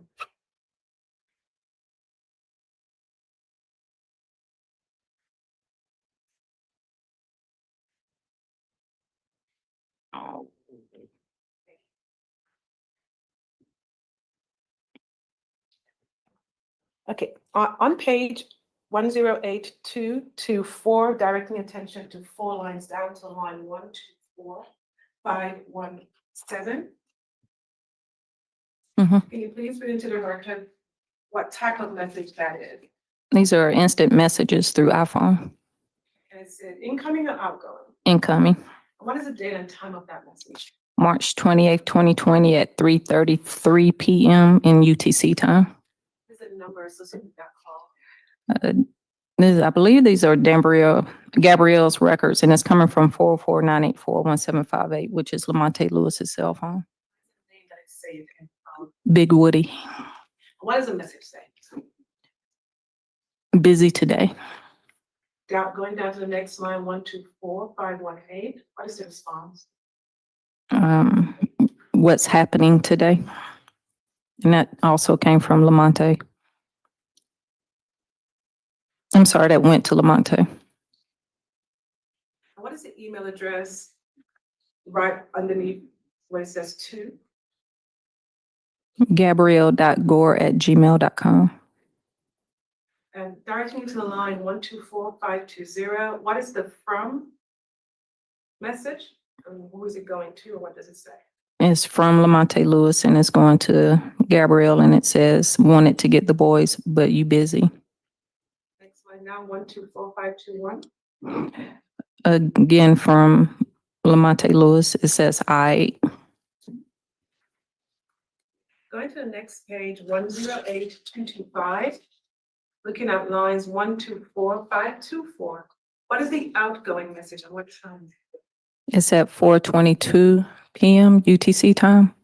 It's an outgoing message, and it says, he keep calling me. And I believe this message is going to Gore's mother. Can you read the number? It says to and the name associated with that? 443265743, Winifred. And the next message down 124525 Mhm. from Winifred. He trying to get the boys. 124528, the from message to, what does it say? It's to Mr. Lewis from Gore. They at the house with my mama. Go get them. I'm all the way in Thompson, Georgia. Service going in and out. It says that two number. Can you read that number and the name into the record? Sure, it's 447960319, Lamonte. And then next line down 124529. What is the next from message? It's from Lamonte. You funny, bruh. And going down to line 124530. It's a outgoing message to Lamonte. It says how. 124531. It's another outgoing message to Winifred saying, let me know if he come or not. 124532. It's an incoming message from Lamonte saying, your sister and mama said they don't know where you at. What does the name say on that or attached to that number? Big Woody. 124534. It's an outgoing message to Lamonte saying OTP with Apple, on the phone with Apple. That's the next message after that.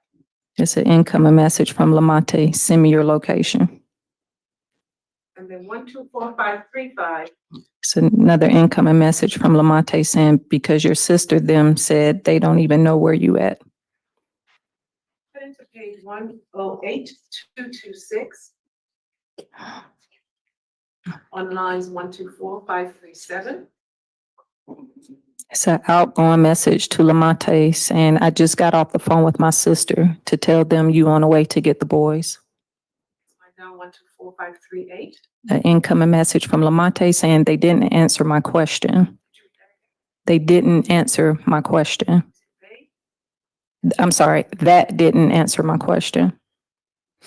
Next line 124539. It's an outgoing message to Lamonte. So you not getting the boys? 124540. An incoming message from Lamonte. Send me your location. 124541. It's an outgoing message to Lamonte. How do I send my location to an Android? 124542. It's an incoming message from Lamonte iPhone. 124543. It's an outgoing message to Lamonte. You need my locations because you think I'm lying, right? An incoming message from Lamonte, trying to figure out why your sister them acting. An incoming message from Lamonte, funny. 124546. An outgoing message to Caprice on the phone with Apple. I'm sorry, you said 56? Yeah. 108227. Mhm. That directly to line 124547 at the top. Mhm. It's an incoming message from Lamonte because they don't know where you at. 548. An outgoing message from Lamonte, sister and them. An incoming message to Lamont from Lamonte, just send me your location. An incoming message from Lamonte, shit sound funny, that's all. That number there. 404-796-0319. Going down 124554. It's an incoming message from Lamonte or answer the FaceTime. 555. It's an outgoing message to Lamonte, how it sound funny. Next line down. I'm sorry, 124557. It's an incoming message from Lamonte, just send me your location. 4558. An incoming message from Lamonte, trust me, I'm not coming to where you are. Heading to page 108228.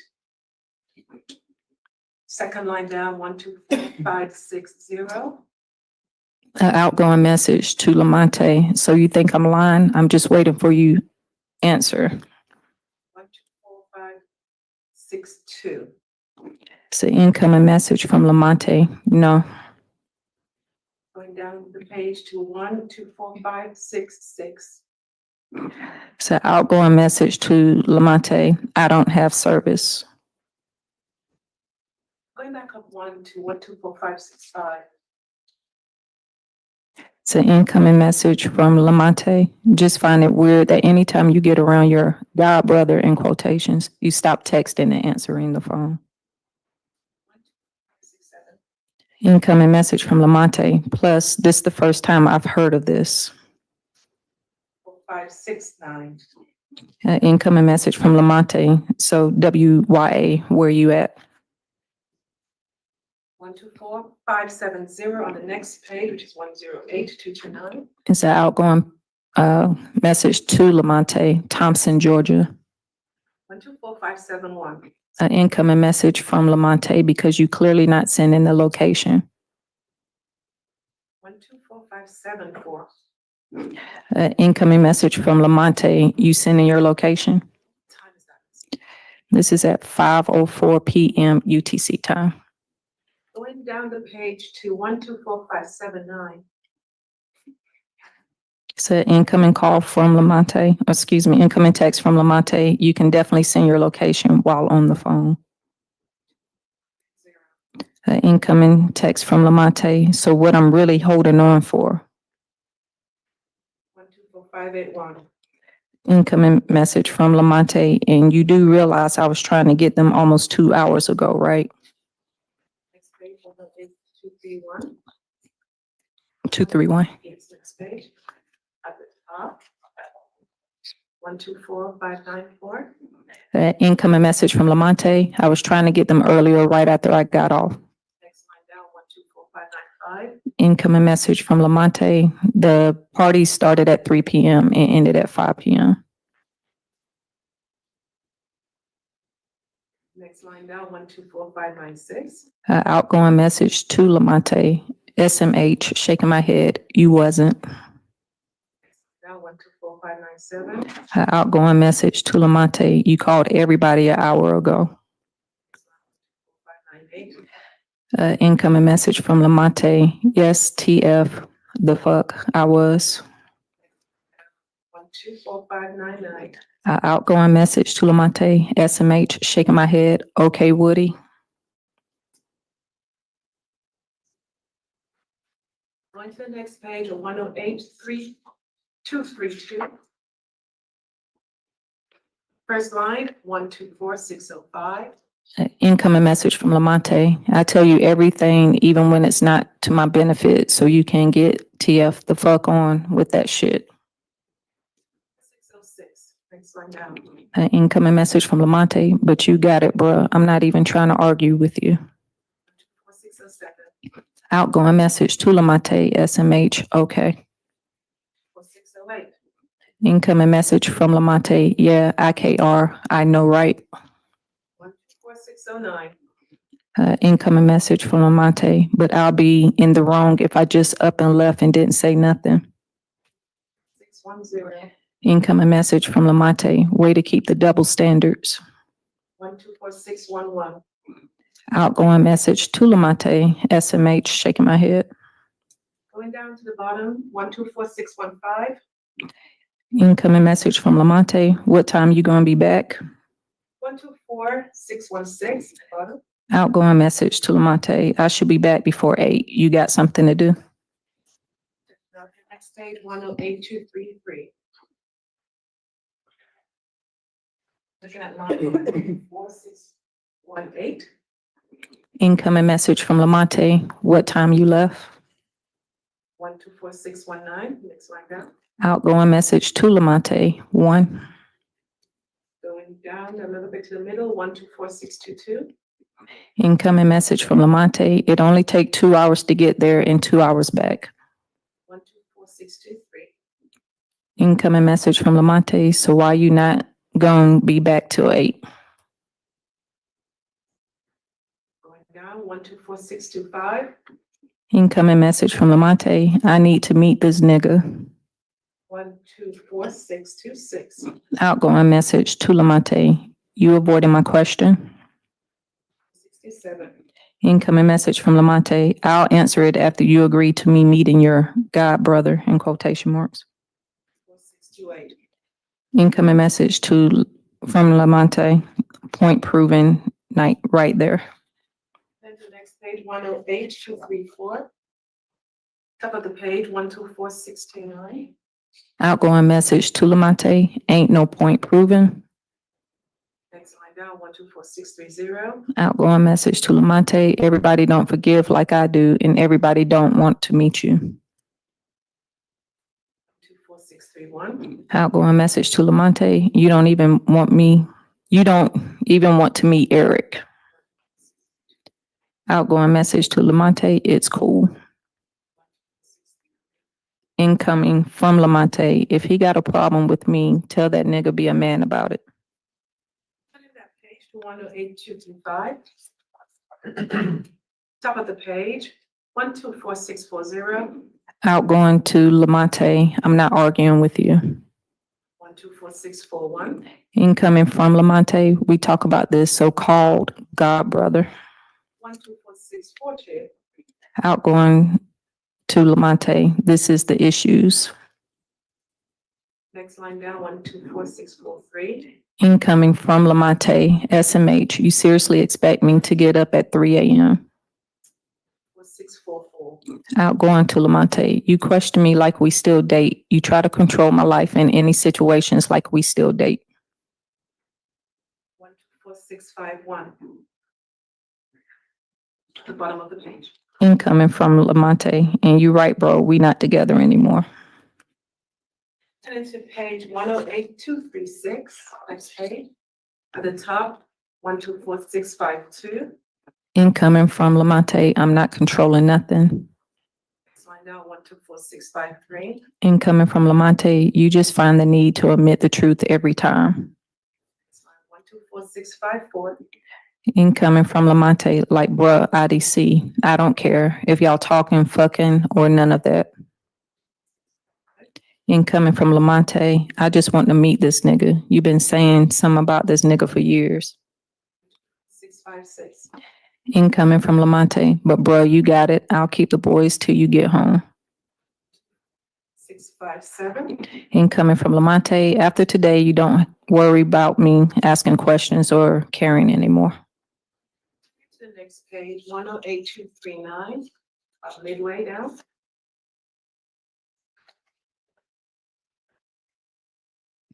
One, 2, 4, 6, 9, 1. Outgoing to Lamonte Woody, I have to turn it off. 124692. Incoming from Lamonte. Lamonte, turn what off? 124693. Outgoing to Lamonte, you haven't noticed it yet? 694. Incoming from Lamonte, notice what? That you look at me differently? 124695. Outgoing to Lamonte, I'm still scared of you. 124696. Incoming from Lamonte, thanks for telling me. Turning to the next page, 108240. 124697, top of the page. Outgoing to Lamonte, yes, I'm trying to heal and erase the pain, but I can't turn it off. 124698. Outgoing to Lamonte, anytime you argue with me, I cry. 699. Outgoing to Lamonte, if you haven't noticed. 124700. Incoming from Lamonte, I have a reason. I try to keep conversations simple.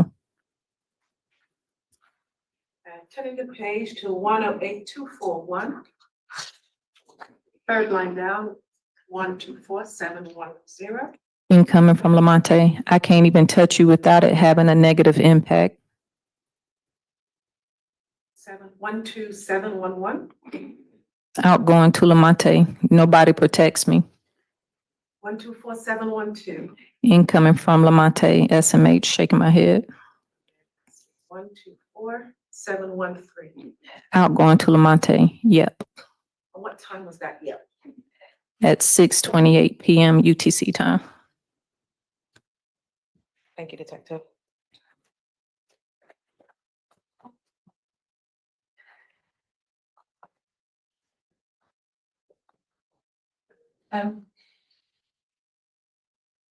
Were you the one who took out warrants in this case? I did.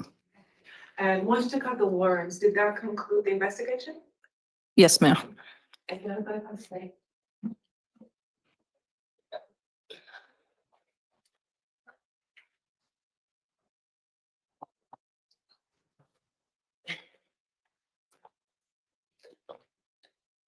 Lieutenant.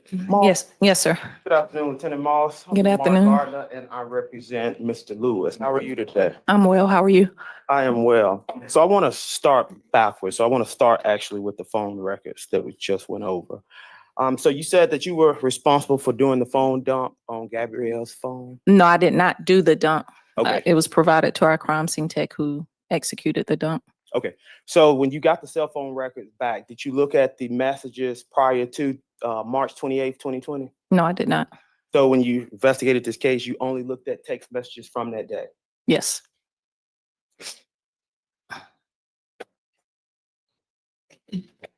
Would it not have interest to you to look at any messages leading up to that day? If I had them at that time on that day, yes. So you didn't have them on at that time? When did you receive the phone? We received her phone on March the 30th. I would need to look in the report to see when the dump was completed. Is the report still in front of you? Yes, sir.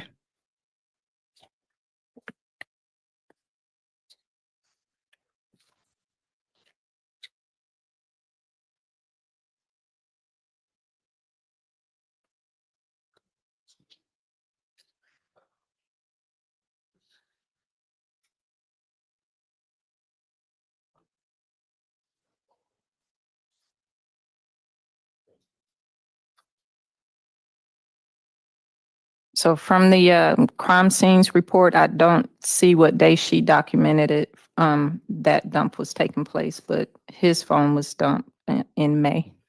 Well, let me ask you this. Did you look at the messages before today?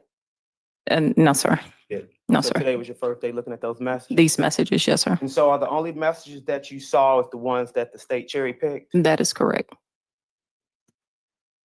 I want you to turn to, you still have the call list in front of you, message list in front of you? Mhm. Page 107983. That's the page number? Yes. I don't have that page.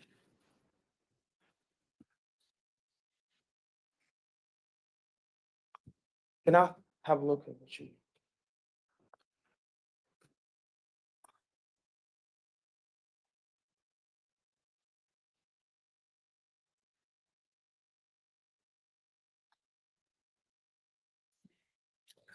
Let me ask you something.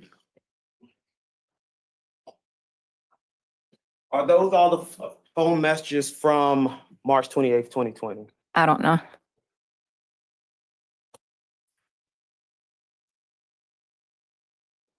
Let me ask you this. Do you have page 108095? No, I do not. Yep, page 108148. No, I do not. So would it be a fair assessment to say that you did not review the complete records in this case from March 28th, 2020? That's correct.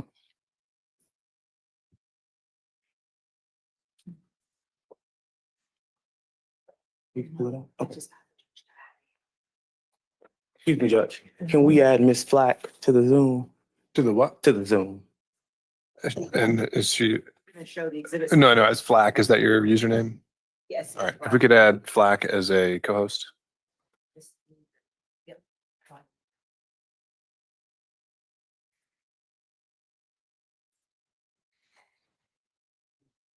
You got it pulled up.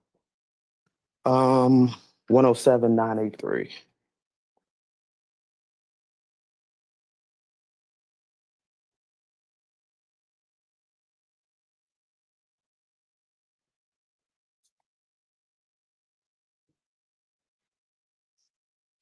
Yes.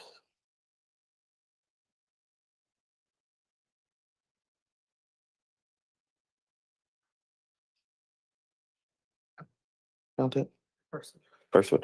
Can you see the screen from where you're sitting? I can. Can you read what the messages, well, who is it from? Oh, 3/25/2020. Which No, I'm message sorry, are you wrong looking one. at? That's the one. Okay. Yes, that's the one. I'm sorry. Who's the message from? Which message are you referencing At the to? 122089. 3/25/2020, 5:59, 28 p.m.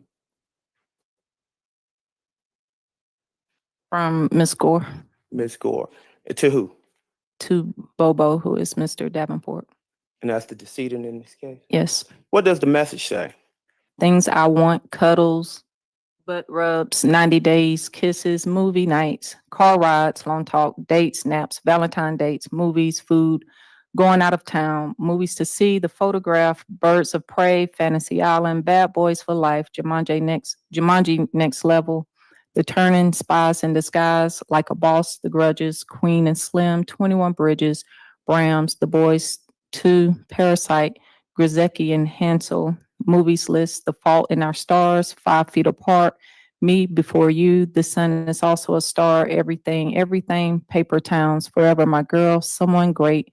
To all the boys, P.S. I still love you. To all the boys, I've loved boys. A series of unfortunate events, Stranger Things, Haven, 13 Reasons Why. Diablero, Jane the Virgin, Instructions Not Included, Lucifer, movies I haven't seen, Paper Towns, 50 Shades of Freed, After, Beastly, Love, Jack. I'm gonna move to page 108095.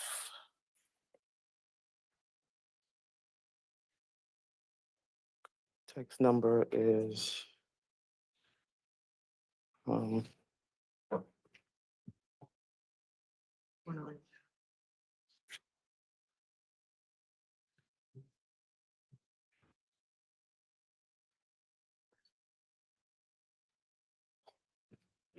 looking at the first message, 3/26/2020 to 5:45:52 p.m.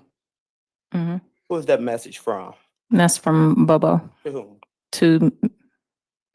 to Unc CJ, which would be Mr. Askew. And And to whom? It's another name listed.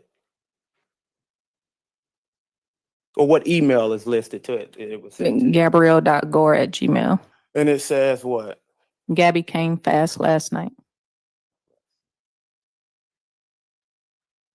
Do you have, any idea what that means? I can only assume. Let's turn to text 123735, 108148. What's the text? 123735.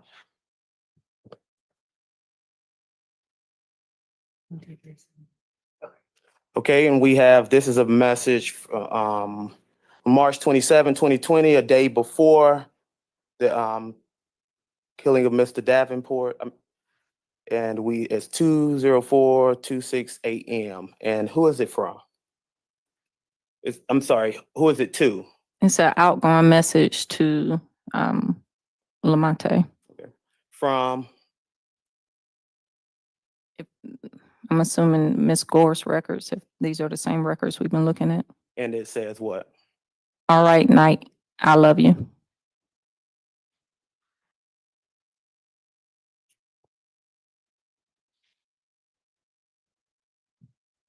Can we go to 1246? I'm sorry.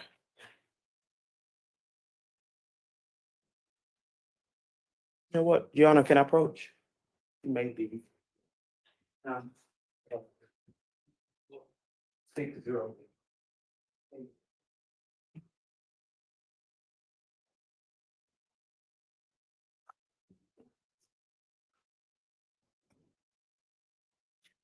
The page number.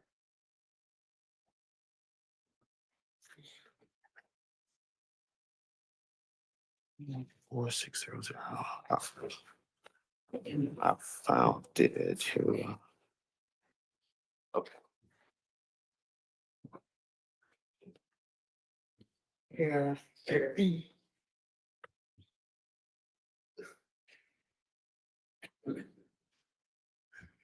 So That message, what's the date of that message? on March the 28th, March 28th, and that's the day of the incident? correct? And that's from whom? It's an outgoing message from Gabrielle to Lamonte. And what's the court? And what does it say? Can you go get the boys till I get home? And that was from Gabby to Lamonte, correct? That's correct.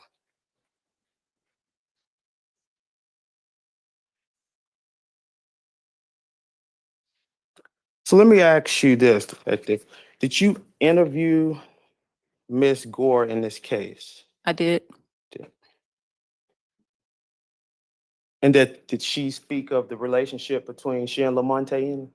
In the second interview, yes, she did. She said it was a domestic relationship between them two. Is that the interview that was recorded? Correct.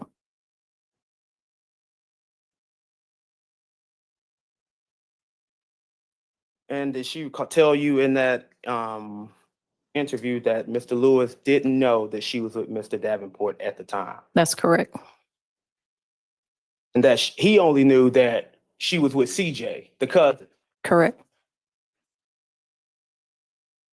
Did she tell you that in December of 2019, she started talking to Mr. Davenport? That's correct.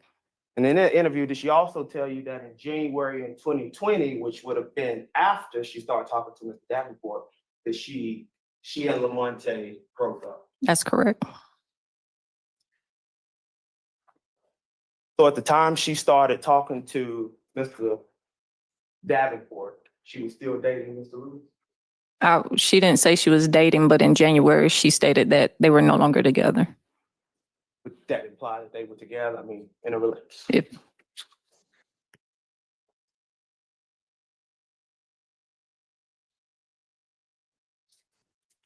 Did she tell you that she told Mr. Lewis that Mr. Davenport was a brother or a friend? She never mentioned him to Mr. Lewis.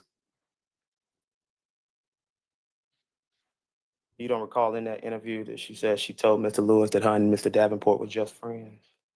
No, sir. Okay. Did she,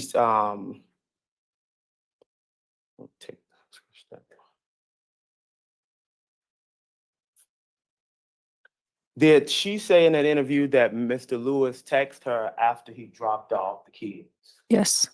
And did she say that Mr. Lewis advised her that Hayden, her young oldest son, needed a brief retreat? Yes.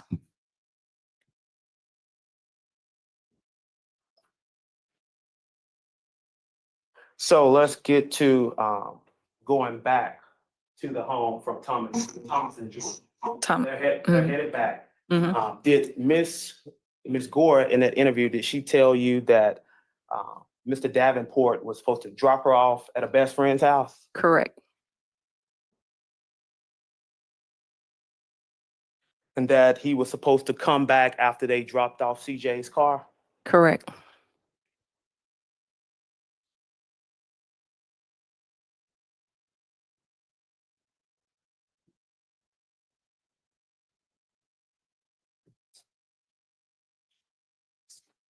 So she said he was supposed to pull up, drop her off, but instead he pulled up in the driveway. Correct. They were supposed to drop her off on the side of the street, but he pulled into the driveway. And she didn't know why, correct? Correct.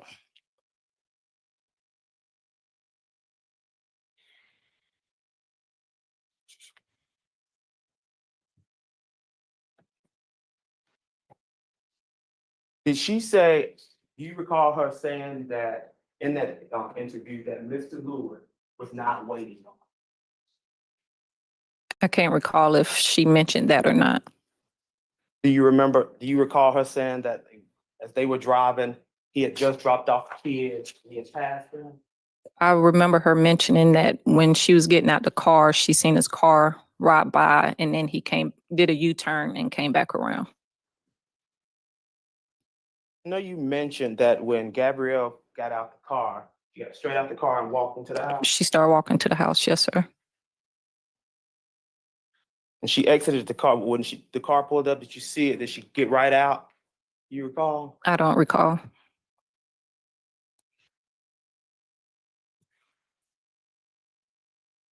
She said at the time Mr.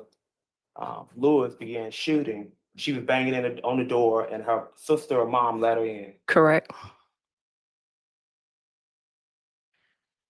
That she was let in after Mr. Lewis walked to her and said, "You're next," before going back to his car to retrieve another firearm.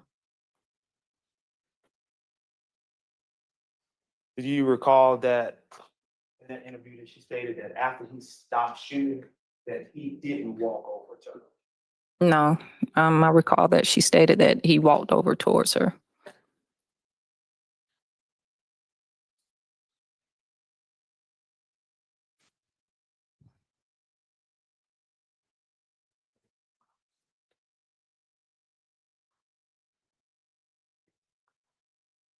On direct, you stated that Mr. Lewis, after shooting, he returned back to his vehicle. Correct. Your exact words were he retrieved something out of the car. Do you know what that something was? A firearm.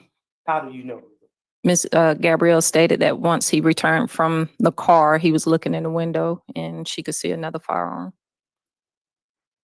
So when he returned from the car, did he go up to her door or window?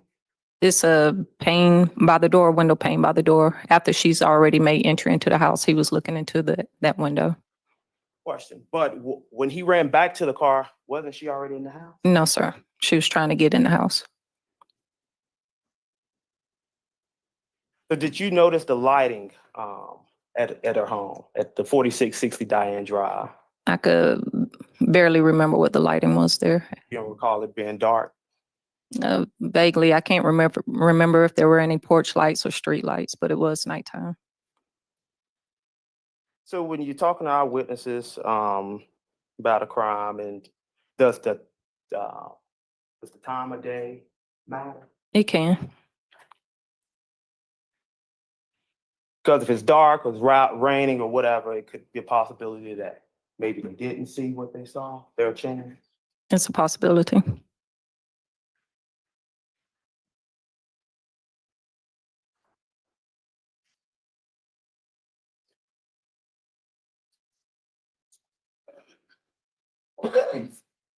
You said that, let's get to the day that Lamonte turned himself in. He was escorted by an attorney. Correct. And it was days after the 3/28, the March 28th incident. Yes, sir. Okay.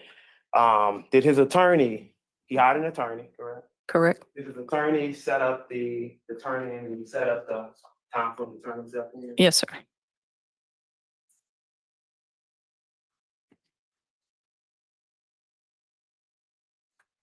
So he didn't necessarily wrong, he just took the advice of his counsel. I'm assuming so. Yes, sir.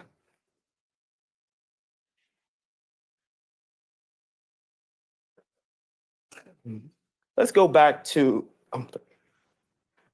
excuse me, go back to the accident scene on 328. You searched the Silverado truck?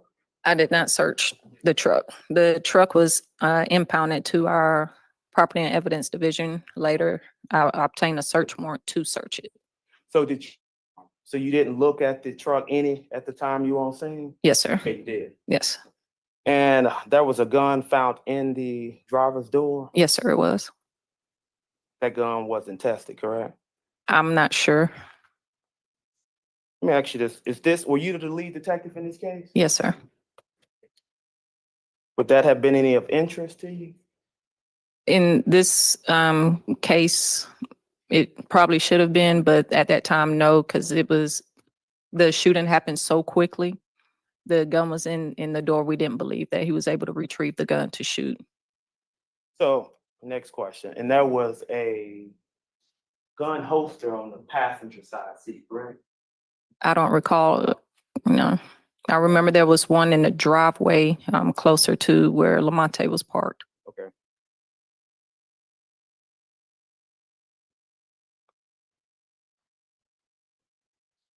It was closer to the road, that one. Right? Correct. Do you recall reading a report that was authored by Mr. Green and Eric Green? Mm-hmm. In that report, did you recall that he stated that there was a soft black gun holster on the passenger side seat of the Silverado? No, I don't recall. So let me ask you this, like usually, if you find a gun, the holster, Mhm. usually the gun in the door and the holster on the seat? Sometimes it could be.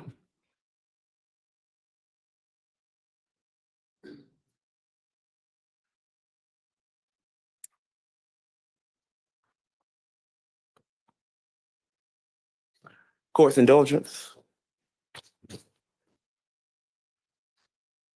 No further questions. Thank you. Can we redirect on those points? Yes, Your Honor.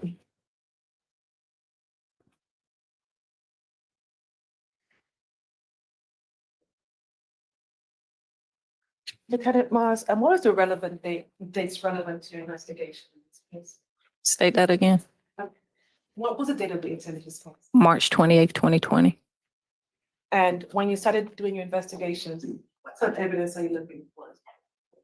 Video evidence, witnesses, shell casings, firearms, cell phones. And during the course of your investigation, you also reviewed videos, is that correct? That's correct. And that includes the videos that were located at the defendant's location. That's correct. You testified on cross that there was a gun recovered from the driver's side door. What were your observations as to the positioning as far as the handle versus the muzzle? The handle is the pocket on the door. So the handle of the gun was pointed upward and the muzzle was basically facing downward. Was the handle facing towards the driver or away from the driver? That I can't recall. The way the pocket sits, it would just be straight up. It wouldn't lean one way or the other. How about the muzzle? Would it be facing the driver or away from the driver? So into the cubby or Towards the front end of the car. into the crevice, is that correct? Correct. You testified on cross about the conditions that night. Mhm. While you observed the conditions at the scene, were there any obstructions between the front door and the Chevy? There were several trees, large trees, in the front yard that would obstruct the view of what's in the roadway or part of the driveway. But then walk directly to the front door of the Chevy. It kind of curves around. So it's a sidewalk. So as you're walking down the sidewalk to go to the front door, it curves around. So that you probably wouldn't see what's closer to the garage from the window or the door. Coming in the door, you would have a clear view of the truck, is that correct? Yeah, And have a clear view of the immediate area in front of that doorway. correct. If I may just have you look behind you, I'm sharing what's already in evidence, which is State's Exhibit 52A.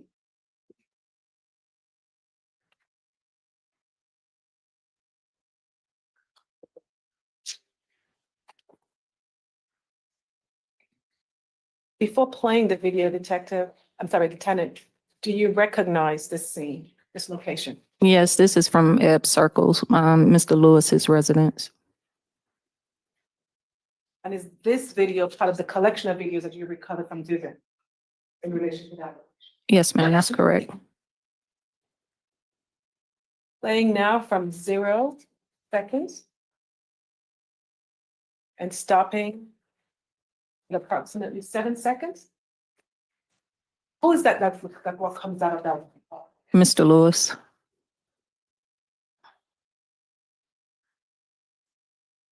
Stopping now at approximately 8 seconds. What do we now observe on that video? 2 guns in his hand. How can you tell the difference? It's apparent. And what does he do? He goes inside the house with the firearms.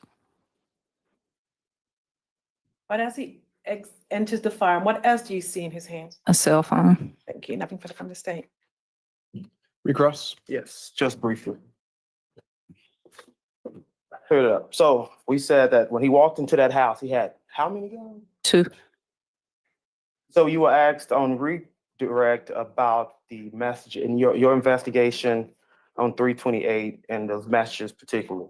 Let me ask you this. Would all the messages on that day not have been important? With all the what? Wouldn't have all the messages on that day been important to your investigation? If I had it at the time, yes. And again, before today, you didn't look at the messages? Correct. No further question. All right, can this witness be excused? Yes, Your Honor. Thank you. You can step down, ma'am. Thank you, Your Honor. Unless anyone needs a break, the state may call their next witness. Your Honor, if I may, this is the witness I would need to set up the physical demonstrative. And then how long would that take? You can just start that process as he comes in. Yeah. Feel free. So we'll call Dr. Michael Henniger. All right. Okay, so members of the jury, while Dr. Henniger is coming in and the state is getting set up, I just want to inform you that it's my understanding that the nature of Dr. Henniger's testimony may be considered, I haven't seen it, but it may be graphic. And so my instruction for you would be that at any point, if you need to take a break, or if what you're viewing prevents you from considering the evidence fully, if you can please raise your hand and let me know. We can pause, we can address that, and we can try to work through that. And I just want to emphasize that. And by that same token, I want to tell all the members of the gallery here that if you believe that this evidence may create some kind of a audible or emotional response from you, please consider that now and step out. And you can always view this testimony later on our live stream.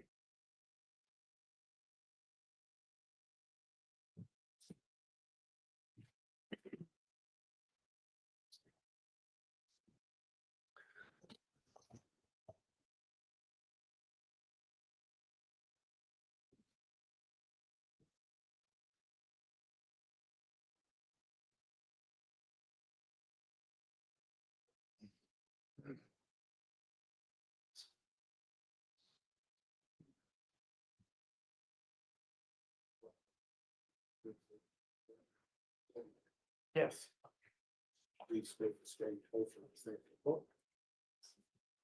Okay, my name's Dr. Michael Henninger, and it's spelled Michael, and then Heninger. Good afternoon, Dr. Henniger. Good afternoon. Please tell the jury what you do for work.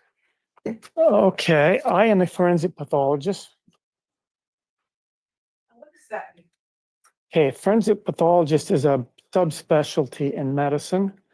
Most of what we do is apply the principles of pathology, which is branch of medicine, into a forensic setting, which in the United States, the most common forensic setting are homicides, and then we're doing death investigation and just using the tools of medicine in this specific field.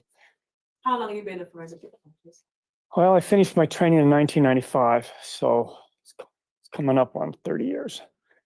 And can you tell the juries generally what sort of your formal education and background that qualifies you to be a forensic pathologist? Yes, I started out at Utah State University and I received a Bachelor of Science degree in biology. I went to medical school at the University of Utah, received an MD degree. Then I went into the military and I did an internship in internal medicine at Keesler Air Force Base in Biloxi, Mississippi. After I did that year of training, I practiced primary care medicine in the military for a few years to pay back my time.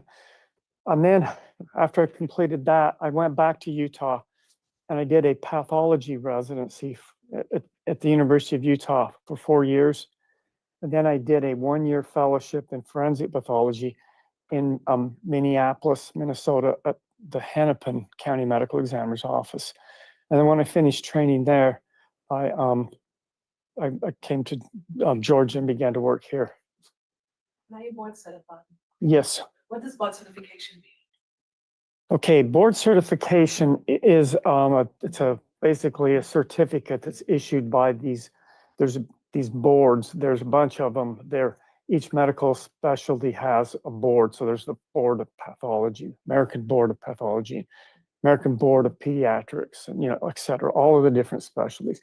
And this organization basically determines what is board certification, and they select institutions that have the best material available and the rights, what they think is the right circumstances, and they define these as credible and certify them.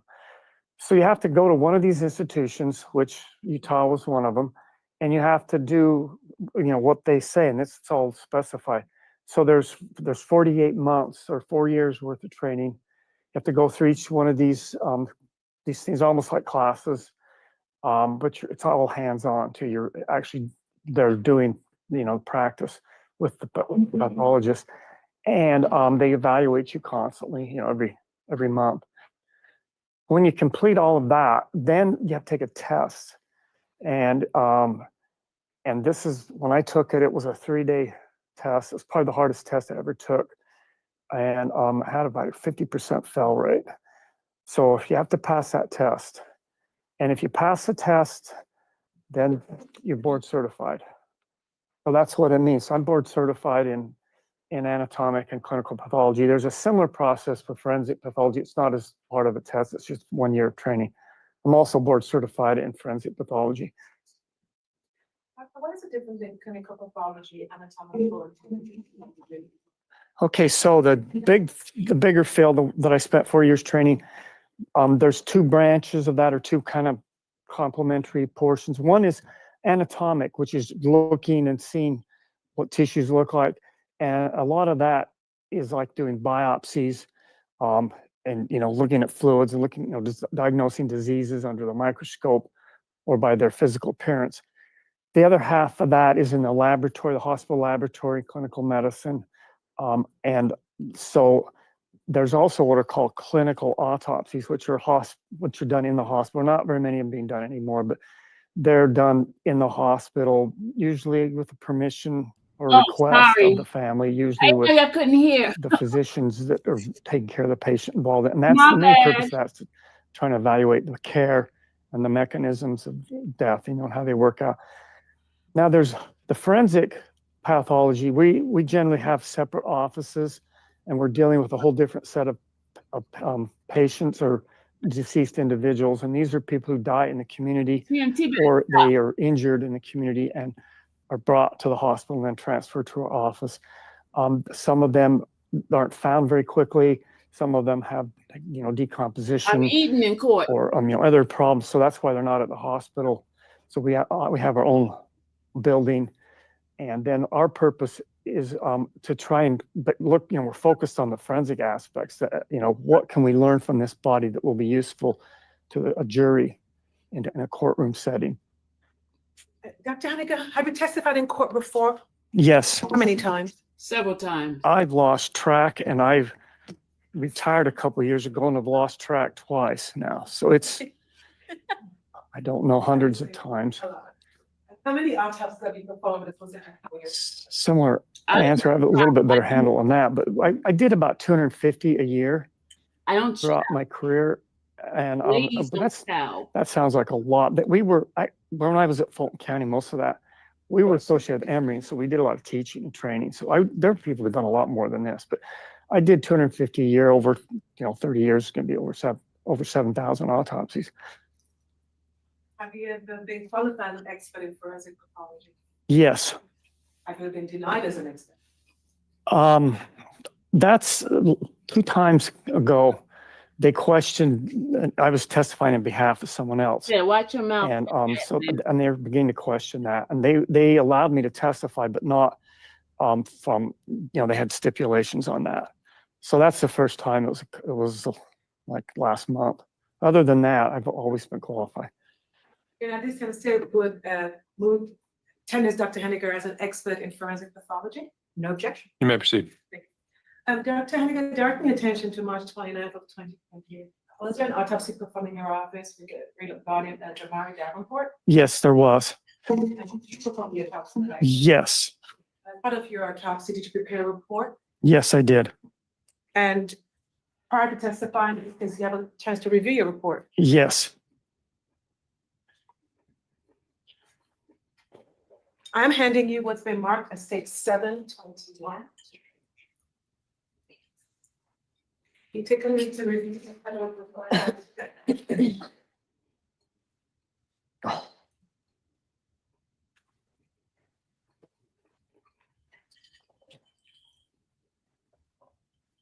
Okay. What is state 721? Okay, this is a copy of the report for Jamari Davenport, the autopsy report. Does this report fair and accurately depict the report that you made contemporaneous to the autopsy that you performed? Yes. And does it meant to be altered or changed in any way? No. You know, this is still moving to the state 7. No. Admitted. Publishing is 271. 721.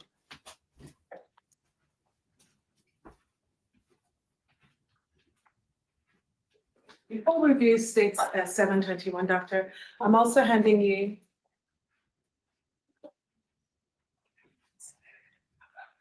states 722, 771, 772, 787, 790, 793, 794, 797, 805, 806, 808, 809, 820, 830, 837, 832, 834, 835, 840, 854, and 859.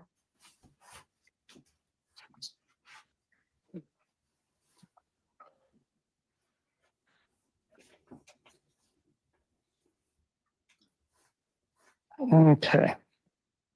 Well, these are the photos taken during the autopsy. Yes. Have they been accurate representation of how the body looked during the autopsy? Yes. Did it be altered or changed in any way? No. Thank you. And I just like to look at emergency evidence that exhibit 721. The ones you previously described. All right. All right, they're admitted. Dr. Henniger, first turning to the report. Can you describe to the jury what are we looking at on the first page of your report? Okay. This is the summary page, and it has the most basic important information on it. It's got, the first thing is that case number up there, 20-584. And that is our case number. It's not case or the DAs or the police. It's a case that we gave, a number we gave to this case so that we don't mix it up with other cases. And so it should appear in most, if not all, of the pictures. And so that's the first thing on there. The second thing is his name. The next is the age and race. Okay, then those next two are very important. Those are the cause and manner of death. Okay, so cause of death is kind of whatever physical or whatever derangement in the body that happens that keeps it from continuing to live. Another way to think about it is that these are like chapters in medical textbooks. like out in the community, you might have a chapter on heart disease or, pneumonia. In the forensic, textbook, a medical textbook, there's going to be a chapter on gunshot wounds. It's one on drowning and, drug overdoses. So it's kind of that's kind of what it is. And it's kind of sort of intuitively what you think of. The manner of death is, we have hijacked that word manner for our own purposes. And we take all the deaths and we look at the autopsy stuff that we find, the circumstances that we are aware of at the time, and we try and put them into one of 4 categories. And this is mainly for public health reasons, but also for court reasons. Our 4 categories are natural deaths, which are things that happen inside the body, which is what most deaths are. The vast majority of the natural deaths we don't investigate, that they occur out in the community. And, the regular clinical doctors deal with those. Accidents, which are things that happen in the environment, including drug overdoses, is put in that group. We deal with almost all of those.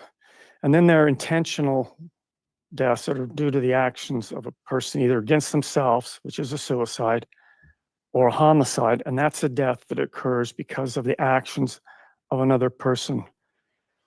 And then sometimes, like about 5% of the time, we can't really figure that out. They're competing information. We make those undetermined.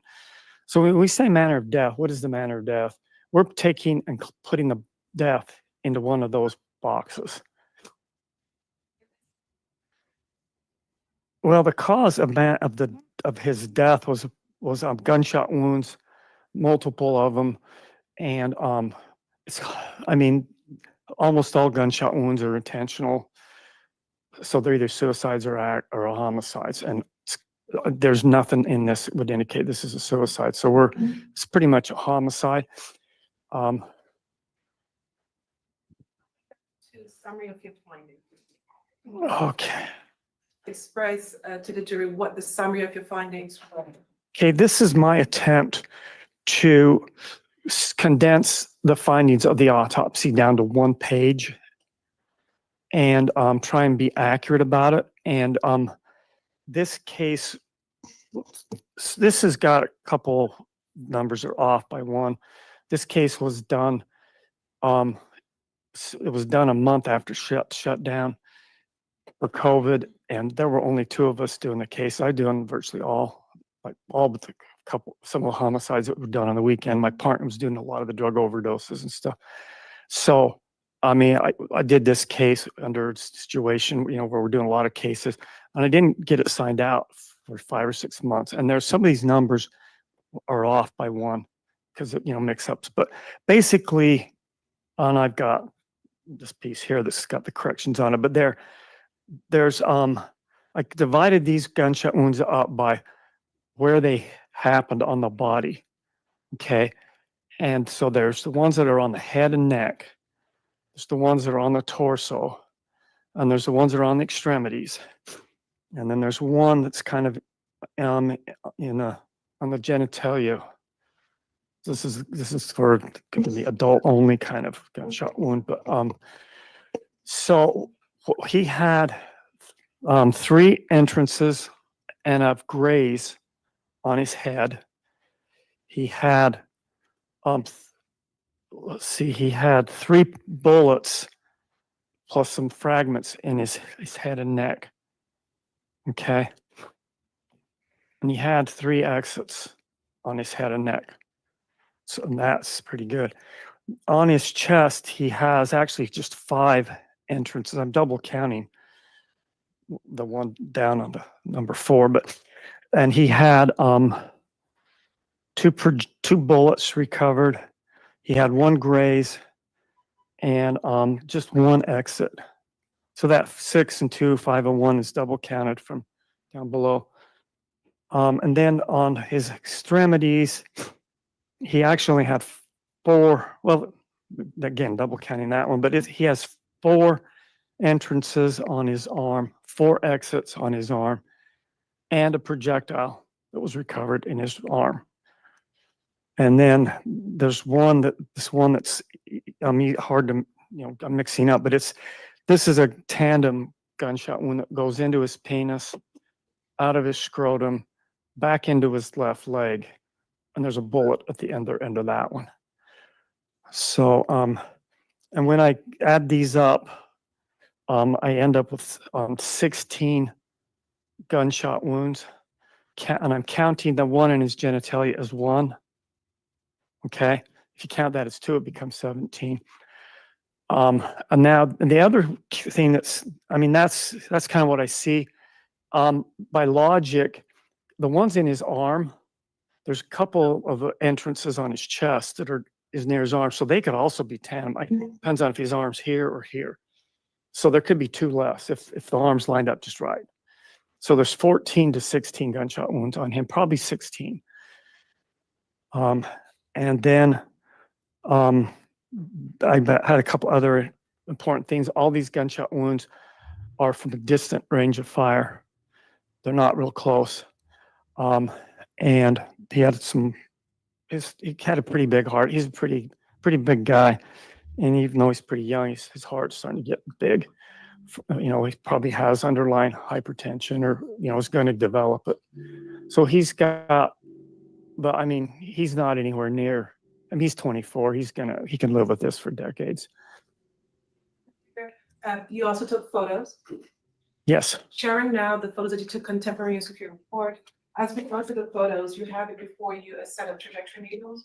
Do you have the jury understand the direction of each of the injuries we're about to discuss as we go through? Okay, and I'm going to have notes here so I don't get these details mixed up. So this is photos, okay. And do you want to do each gunshot wound both, or do you want to do all the needles and all of the pictures at the same? You can come together and you stand up, and as you talk. So do each one back and forth. Okay. 7. Okay, so this is the first picture we take. The bodies come to us in these white disaster bags, which is the background. They have a zipper. There's this little plastic red seal that we put through the two handles of the zipper and seal it. So this is done by our investigator. His name was Ario. So she went out to the scene and evaluated the scene. And then she put him in this bag and sealed it so then when I get this body the next day, or if it's early in the day, I'll get it, you know, whenever I get it, that it's intact. I know that I'm dealing with, this hasn't been tampered with from the time of when my investigator was there until I got to it. They can be tampered with before the investigation starts. Can't exclude that, but that secures the body, and it secures all the evidence on the body. And then it has some of that same name, so we don't mix him up. And he's got his number up there. And the seal numbers match. And, you know, these are each unique. We got a big box full of them. Excuse me, Your Honor. May we approach?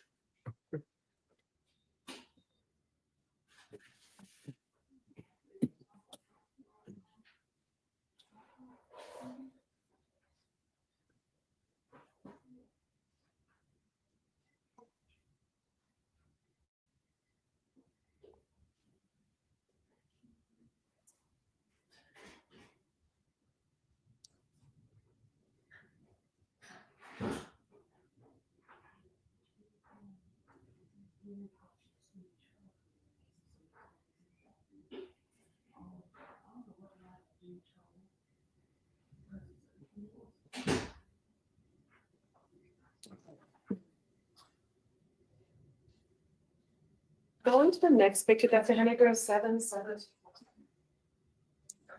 Okay, this is the right side of his head. Okay, and we can see some of the entrance wounds. I numbered these things in kind of an arbitrary fashion that I thought would be easiest to remember. And I numbered them from starting at the top of his head and working down. And they're not, I don't know what order they occurred. I have no way of knowing which was first or second or last. So these are just the way they are as I going head to foot. you can see on his, I guess I'll do these one at a time. Okay, so what I call gunshot wound number 1 is the entrance here. There's an exit, and we'll see on another picture on the other side of this space.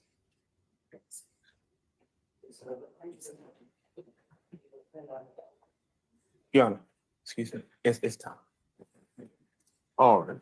Okay, members of the jury, let's take a moment here, and I would ask you all to step in the back. Dr. Hanger, you can have a seat.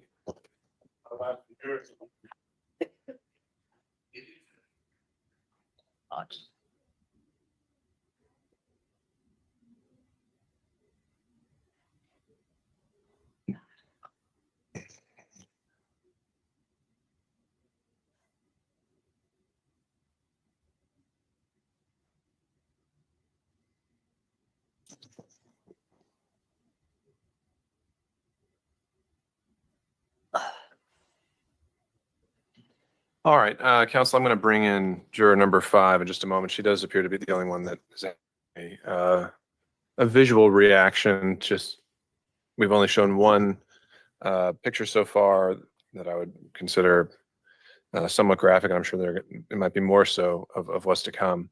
I want to lay out my understanding of what the purpose of the voir dire would be and what the standard is, what I'm trying to figure out here. So under OCGA 15-12-172, a juror can be removed for good cause. And the core inquiry is just if we can determine if the juror is unable to perform their duty to consider, which would include to consider all the evidence. We want to be able to give that juror an opportunity to explain and talk through her with some of these things. I didn't find anything along the lines of what we're experiencing here. Most of them were all the prior cases were about falling asleep, but I think that's what we can glean from it. So, I mean, thinking through this, what I would plan to tell her is that, and my understanding of the law would be, the standard is not that someone has a reaction. A juror can be emotional. A juror can make audible outcries. That's not going to be grounds for removal. The fact that a juror is crying isn't going to be grounds for removal, and I can't direct her where her eyeballs need to be at all times. I think the standard just needs to be an inquiry of, is she going to be able to sufficiently view the evidence and consider all the evidence in this case? And also knowing that during deliberations, she'll have a copy of these photos. And so that if it's a material issue, during deliberations, she'd be willing to consult those photos. That's what I plan to ask her. That's fair. All right. We could bring in juror number 5. And I'll give counsel an opportunity to further question her as well.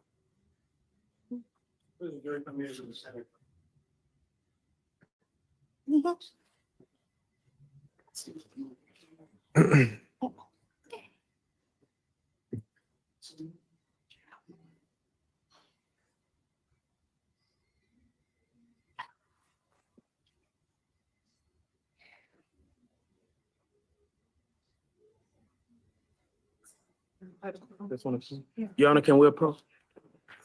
I mean, we don't need.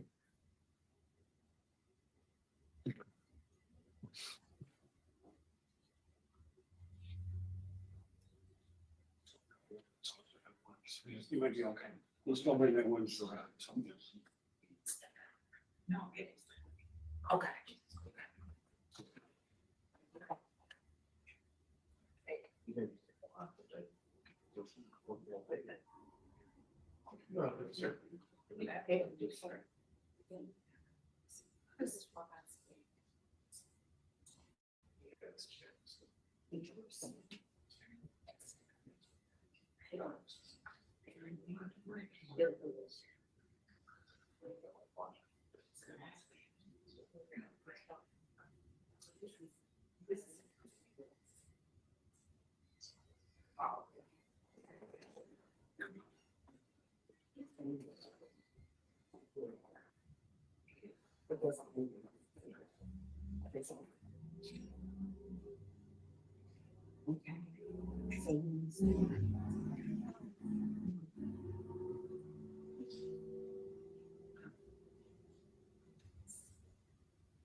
Taking Mr. Lewis back. All right. I mean, I think she's on her way out. Can we let's take another couple minutes unless it's an emergency.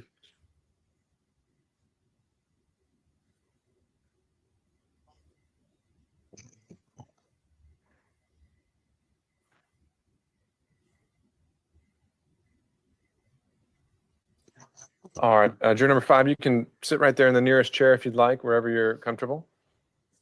No. Let me say a few things first. You don't need to say anything at all yet. I want to start off by saying, and you can have a seat. All right, you're not in trouble in any way, okay? Things.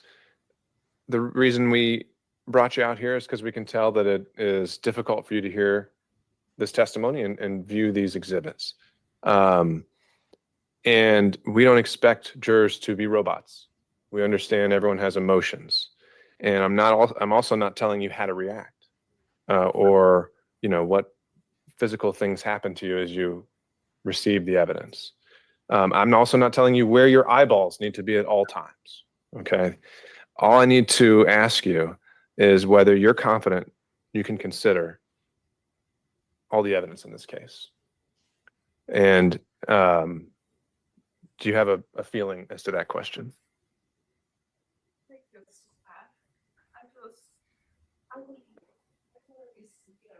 This kind of stuff. So it's shocking for me. Like, I don't see even horror movies. That's what I was saying. Like, at the beginning, I feel more like I love people, be kind with people. So when I see that, it really hurt my feelings. I'm sorry, really. I'm not asking you to apologize at all. You don't have to do that. All we need to make sure is that, again, I'm not saying how long you have to look at something, or how you receive the testimony, but just, are you able to, to view it, and however long you think it's necessary to consider all the evidence. Can you do that? You will try. And also, again, I'm not telling you that you have to limit your reactions. As much as you need a break, we're going to allow that. I would also say that during deliberations, you're going to have copies of the exhibits and some of these photos. And so if during the deliberations, issues that came up in this testimony are relevant, would you be willing in your deliberations to consult these exhibits and to look at them as needed or as you feel is necessary? Okay. All right, I'll turn it over to the state and then Mr. Garner. Told you it was not going to be any more. Juror number 5, just sort of to echo what the judge said, you said yes. Was there any hesitancy as to how confident you feel that you can look at all of the evidence in this case, consider what the defense has presented, what the state has presented, look at all the pictures, look at any other evidence that comes back with you, participate fully with your other jury members in the deliberation and consideration of the evidence?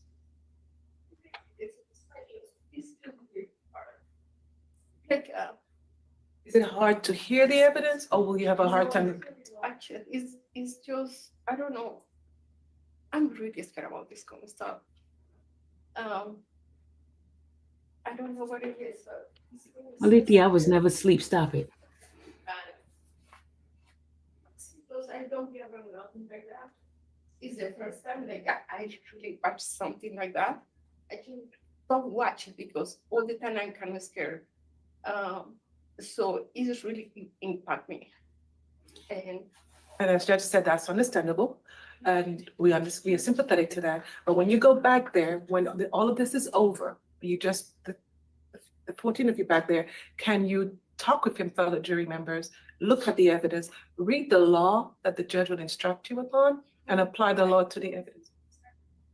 I know Some people just can't do it. Don't force the lady to do it and then you turn around. I'm going to try to do my best. Some people just can't do it. Juror number 5.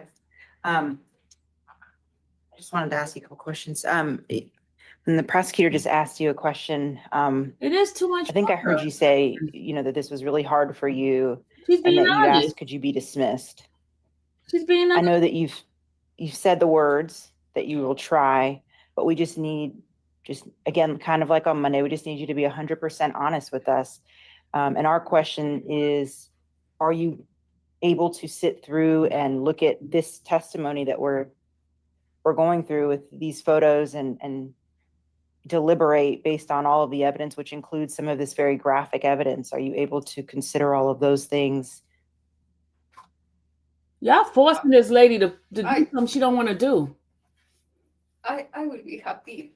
I really try to do because I know it's something I have to do, but it's really hard for me. Let the lady go. Come on now. I won't be nothing around like that, and it's really impactful for me.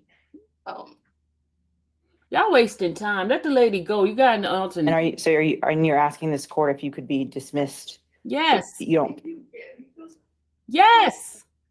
Because I see it now, and something I'm kind of concerned. It's like I'm going to have a nightmare after I leave from here. Yes, And let her go. I don't know how, because I don't see this kind of stuff. It's really impact me. Like She's being honest. Let her go. The lady crying. Let her go. Thank you. And thank you for being honest with us. I appreciate that. That's all I have, Judge. All right, thank you, Juror 5. You can step in the back, okay? Let her go. I have to talk with the lawyers first, and we'll get back to you, okay? Let her go. I got an alternate. Let her go. I got 2 more other people to go to. All right. What say the state? Let her go.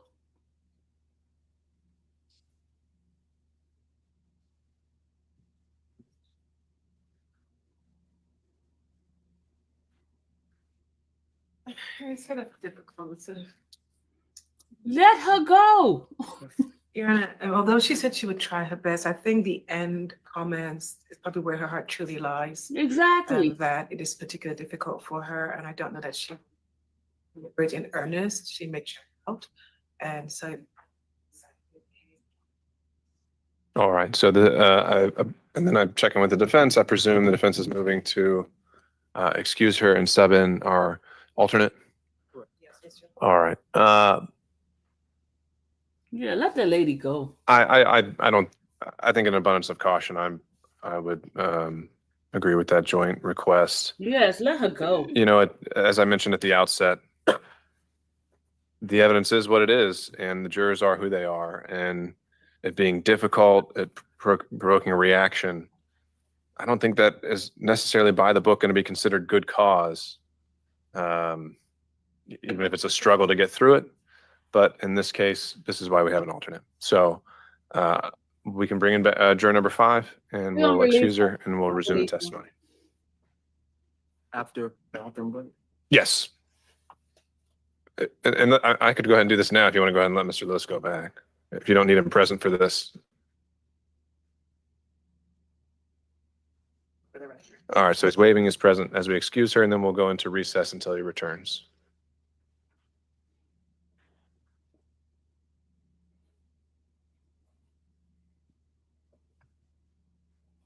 Yeah, the lady all hysterical, crying and stuff. Let her go. It's not worth it. All right, juror number 5. I want to thank you for your honesty and talking through this with us. And again, I want to emphasize that you've done nothing wrong. And the reality is that not every case is for everyone. And that's why we pick alternates. And we feel at this time that we can't excuse you from your service. You've put in a lot this week already. I think you've fulfilled your duty, and you can be proud of the work that you did, okay? So what I would ask you to do is if you could go in the back with Deputy Scott, you can collect your things. And I would also say that there shouldn't be any interactions with the other jurors any longer, okay? We'll just grab your things and you can head on your way. All right. Take care. Thank you.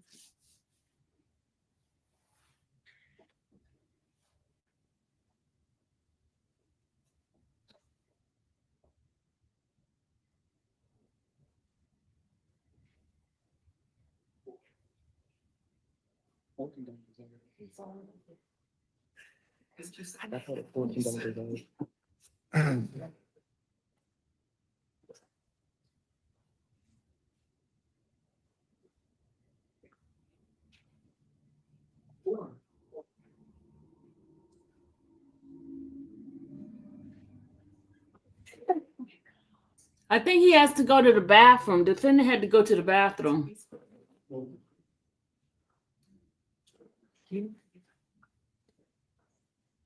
Which in 1 minute, whenever he's back, we can bring him back. He went to the bathroom. Remember they had asked for him to go? We're good. He left. Okay. That boy getting him some. Oh, yes.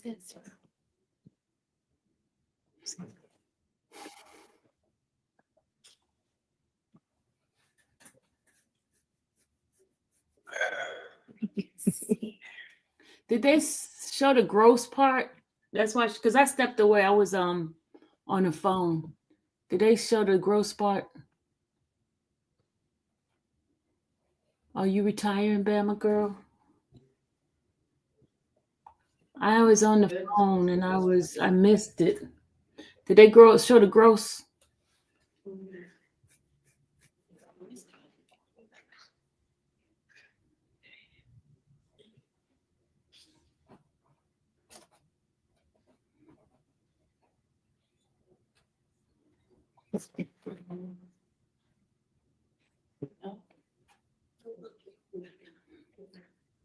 They showed the one with the bullet in his head.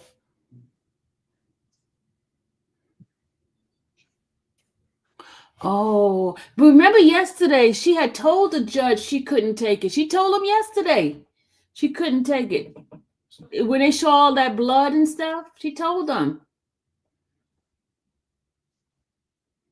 She told him yesterday it was hard for her. And the judge said then the jury had issues with that. And he asked the prosecutor were there going to be more pictures like that.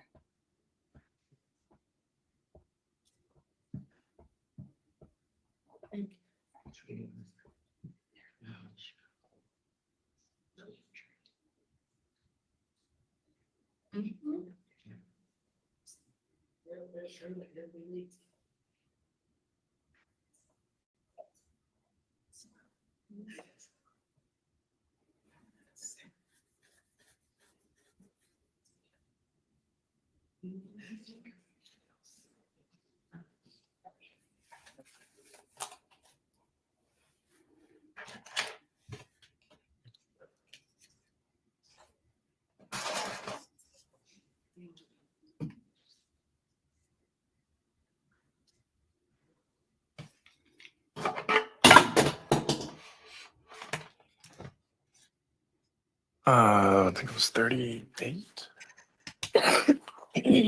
See, oh, it was the young guy. 38, yeah. I think we can go ahead and bring him in. We'll just wait for the attorneys.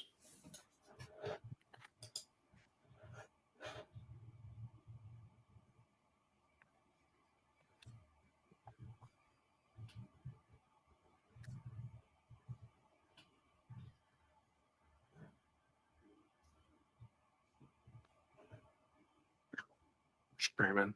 Yeah.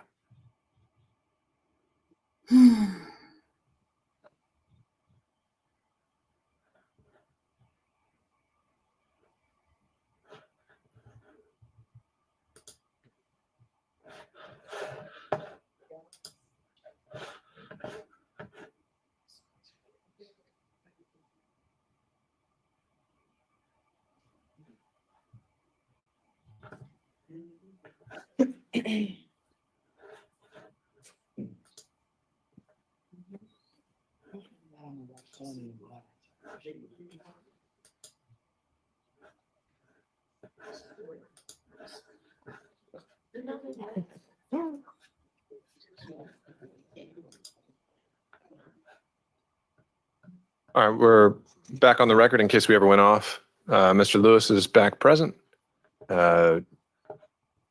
Jury should be coming back shortly. And Ms. Charles, you've been very well organized up to this point, so this isn't a critique, but perhaps because we can streamline things from here forward.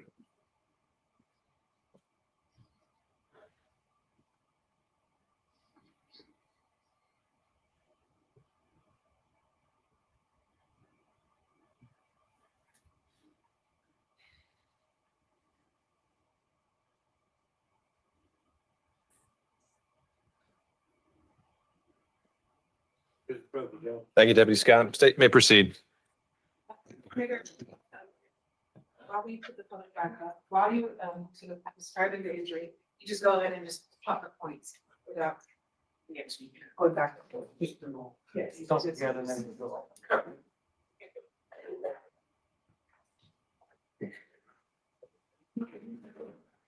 So what I call gunshot wound move on.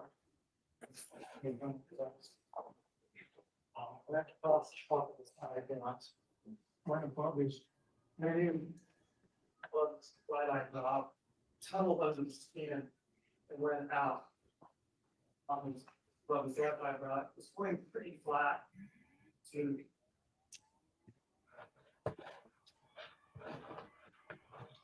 slightly down. What was the direction of this?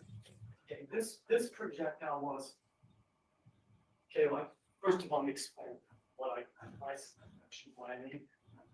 I don't know where anybody was at. Okay, I don't know if he's laying down or something. So what I do is I put him, we go back to medical school, there's this thing called anatomic position like this. This is how we learn anatomy. This is up and down and right and left. This has to do with his right, his left, his front, his back. I don't know what position he's in, but in his relationship, it's from his right, his left, slightly down. Okay. Start direction. Okay. Next one is gunshot number 2. And this one goes in on his right ear, just a little bit above it. Okay. This is an ear, let's say. And then it goes down steep. It goes down and it actually makes a lump.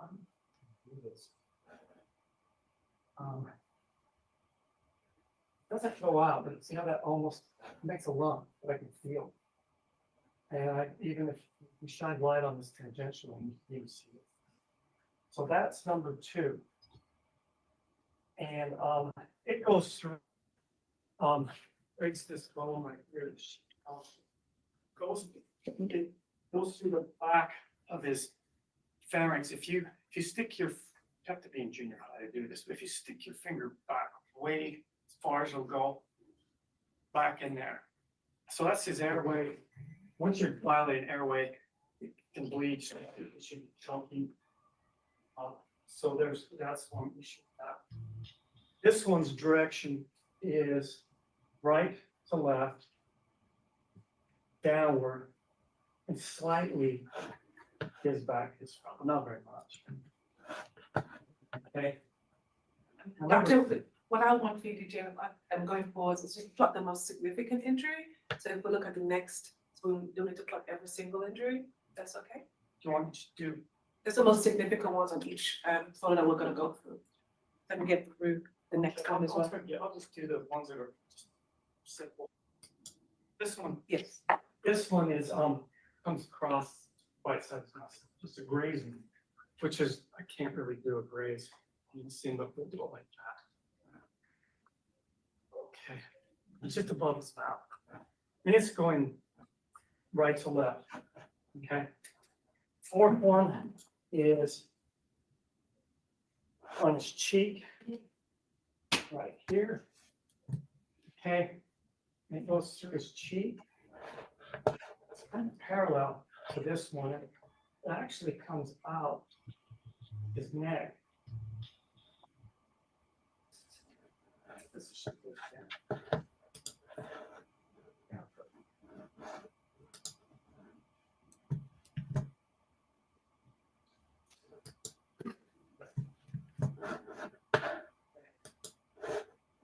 And the bullet that I can feel is right next to it, behind it. Okay, so those are the 4 on the head. There's one on his chest, above his nipple here. And it's hard to say, but it's probably it's just flat like this. I think it's right to left, but it could be left to right. I don't know very specific. Look at the photo on screen. Okay. Can you describe those wounds right there? Okay, so if you want to go back one, we'll get to all of them. Go back one. Yeah, go back one. Okay, so this was number 1. It goes in, well, this Yeah, I eyebrow, know what this fix. out the other side. This is number 2. get it. You I'm can't just see, like it's that right lady. here. We'll have another one for that. Number 3 is right here. Number 4. Yeah, This- that's what I had to do, Jay. I And can't. then do the it. next picture is the other side of the I'm as bad as that lady. And this is the exit, number 1. The lump I'm talking about is right here, number 2. Number 3 was a graze. This is number 4. And this is going to be number 7. Picture? Enough. So 5 is here. 6, 7, and 8 are right. There's 3 of them. They're near each other. One of them's kind of here in front, and it's going backwards like this. One of them's, and there's a bullet at the end of that one, back in the right side of his upper chest neck area. There's number 7 goes into kind of the shoulder. Here it goes all the way across and comes out. This neck. Everything will get that moment. Right here. Number 8. He's a big guy. He's got really thick, broad shoulders. So this number 8 one probably won't work like on the man. It's coming in here, but it's still going backwards because he's big. And so there's a bullet back there on the left side of it. Doctor, while you're doing your analysis, was there any indication the body could have turned? Okay, yeah, okay, here's the thing. It's really easy. I got 16 snapshots. I don't know if they happen in 16 seconds, 16 minutes. He can do anything he wants or is capable of doing in between these. I don't know. He could get out of the car for the car, run around, get back. I can't tell how far apart these are in time, or what he can do in between them. These are just snapshots. Okay. And any of these injuries you just described so far immediately disabled? That's a really hard question because it comes back. This one right here.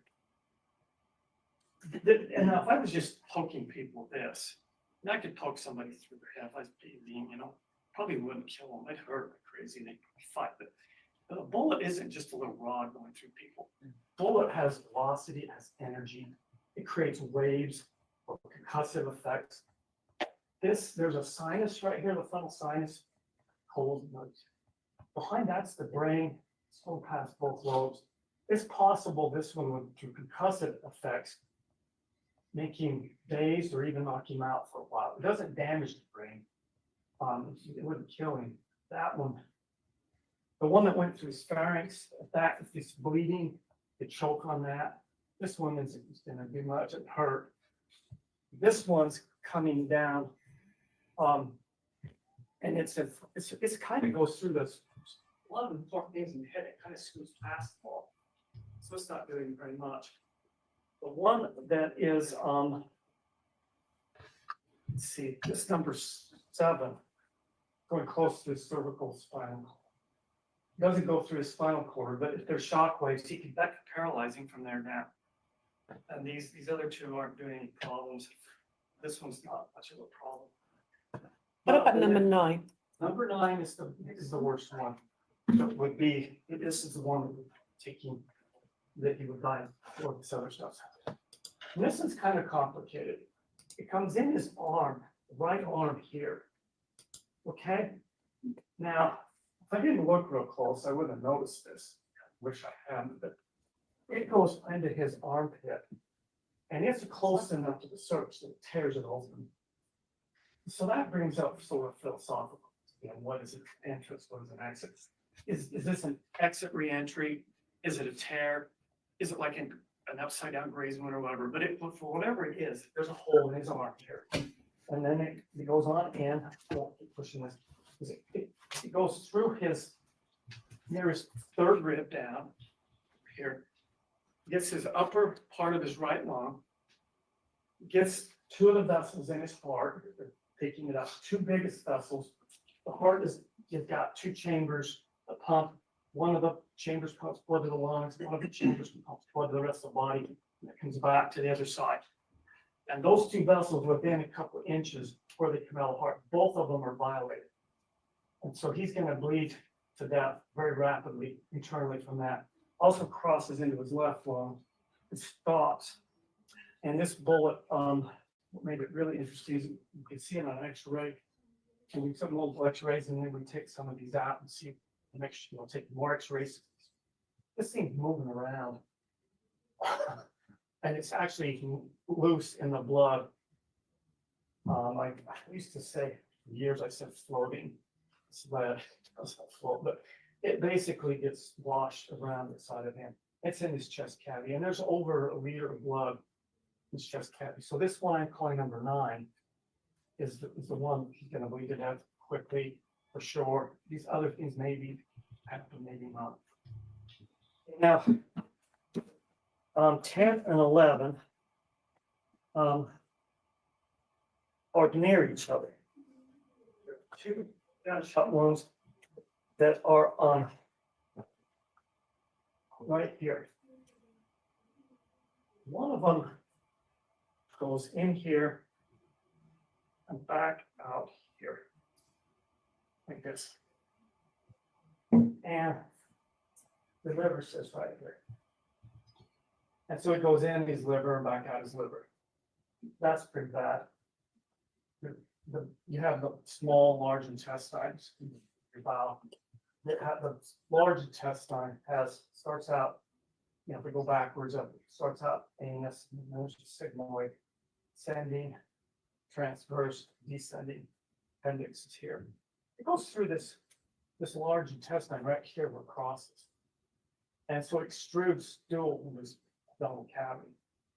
That's not a big problem the first day after it happens. It hurts like crazy, but within hours, he's going to be infected, he's going to be septic.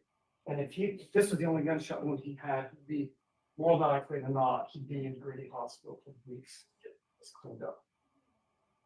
The other one that's right by it goes in kind of like this and clips his kidney, which is behind and lower than the liver. And this one goes into his lumbar back, which the vertebrae, there's 7 in your neck, and 12 in the, which we call thoracic, and then there's 5 in your back here, are lumbar, and the 4th and 5th one. The 4th one's usually on your waistline, 5th one's one down. It goes and hits those vertebrae, and stops there. It's not going very fast. I don't know if this would have paralyzed him or not. This one would be more likely to do it. This is again, could he walk after that? Maybe. Okay, so now we have 12, which is the one that's adults open, gunshot wound. This one went into his penis, went out of his scrotum, and then into his leg. Feel it here. Okay, this one he writes a less downward. Thanks. By this time in the autopsy, I'm you know, I limited time. If I only had one or two, because I would have dissected this out and seen this got the femoral artery. It's going right towards the femoral artery goes right. If it didn't hit the femoral artery, it hit branches of it. And We're good. The picture behind you. What was the purpose of that marker where you were just indicating? okay, so this one, I could feel it, but I couldn't really see it. It wasn't really a lump, so I didn't think the pitch would help. I'm circling what I can feel is a hard bump. That's the exit wound, not the exit wound, the bullet here. The entrance wound and the shot through his genitalia is coming like this. Okay, and then this is where we start summarizing, because there are 4 entrance wounds that I can't sort out what they do. Is what they do. All close to each other. And all of them are on his arm. On his elbow. So this, this,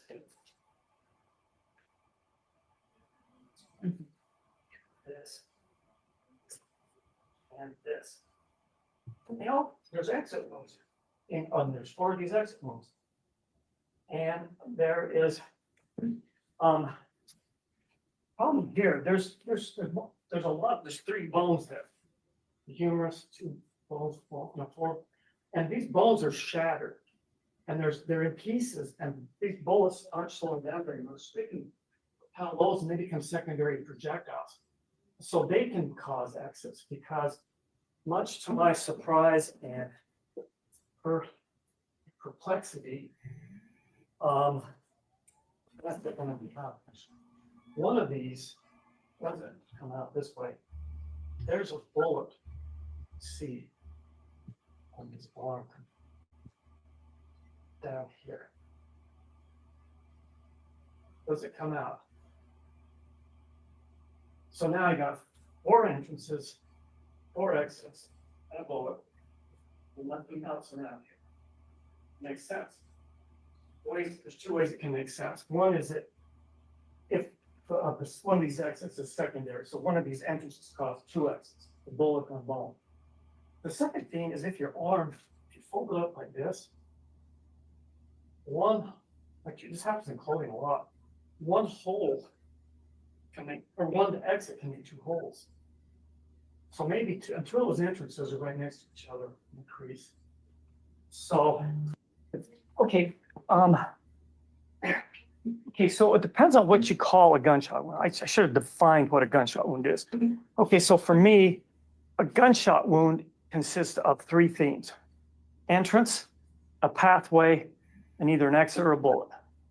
That's one gunshot wound. Now, when I'm facing this case, before I know, I open the bag, unzip it, I've got all these holes. There's a lot more than 16 holes in him. And you can have situations where, you know, there's tandem, one bullet can cause 4 holes, or maybe 5 in a weird situation. But so I have to sort all this out. And so when I say 16, I'm referring to, that's how many times I think the gun was fired.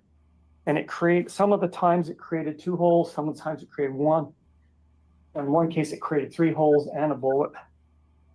So that's where I'm getting that 16. 14 is if I assume tandem, so that 2 of these gunshot wounds could be a continuation. I'd be 2 less of the times the gun was fired.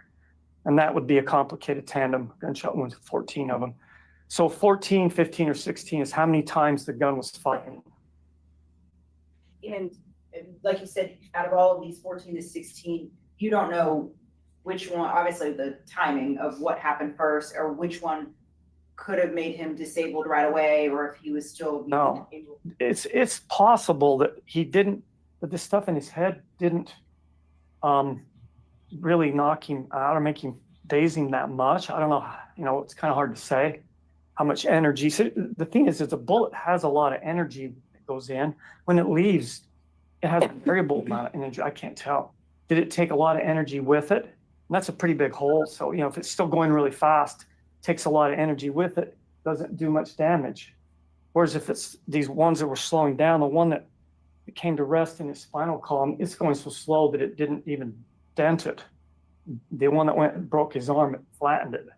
So there's the damage is proportional to the energy, which is proportional to the velocity, actually velocity squared for purists. But so it's hard to say on some of these, but it's possible. I mean, I guess one extreme would be that, you know, he suffered some, you know, unconsciousness, spinal cord dysfunction in 2 places, and bled to death quickly. The other side of this is that these other things were kind of dazed him, or, you know, they hurt and whatever, but didn't really do that much. And then he bled. And this is one of the things that the people make television shows don't like, but you can live, it takes minutes to bleed out.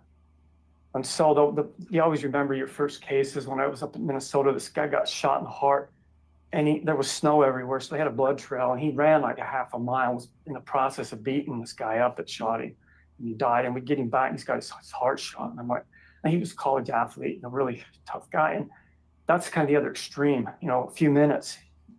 So he's somewhere in that extreme. He could have survived for a couple, 3, 4, 6 minutes, whatever. I mean, this athlete could probably run half a mile in 2 minutes, you know. Thank you, doctor. That's all. Yeah. All right, any redirect on those points? No, Your Honor. All right, can this witness be excused? Yes, Your Honor. Thank you, Dr. Henniger. All right, if we could have the state move that to the side. State may call its next witness. Your Honor, the state rests. All right, members of the jury, the state has rested, meaning it's presented all the evidence it has for its case in chief. At this point, there's something we have to conduct outside of your presence, and then we'll be back with you. This should maybe be 10 to 15 minutes.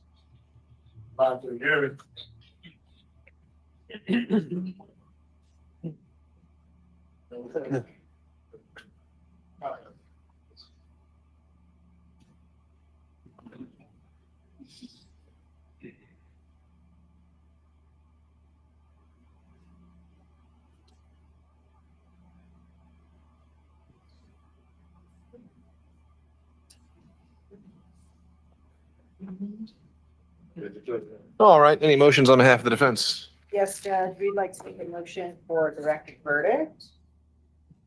You want to state the grounds? Yes, Judge.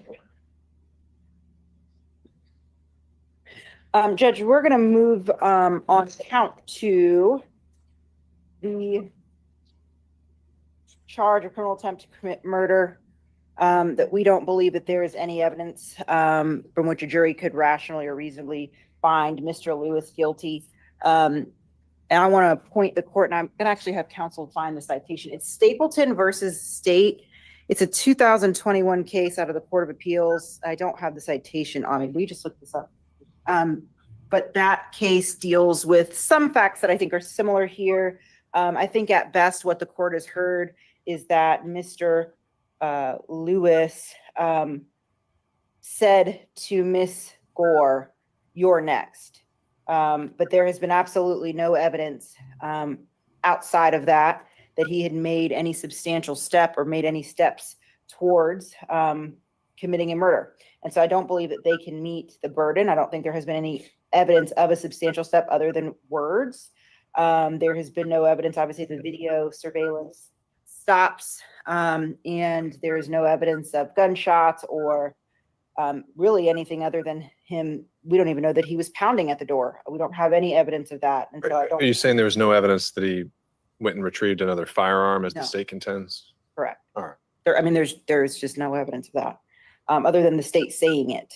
And so I don't believe that there is any evidence on that count specifically that a jury could find Mr. Lewis guilty on count 2, the criminal attempt to commit murder. Yeah, let's take these one at a time in case you have other counts you're challenging as well. Ms. Charles? Your Honor, the defendant doesn't have to actually discharge a firearm to be charged with criminal attempt to commit murder. Let me start with the question I asked about the theory was that he then went back to his car to retrieve a second firearm. Sure. And what evidence supports that theory? Your Honor, there's multiple witness testimony that supports the same. We have testimony from Winnie who saw, based on her testimony, the defendant running back towards the sister She actually demonstrated to the jury that at her sister, but for the fact that they took her into the house very quickly, he may have caused her a harm. We had tested from her mother, who said that she was looking outside the door, she saw at her door through the glass pane. We have tested from Gabrielle herself, who states after he had took his clip in front into the defendant, he turned to her and says, "You're next." The video clearly shows him running back to his car and running back up towards the house. There's testimony as to the distance from the end of the driveway to the house is it's a few feet. And so there is plenty of substantial stuff. He didn't run to his car, jump in the car and leave after killing Mr. Davenport. He came back. More than that. And did Gabrielle Gore? I don't think she testified that she ever saw him with a gun after coming back, did she? She said she started running to his car. Right. I just want to make sure I know which witnesses did see him actually retrieve a firearm. Was Winifred Gore. And okay, was it one or was it also CJ? And then CJ saw him enter the car and retrieve something, is what he said. Okay. And we have within 20 minutes of the incident, he's coming back to his home on video holding 2 handguns. So I believe there's enough for the jury to draw together that there was substantial steps taken to take the life of Ms. Gabrielle Gore, but for the intervention of the family that night. All right, Ms. Black, do you have any additional motions? No, Judge, it's count 2. Okay. That's all I have, Judge. All right. The standard being all inferences in favor of the non-movement with attempt, very much the jury question would be intent. And if something counts as a substantial step in furtherance of that intent, questions of abandonment would come in play as well. But I think there's enough evidence here where a jury could find, with all inferences in favor of the state, that at the moment he makes that comment right after potentially shooting someone else and retrieves something that at least one witness says was a firearm, that could be seen as a substantial step towards an attempt. So I'll deny the motion. And if that is the only motion, then I would think now we turn and ask, I would say that I would have a colloquy with Mr. Lewis, and I'd ask Mr. Gardner if he's prepared or isn't aware of what I would be about to do and generally what I'm about to ask him, if you need a moment for that.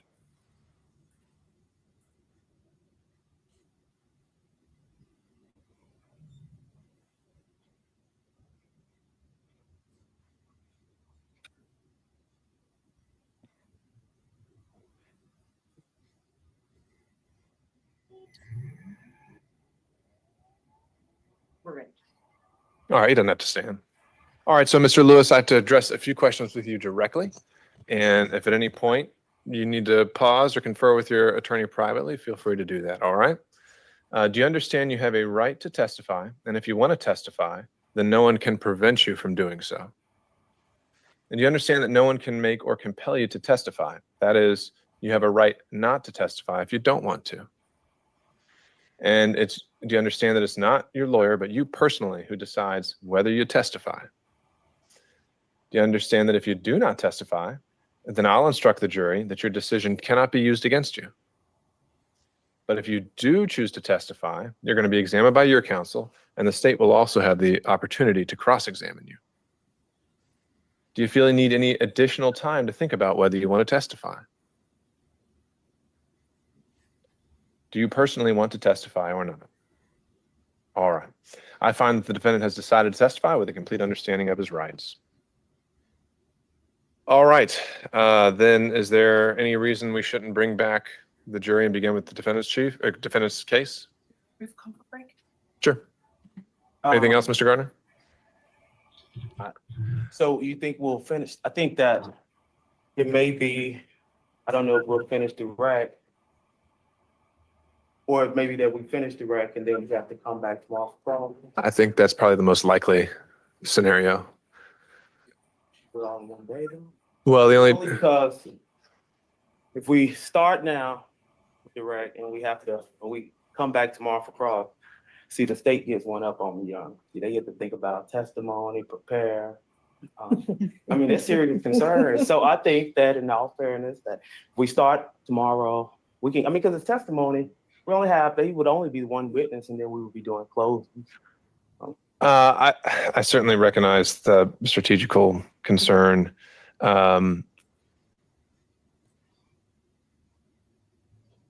You know, what I would say is, if on a redirect, I wouldn't tie you as closely to having to confine it to the extent of cross. So if you want to make your direct more succinct and follow up later after cross, I'll allow that. But I just don't think we can burn an hour and a half here.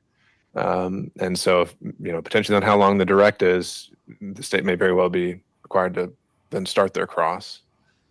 But I'm just trying to make sure that we can also get to closings. We still have to have a charge conference, and I want to make sure that you know they have enough time to deliberate tomorrow. So I think, as I kind of warned yesterday, we're right in that range where we've got a witness available. I think we have to move forward. All right. Anything else? Let's come back and we'll plan to have the jury coming back in at 3:30.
Folks, even when the judge is not on the bench, you still gotta, can use your phone in the courtroom.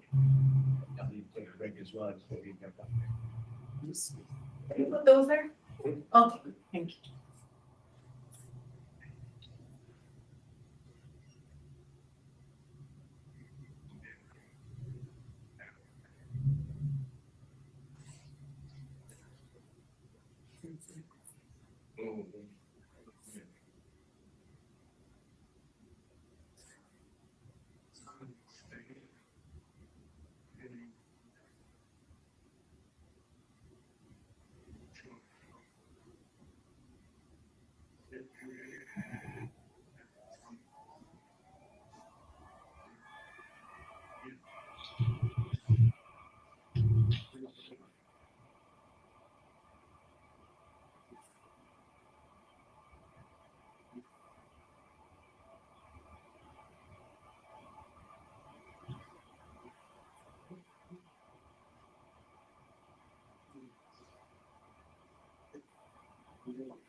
Come to order.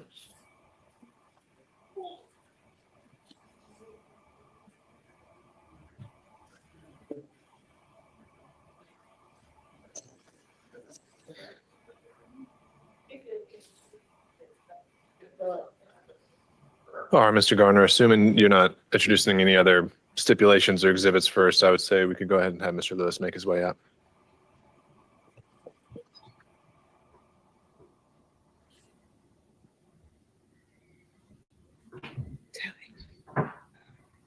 She's watching.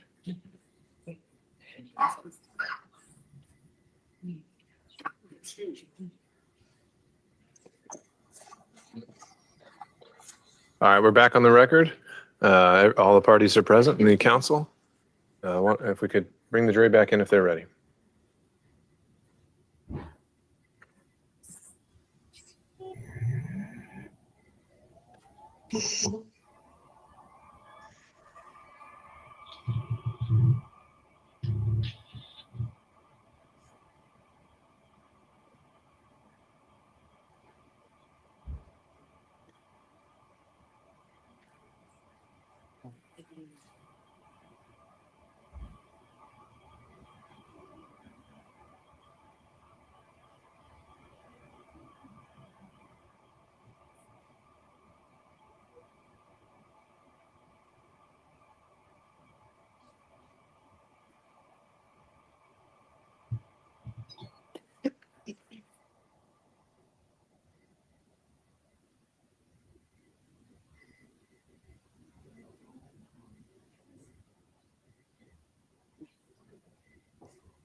All right, so jury.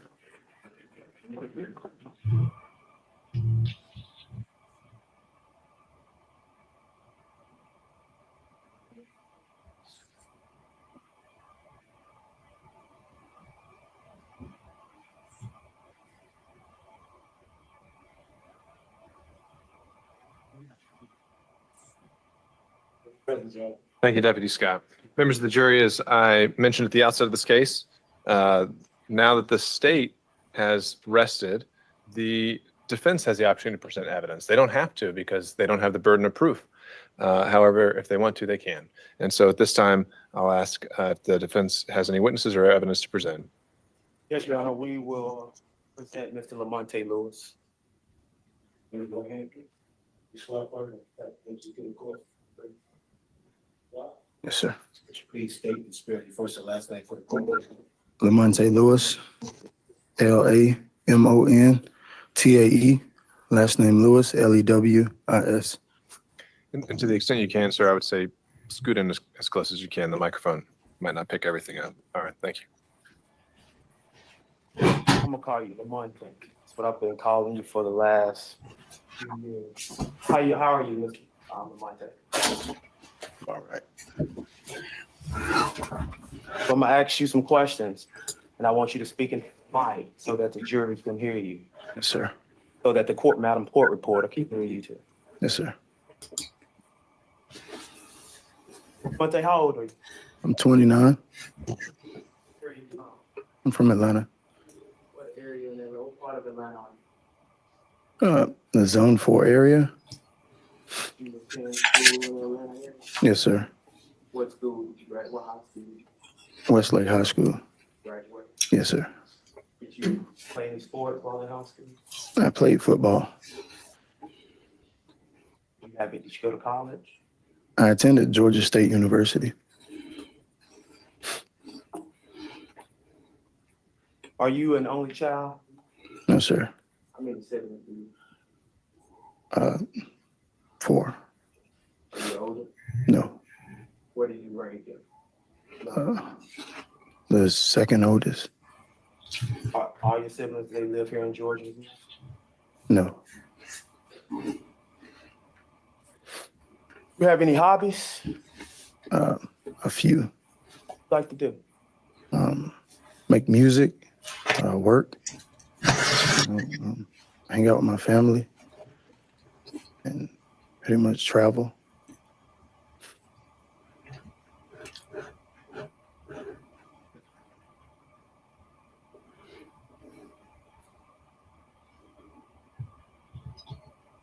I want to ask you, going into adulthood, did you work prior to March 28th? Yes, sir. What did you? I was a truck driver and I owned a few businesses.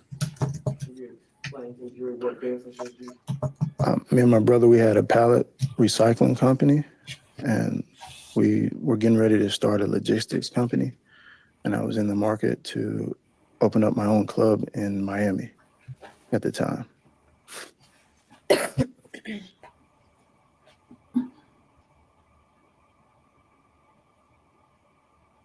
you have, did you do anything else for income? Making music. I upload a lot of my music to Spotify, Apple Music, and Google Play, and YouTube. Spotify? Yes, sir. Pay you to stream music? Yes, sir. And how would you stream music? I would use like multiple devices and pretty much make, like dummy accounts and utilize those to stream my own music or other people's music. So you use devices, what type of devices did you use? Preferably cell phones.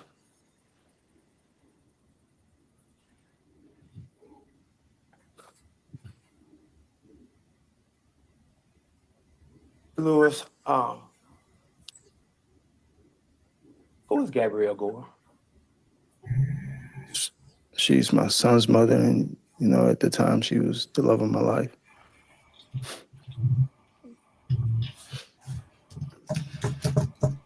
You say you have children with Miss Gore? Yes.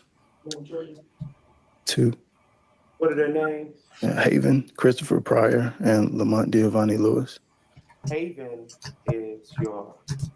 He was my stepson.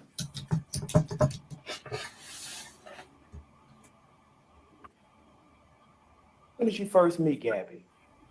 It was in 2016, around July. Where'd you meet her? I met her at my cousin's birthday party. Remember what she was wearing that day? Yeah, she was wearing a blue and white striped summer dress. What attracted you to Gabby on that day? It was more sort of like her laugh and her smile. You know, she had these big old pretty teeth, and you know that was pretty much it that like attracted me to her at the time. You talked to Gabby that day at the birthday party? Just briefly. What did you discuss? It was more so about, you know, how old her son was, like what was she doing at the time for work, and, you know, as far as like her son's father, their relationship. Report to you the relationship or involvement that she had with her oldest child father? Yeah.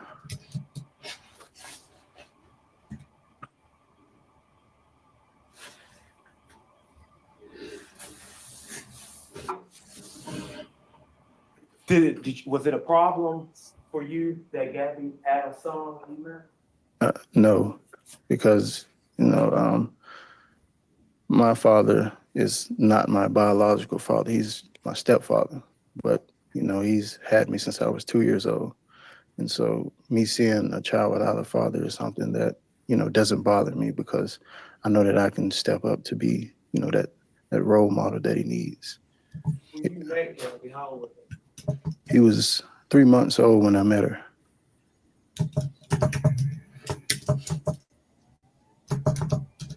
When did you and Gabby start a date? When did y'all make it official?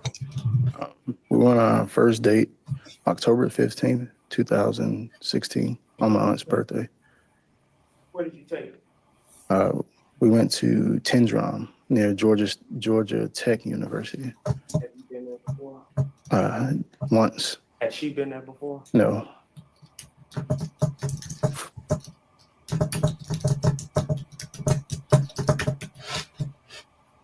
Did Gabby ever say anything special about that first date? Think how it affected you? She told me that it was her first date that she'd ever been on since she was an adult. And so I kind of like took that to heart.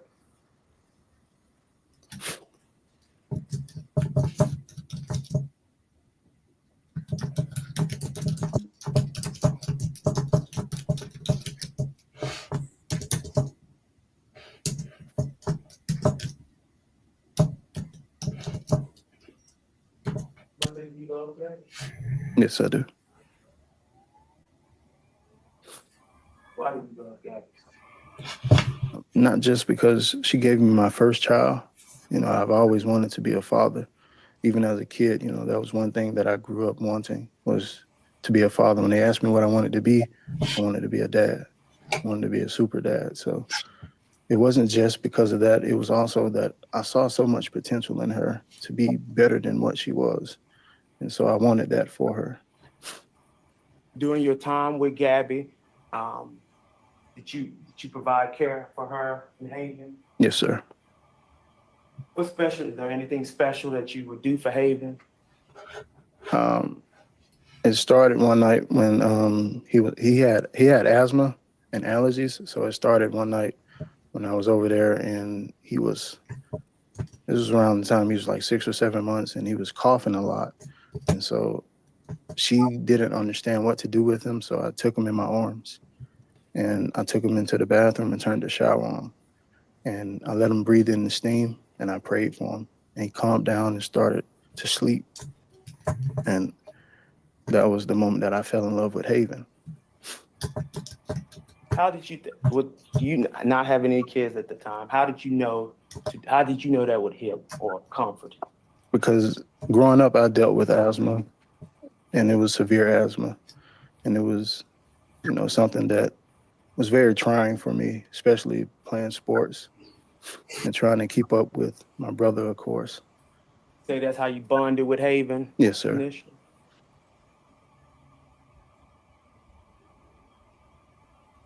Now, you said you provided for Haven and Gabrielle. Would you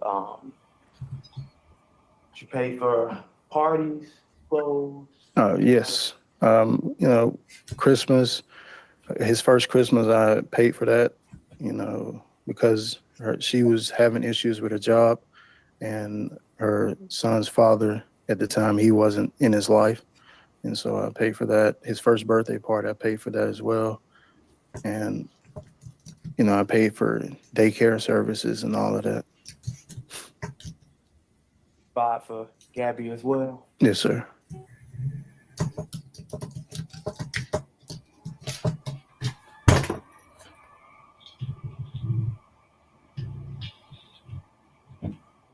So when was Lamont born? All right. Son Gabby, the second son. Son. He was born December of 2017. At that time, were you and Gabby living together? Yes, sir. Where were y'all living? We were living at her mom's house. Were you living there initially? Before then, yes. Before the son was born? Yes.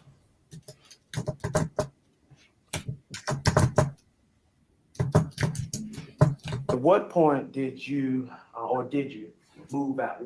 Where did you move out of Gabby's mom's home? A few months after he was born. Where did you move to? I moved back in with my mom. Did you continue to stay with your mom? No. Once I moved back in with my mom, I, you know, started to work a little bit more because I wanted to get my own place so I could provide, you know, for my family. That's something that my dad taught me to do. And so that's what I went out there and did. When you moved into your apartment, did Gabby and the kids move in right away? It was probably like a month after that I moved in that they came to stay with me. This in the 1-bedroom apartment? That was the 1-bedroom apartment.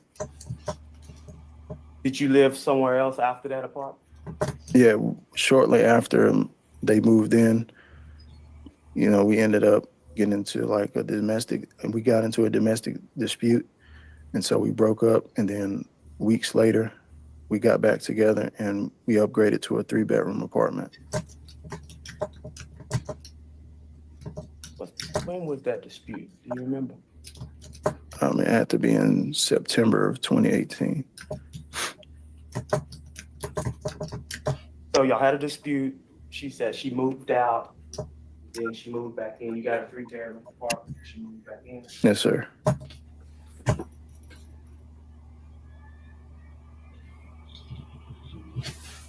And so, I know you mentioned that you had domestic dispute.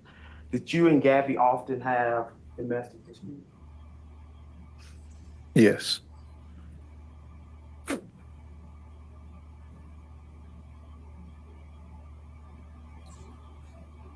you tell me the dynamic of you and Gabby's relationship? It was an emotional roller coaster. You know, one minute we would be good, and then the next minute, you know, it would be an issue somewhere, whether it be on my part or her part. And, you know, we would break up, and then, you know, weeks would go by, and then somehow we end up back together, and we start all over again. Yes, sir. Let me ask you, during that time that y'all were all on and off, y'all continue to talk again? Yes.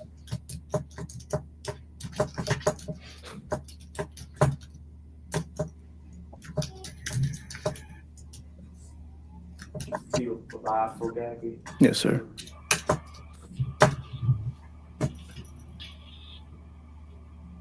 I still continue to go on dates? Yes. Still continue to have relations? Yes.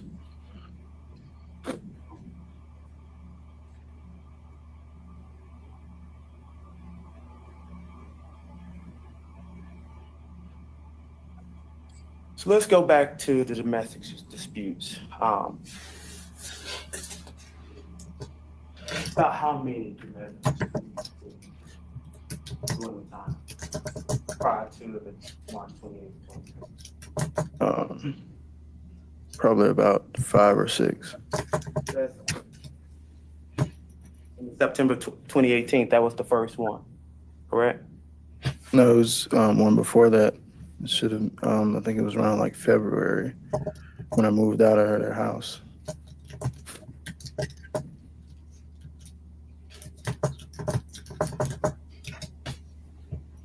This would have been after. My son was born.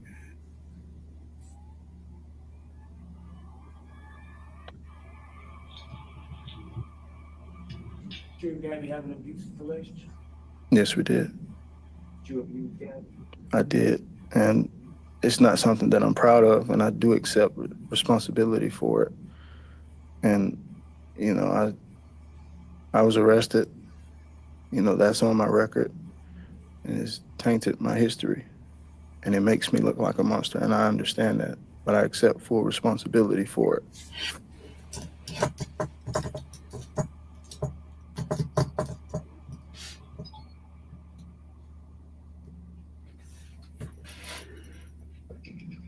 You explained to the jury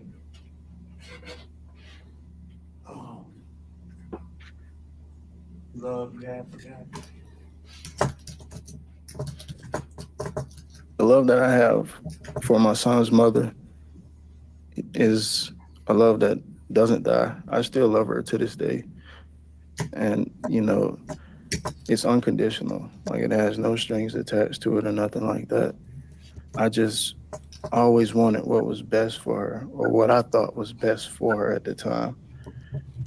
And I still do want what's best for her and, you know, our kids that we do share. Because I still do look at, you know, her oldest son as my own child. Let me ask you this. At times, would you describe you and Gabby's relationship toxic? Yes.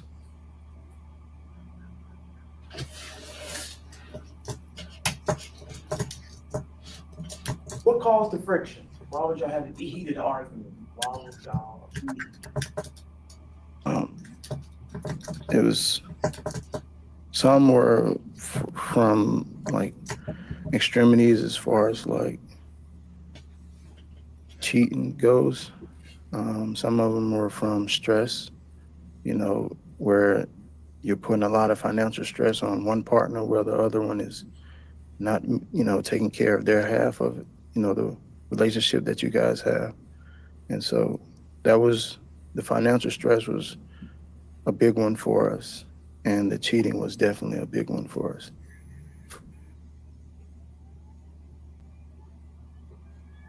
Monte, did Gabby work during the relationship? She started working when we first got together, but after we got into a car accident, she left her job and she was out of work for a while.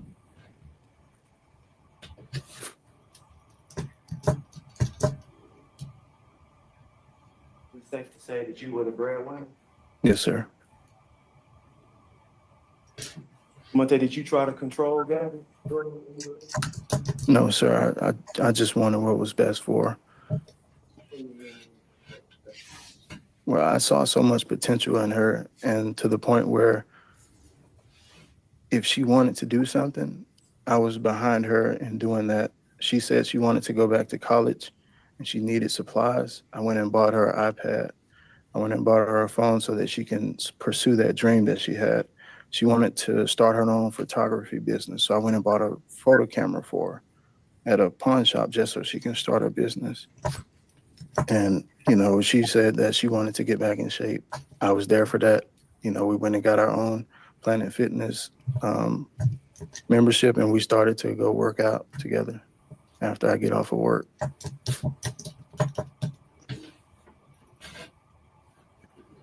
So, did you do anything to protect Gabby? Yes, sir.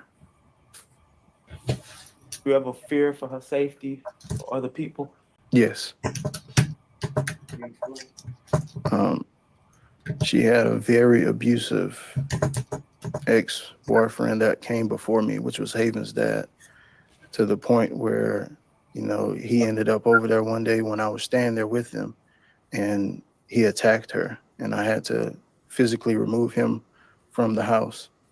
and he threatened to come back and shoot the entire house up. And it was kind of scary for me. Then after that, he attacked me at the birthday party that I paid for. And that was when she ended up getting a TPO right after that. And his family threatened to kill me. So I went and got my gun license. Did the police show that day? Yes, sir. You have any family of yours there? I had my mother, my aunt, and my brother.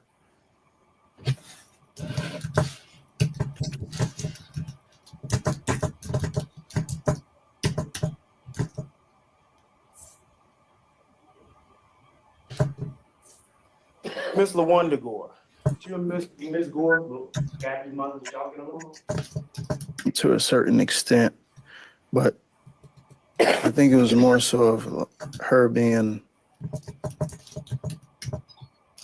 I don't want to say jealous, but I felt like, you know, she was kind of upset that we were moving too fast for her. And so I knew that that was an issue, but I still respected her and looked up to her. I admired, you know, her success in life because, you know, she moved her family from South Carolina on her own with her 2 daughters, and she raised them. And she tried her best to raise her grandkids, you know, which was at the time it was Haven and Lamont. And she was a woman doing all of this. And so I respected her for that.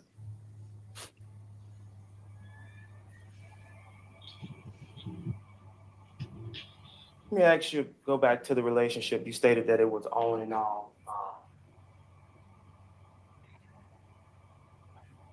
You said this dispute started after Lamont was born. Yes, sir.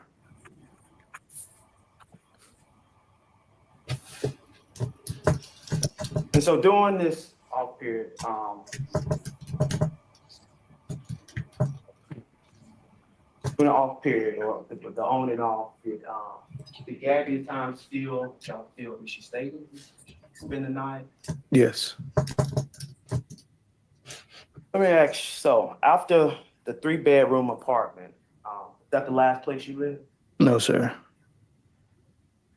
Where did you move to after the apartment? After the apartment, I moved back in with my mom. And shortly after that, I built my own house for, you know, for my family. And she was a part of that family. So Gabby and the kids moved into that home with you? Yes, sir. Y'all spend holidays in that home? Yeah, we did. You know, we spent our first Thanksgiving, you know, we spent it there. And then Christmas, you know, she decorated the door with the little wreath and the wallpaper and stuff. And she started to paint the boys' room for the little chalk and stuff so that they would be able to draw on the walls and erase it. You know, that was, you know, she helped pick out some of the furniture and everything. You said you built this home so that your family could have a home. Yes, sir.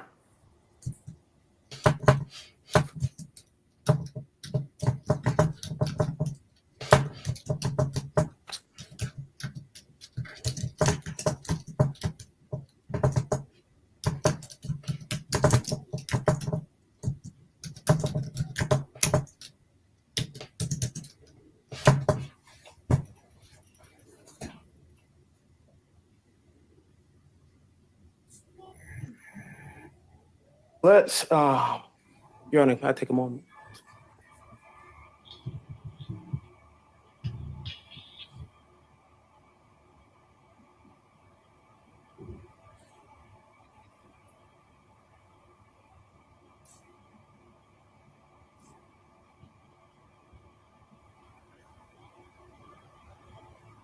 Let's go to March of 2020.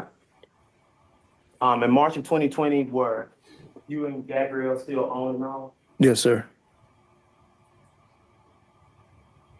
Doing those off periods? How long would off periods be? Would it be long? No, it'd be like probably about, the most was about 2 months. You said even in those times you would continue to go on dates, Mm-hmm. continue to have relations. Yes.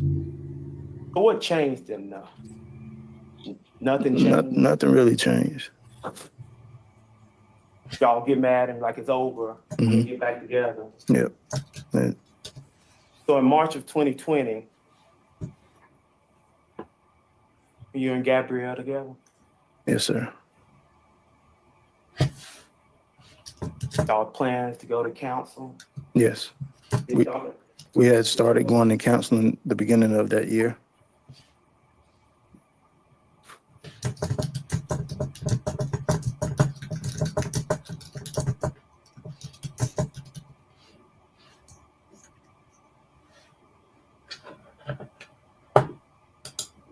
Did she live with you?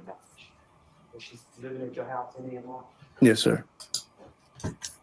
And this is the house F Drive Circle, correct? Yes.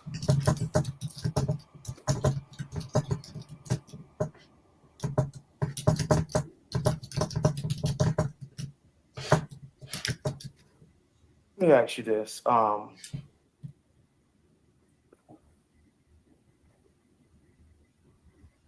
You mentioned the cheating. At what point did you believe that? It was back in, I think it was April of 2019, I believe. I can't remember the exact day, but that was when, I found out about a guy masturbating on her tablet. And it was a video of a guy in her room masturbating on a tablet. I said it was a guy that was masturbating on her tablet, and I had saw the video because I had got the video from my son. He was watching it on her tablet. Wow. She gave it to him for him to play with. Irresponsible mother. Irresponsible. Having a baby to watch that masturbation.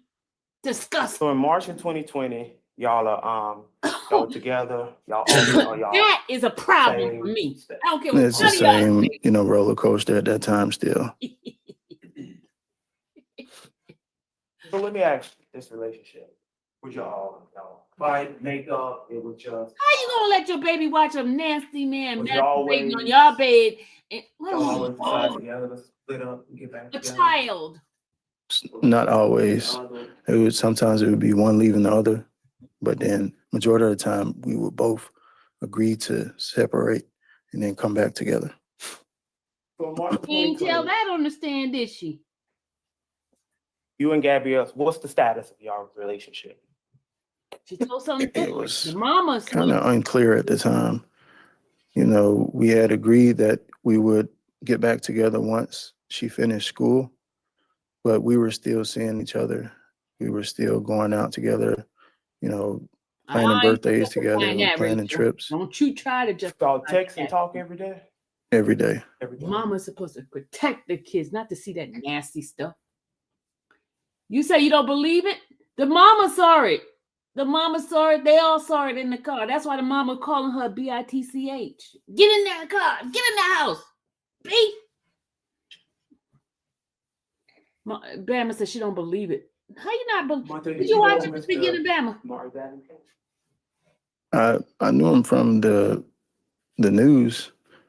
That man was And angry. I didn't know at the time, but I knew that I found out that he was related to one of my old classmates. You and Mr. Davenport around the same age? Or you don't know? I don't Hey, we're know. not talking about the video. Oh, sorry, my bad. See, you get me all upset about that. At some point,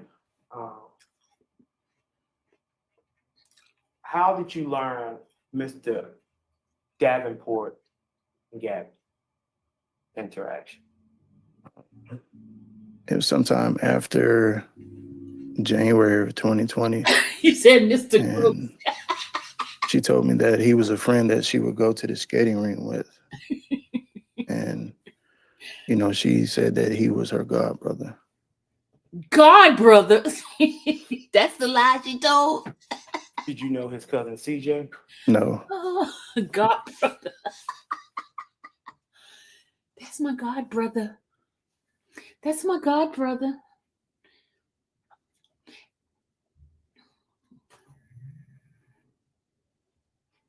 That's my god brother. But meanwhile, I'm doing my god brother. Let's go to March 22nd, 2020. Did you ever run into the Davenport? Yes.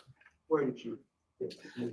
Man, that's It was at a Chevron gas station. Grandma, that was when he lost it the first time when he saw the video.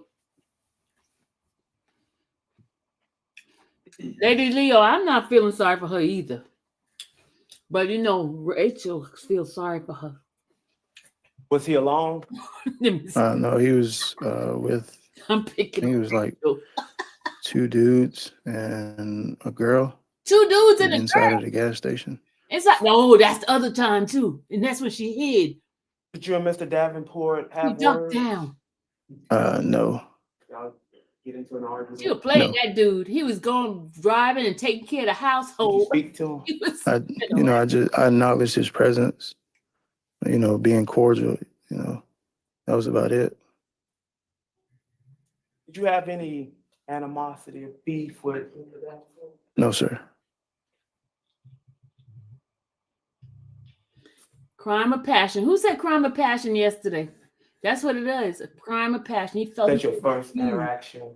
Yes, sir. In person. Yes, sir. With people It hard. wasn't much of an interaction. Correct? I ain't saying it's right. I ain't saying it's right. But you can't play people's emotions now.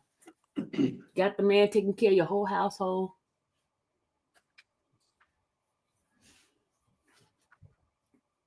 I feel sorry because he didn't put his hand on her. I ain't feeling Bama. Y'all. What did Angel say? You play games. Okay, let's move forward to you play silly games. Date at issue March 28th, 2020. You remember that day? Not fully. You remember what you were doing earlier? He ain't fully Yes. remember. You know why? Because he was enraged. I got up around like 5 a.m. He was and me and my brother, we went to go recycle a few pallets, and that ended up probably around like 1-ish, and that was the first time that me and him, we both accumulated, I think it was probably about 3,000 a piece for the day, and so it was a celebration, and so I wanted to go to a birthday party that one of my friends was having, and I also wanted to celebrate the success that I was having at my time in that time of my life, as far as and I was going to use that day to reveal to my family that I was leaving Atlanta and moving to Miami so that I can open up the club. Oh, okay. Actually, on that day. Okay. I'm sorry for him. Did you talk to Gabby? All throughout the day. He threw it away for rage, Rachel. What? He threw it away because he was enraged. One of the topics Rage, was y'all. she was telling me about her being molested by her stepdad, and March 28th, 2020. I believe that was when we were discussing how she felt, as far as she felt like nobody was there for her. Nobody was in her corner, and I told her that you're my son's mother, and no matter what goes on, I still love you, and I will always support you and be in your corner. And she reciprocated the same type of love. That wasn't love. But That she was was more than crazy. just your son's mother to you, bro. Yes.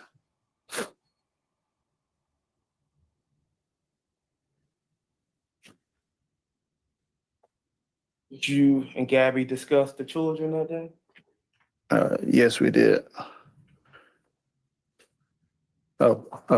She told me that she asked me to pick up the kids, and then she would come pick them up because I had to work the next day. He was next morning. working. He was working like About what time did you speak to her about picking up the kids? for her.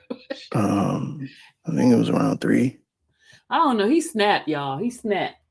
He snapped when he saw that man. She get out. You have to that man. call. That ain't funny. I don't mean to laugh, y'all. Sorry. Yes. That's what you call Snap. The movie Snap, the show Snap. Did she finally respond? Yes, she did. And what was the response? She told me that I could pick him up from her mom and her sister. And she was telling me that she had bad service, so I would probably have to call more than once because of where she was at.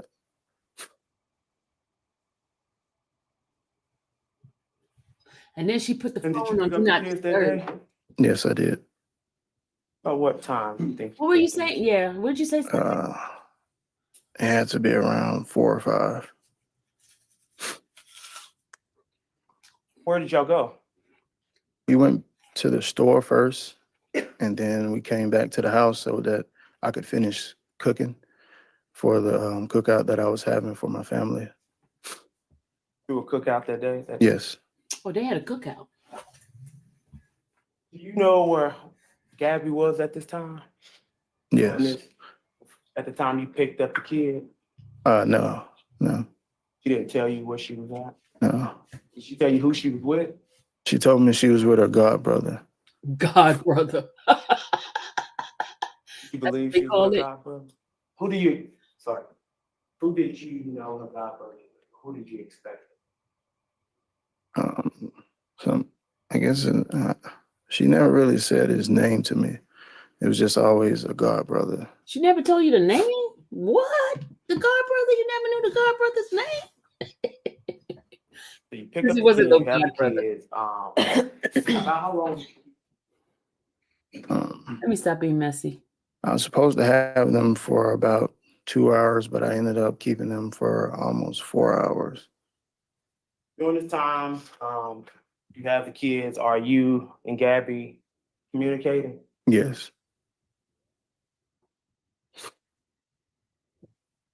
What were y'all discussing? We was discussing her feelings as far as like how she felt about the relationship that we were in and how, she was still hurting, from our past. And, I told her I felt it is, similar.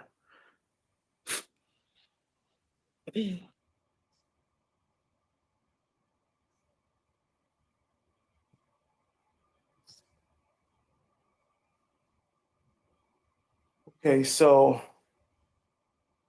did y'all get into an argument via text or phone or phone call?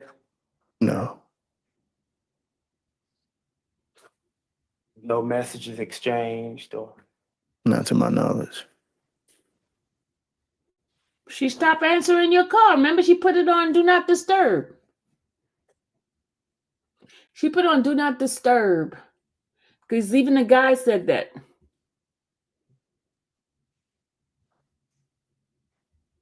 So you have the kids. Did Gabby ever come and pick? You said she was supposed to pick up the food? Yes, sir. Did she pick them up? No.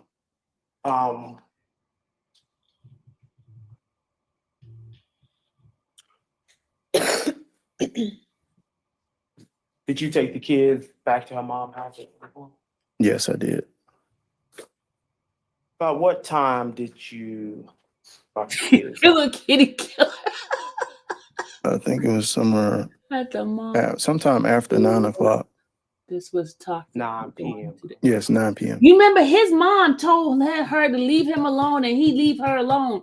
They need to stay away from him. That's what his mom said. You dropped them off. Did you say anything to anybody in the house? Or did anybody She said, in the house get in say the anything to house. you? Get in the house. Yes, I Don't told go over there. her mom and I told her sister that Haven needed a breathing treatment because he had been coughing a lot. And she wasn't responding when I was asking about his asthma pump. And I didn't know where it was. Why you said she didn't tell him she was picking up the kids? Because she's the one who You have to contact them multiple times. Yes. Asthma pump. Yes. Did she ever respond? She told me, I think she told me to just take him to her mom or something like that. See, there you go. He said she told him to go to when he was having. So you dropped the kids off. See, there it is. Did you stay there? No. You left the Diane Drive address after dropping them off. Yes, sir. Where did you go? I pulled up, like, I was headed home. Now, this is when the problems start. You were headed home, Because you should have just went home, dude. leaving from the Diane Drive address. Yes, sir. Now, what'd you do? Did you see anybody you recognize? No. I want to know what you did now. Because you went home. Let's find out what you did. So at some point after dropping off the kids, you returned back to them. What you do? Yes, sir. Why did you come back? Uh-oh. There was Haven's Nintendo Switch. Oh. It was his Nintendo Switch that was going off in the floorboard. And so I was like, dang, I gotta go ahead. And since I'm still not far away from their house, I might as well turn around and go ahead and drop it off. Nintendo Switch. So you turned around and you went back. Oh, Yes, sir. that's when he saw it. And you walk us through. So you get back to the house. He came back because the Yes, sir. Nintendo thing was going off, y'all. This is it. You should have left the Nintendo thing with you. Is anyone there? It was a truck, and it was a car that was Oh behind my the God. like directly behind He saw the truck. red. Did you recognize anyone? No, that's not what it happened. Just Gabrielle He when drove. I was getting out of the car. Yeah, I'm buying his story. Can you explain what happens I'm buying his story. once you exit your Because vehicle? the way the car was parked. That's why the guy ended up hitting When I him. got out of the car, Back up. Remember? I'm buying the story. I walked through, walked in between the truck and the car. And while I'm walking, I was calling out to her, but she was ignoring me. Uh-oh. And so I'll fix you. You ignoring me? when I got closer to the truck, I just turned and looked, and I seen there was another man there. Uh-oh. And I just got so overwhelmed with like this passion of rage, Yep, there it is, y'all. and my emotions were like, He said it. He saw the they were rage. pretty much just all over the place, and I lost it to the point where that was when I realized that, you know, this God brother was not a God brother. There it is. A lot of stuff started to click in my mind, and something in me just broke at that moment to the point where No, that's what happened. I believe him. you see what happened on camera, and it's gut-wrenching for me to even talk about it because this is something that I have to live with every day. How does it make you feel? It hurts a lot. And, you know, being incarcerated this long, I have to think about this. And I turned myself in. Rage. He And did. so I've been on 23-1 this entire time. Lying, y'all. And I it's been believe very her. trying for me because I have to The go woman through the that's motions two of actually living with this every single day. And I know that the family is hurting because I feel their pain. And it's my fault that he's gone because of my emotions. Yeah, he can handle it. And I can't take that back. And I'm sorry. He snapped. Monte, that A lot of people day snap. when you arrived at the home, headed back to the home, you plan to kill anyone? No, You have plans to kill Gabrielle? no, You have plans to kill Mr. Davenport? no, sir. Back when you pulled up, you didn't even know who was in the white truck. I did.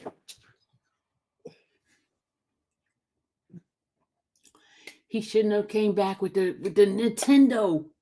That was the worst thing you did, dude. So you come overwhelmed with rage, emotion, you start firing. What happened? You want to unload. Get hurt too. You've been sitting in court, correct? Yes. And you've watched the videos that the state has played. And you watched the video the night, March 28, 2020. Yes. And did you see on the video at some point you ran back to the car? Yes, sir. What did you go back to the car for? To get her? I was trying to put the gun down because I didn't know what to do. And I was scared. That's something that I never experienced before in my life. A lot of people have it. And I was afraid. That's right. I can't take that back.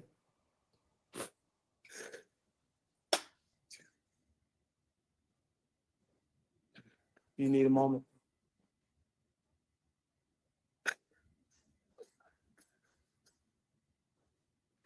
Want me to take 5? Who's the jury? You second. She said that was her god brother. Remember, she said that was her god brother.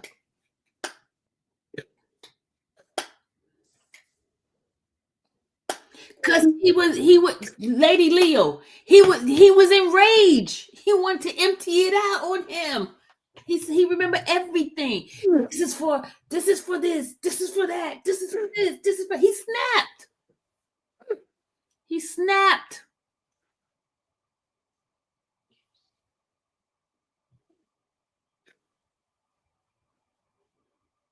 He snapped, y'all.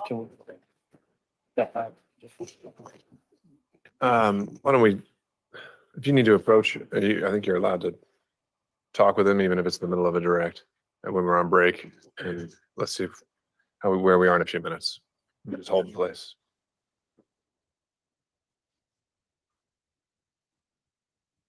Yes, defense understand. Bam, I don't care if you don't care. I don't care either. It was an overkill, man.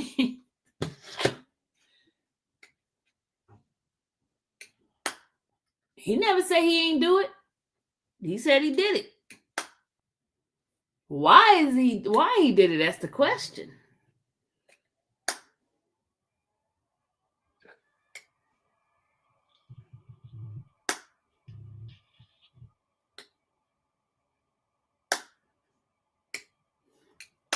Oh my God, brother. You lied, lady. Some women, y'all can't justify her what she doing. Having this man taking care of this other kid. And then you sleeping around with different men. Come on now, y'all. You know how to. You do? Can I? Yeah.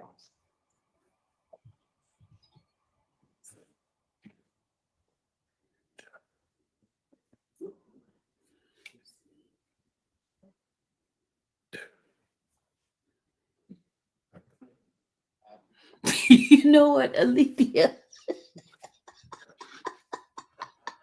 Just like that boy, the one that went there shooting up those people when that girl lied and said she was raped. What about that last one? Y'all sit there and believe these women all the time. Some of these women are treacherous lying now. Come on now. I'm not on his side, but the point is, that man, that 20-year-old lost his whole life in jail because a girl goes and tell him that she was raped, but she was doing the thing with his other guy, but lied to her boyfriend and told him that she was raped. And he went enraged, started going to shoot up the boys, and find out she was lying.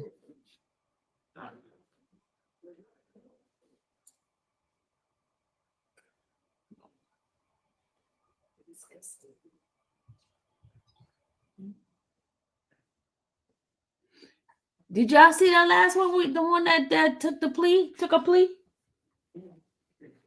Y'all see what he did? 20 years? 20 years because the girl lied. So y'all think it's okay for the women to lie like that, y'all? She's a gun.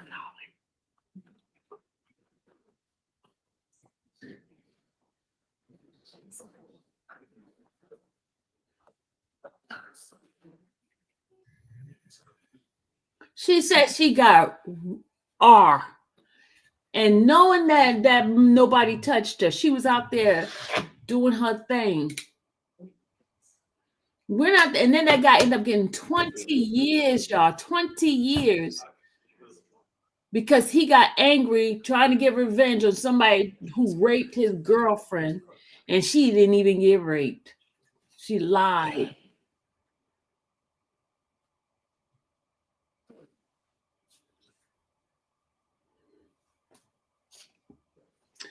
My whole problem with that woman is that video with that child. That's when lost it with me. With her letting her child see the video of the man masturbating. Can we get the state back in here?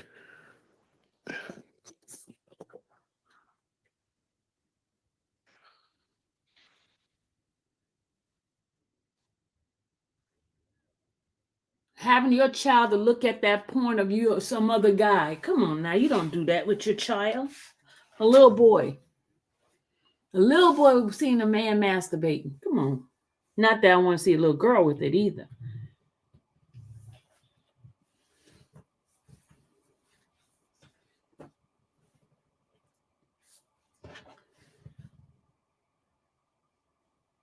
All right, Deputy Scott, if we could check to see if our jury's ready.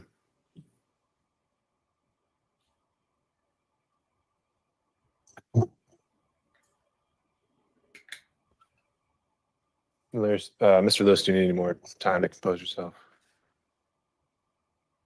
I'm ready. All right. I like this judge. He's such a nice man. I'm calling my cousin in Atlanta right now, telling him if he sees her, he better run. She with his nasty butt. Yeah. You know what? Alethea, get in the corner right now. Get in the corner.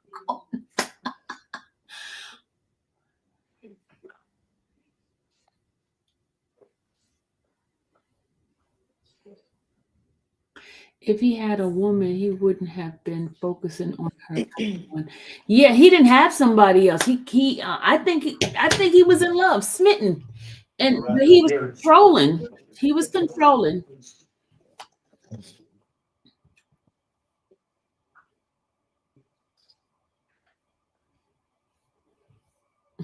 Alethea crazy. Alethea crazy.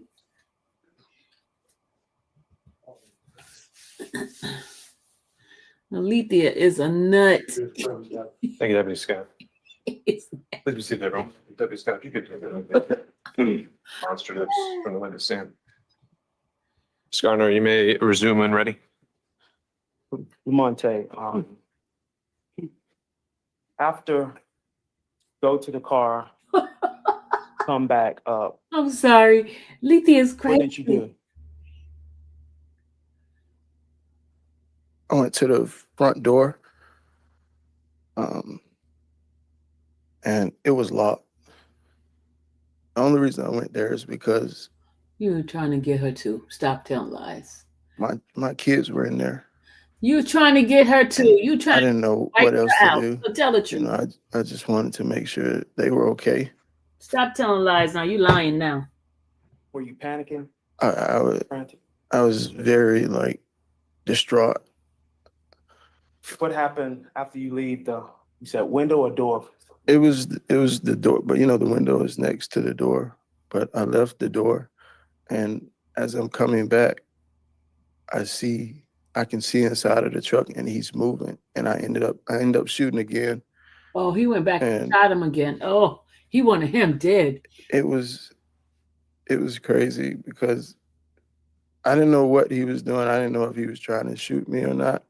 But when I went around now you sound like those police. to the front passenger door, Now you're lying. I opened the door, and he was there, and I looked in I could see into his eyes. And you wanted to shoot him dead. And I looked down and I saw the gun in his left hand, and I took the gun out of his hand. Oh, you took his gun? I tried to shake him to see if he was still breathing, and that was when his eyes glazed over, and he fell out of the truck. Did you leave after that? I went to the car and I left. Where'd you go? What happened after you left? The entire time I was crying, and I ended up pulling over, and I threw up. I was throwing up too, seeing all that blood. I just grabbed one of my guns, and I just threw it, and I didn't know what to do. I just drove home, and that was it. I just drove home, and then you see me on the camera. No, he did have two No further guns. questions. CMT, he did. It was a total of 3 guns because he had that guy's gun too, I guess. I don't know, y'all. I'm just making up stuff. I'm just making up stuff now, y'all.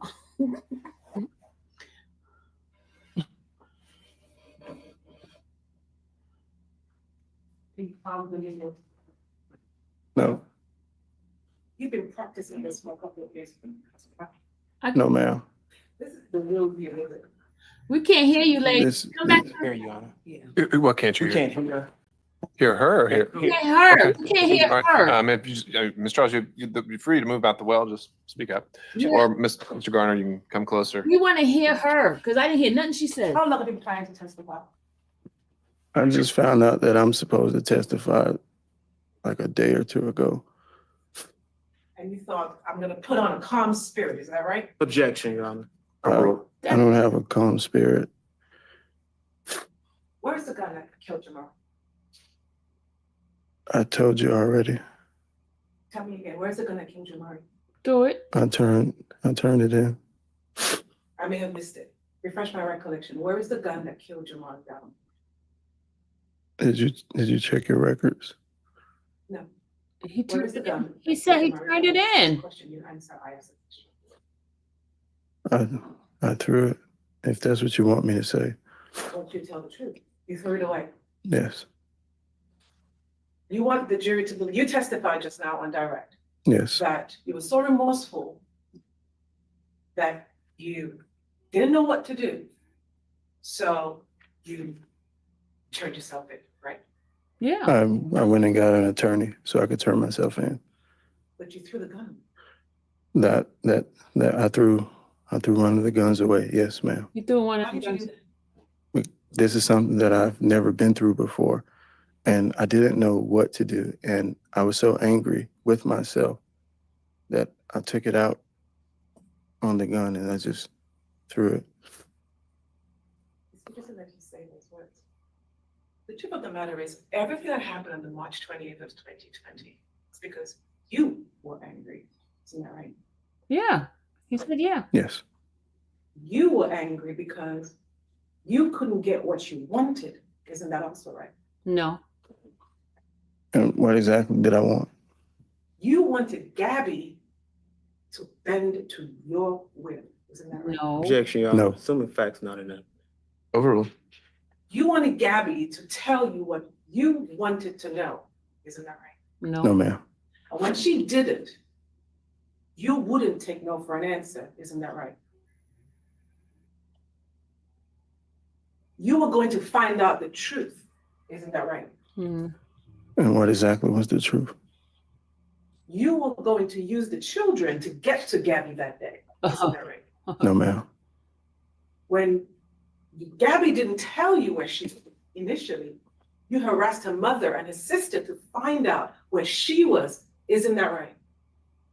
No, ma'am. And they wouldn't tell you, would they? And so you got agitated, didn't you? No, ma'am.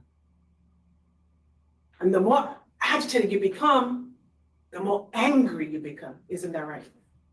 No. And so Just you Ms. went, Davenport, let's wait for an answer. If you're gonna Wait till he answers the have one. question, lady. So Go ahead. Answer the question, young man. What was your question? you were going to get an answer that day, weren't you? No. I answered to what? Where Gabby was, She had already told me where she was. who she was with. She had already explained to me who she was with. Her God. You weren't satisfied with that, were you? You wanted to know more, didn't you? No. Answer the question. No. More as in what? More information from Gabby. Mm. Isn't that right? At that moment, it was more so about my kids. TMT, I'm sorry. I'm all into it. Sorry. Let me shut up. Yes. You heard the testimony of all the witnesses. Yes. You know, brought the kids back to their moms. Isn't that right? Yes. The kids were safe. They were with their grandma and their auntie. Isn't that right? They don't know how to raise boys. Is your testimony that Miss Gore, who's raised her girls by herself, don't know how to raise boys? No. Need a father figure. Is that your testimony? No, I don't know. To my knowledge, I didn't know that she knew how to raise boys. How did you know that she could have raised boys? Because most women. I didn't know. You testified you're a first-time father, right? For Gabby. Yeah, but he is. No, I'm not a first-time father. Oh, that was the first child that you had together. That was the first child. That was my firstborn. Before that, I had 3 miscarriages. So that was the only child alive at the time, right? Yes, ma'am. So how did you know how to raise boys? Because he's a man. I got that from my father. My father taught me how to be a man. He taught me how to be a father. And he's not even my biological father. This is a man that raised me to the point where I knew everything that I needed to know on how to be a man and how to take accountability for my actions and be responsible for those things. And taking accountability for your actions means in front of your children, abusing their mother. I admitted guilt to those things. I did. How do you claim to love Gabby so much? And you repeatedly abused her. There was abuse on both sides. You sat in court and you saw the videos. Yes, ma'am. You saw the video of the prior difficulties. Yes, ma'am. April 19th of 2019. Yes, ma'am. With the handgun in your hand, and pushed your mother out of the way to get to Gabby. Isn't that right? Yes, ma'am. I don't recall. Oh, you don't recall? What? Now you're lying, dude. You don't recall.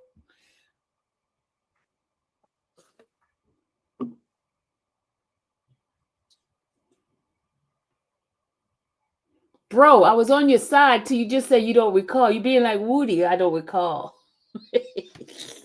All right, y'all. This is not a laughing matter. I'm sorry, y'all. Sorry. Let me see if he pushed his mother out the way. This is the time when the mom said, And you don't care about this. Your baby is watching. You don't care? Your folks don't, you're not gonna be able to see him shit on. No, we're not gonna see him, period. It's fine. You just go in the house. You just go in the house. Everything I'm trying to do, and you see my, go in the house. Damn it, go in the fucking. You pushed your mother out the way, didn't you? That wasn't a push. I didn't see him What push would him you up. classify? I didn't see Using him. both hands to make that action. Rewind it again. I want to see. That was creating space. With the handgun in your hand. I want to see him. I didn't see him. While she's telling you to go the other way, you were so determined to get to Gabrielle by that door, in front of the kids you claim to love, you push your mother out of the way. You didn't care your mother was right there. did you? Objection. I think we need to break that up a little bit more. And Mr. Lewis, when there is a pause after a question, you do have to provide some form of answer. Understood. You were so determined to get to Gabby that day, you didn't care about her. No. And when you got to the door, you told her she needs to learn to keep her fucking mouth shut, didn't you? That's what I said. Why? Because we were arguing too much. And it was, at that time, it was more so of verbal abuse on both of our parts. And me telling her to keep her fucking mouth shut is verbal abuse. And I've accepted my responsibility for that. We went to counseling for that. Let's back up a little bit to your early testimony. At the beginning of your testimony, you said that you were the breadwinner. Yes, ma'am. Creating You space. paid all the bills. Yes, ma'am. You did everything for Gabby. Is that correct? Yeah, For the potential in Gabby. the emotion, especially when you see red. It was all what you wanted. No. It wasn't what Gabby wanted, was it? I never put an idea for her to go back to college in her head. I never put the idea for her to start her own photography business. That was all her. But in your mind, you were paying the bill. And so you had the final say, all right? No, ma'am.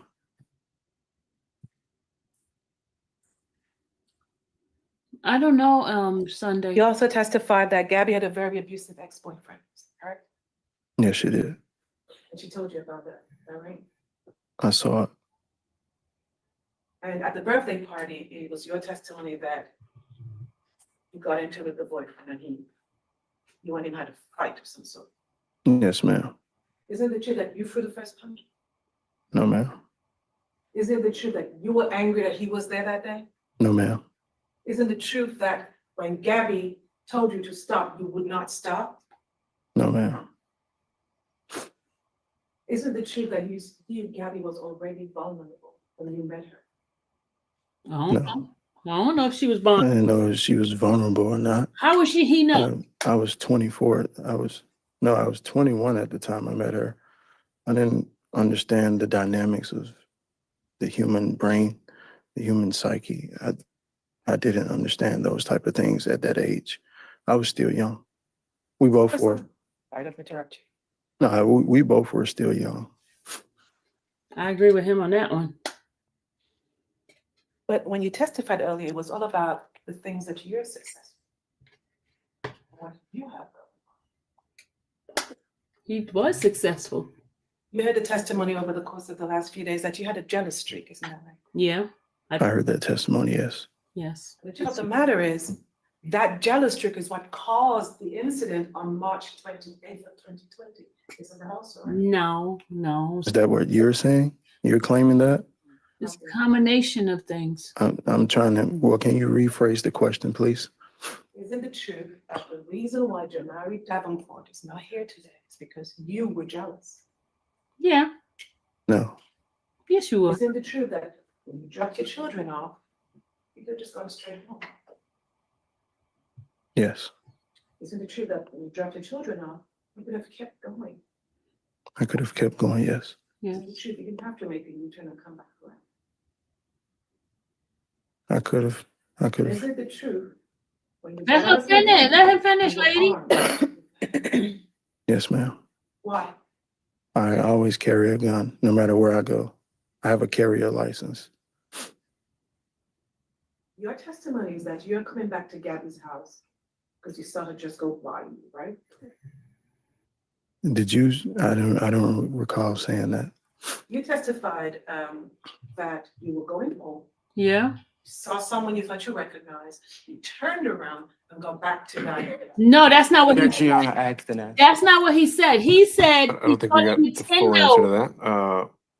glitch in the I'll car. That's what overrule. he said. Answer the question if you recall it. He said Can you repeat the question again?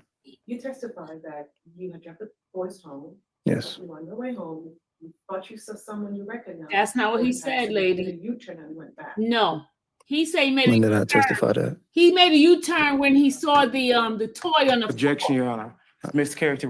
Mischaracterization of the evidence. The jury will recall the evidence. He did not say that. He said he No, ma'am. saw the Nintendo on Why the did you go back thing. to the house? To drop off a Nintendo Switch. Thank you. That's what he said. You testified. So she lied. The truck in the car, yes. You exit your vehicle, but where was the Nintendo Switch? In my pocket. Oh. When you saw Gabrielle, was she hugging another man? No. Was she kissing another man? No. Was she otherwise embracing another man? No. What was she doing? She was Getting out walking towards the car. Walking towards the door. You didn't know who that was, did you? Nope. No, ma'am. That could have been someone escorting her home, couldn't it? Yep. So the truth of the matter is, it didn't matter that this was Jamari Davenport. It could have been any man that you saw her with that night. True. You were angry enough, you were going to do something about it. Isn't that right? No, ma'am. And you were so angry that you emptied the clip into Jamari Davenport. No, ma'am. And then you were so angry, you looked at Gabby and said, "You're next." Isn't that right? No, ma'am. And more than telling her you're next, you run back to your car. Isn't that right?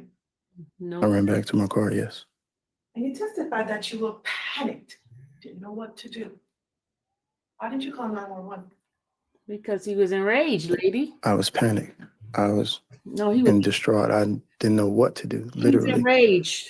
You get in your car and drive away. and leave my children behind. Isn't it true that the only reason your children are even in this is because of you? In this situation, So, yes. isn't it true the only person with a handgun that night was you? Yeah. Oh, that Objection, Your Honor. that guy had a Just a gun. question. That's mischaracterization of the evidence. Yeah, the guy had It's a question. Overruled. the guy had a gun too. Isn't it But true? if you remember the question, you can answer it. I don't remember the question. Isn't it true the only person with a handgun was you? No. Outside of the car? Yes. Yes. Isn't it true the only person shooting? Yes. Isn't it true the only person who was angry that night was you? No. I don't know about anybody else. I know I was angry. Let me stop. I'm not testifying.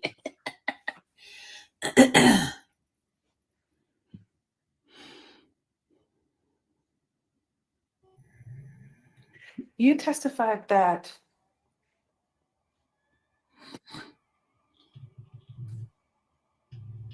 when you saw the video, and talking about the 2019 incident, you saw the video of something that was sexually explicit. Is Yeah. that right? On Gabby's iPad or your son's iPad? Yes, ma'am.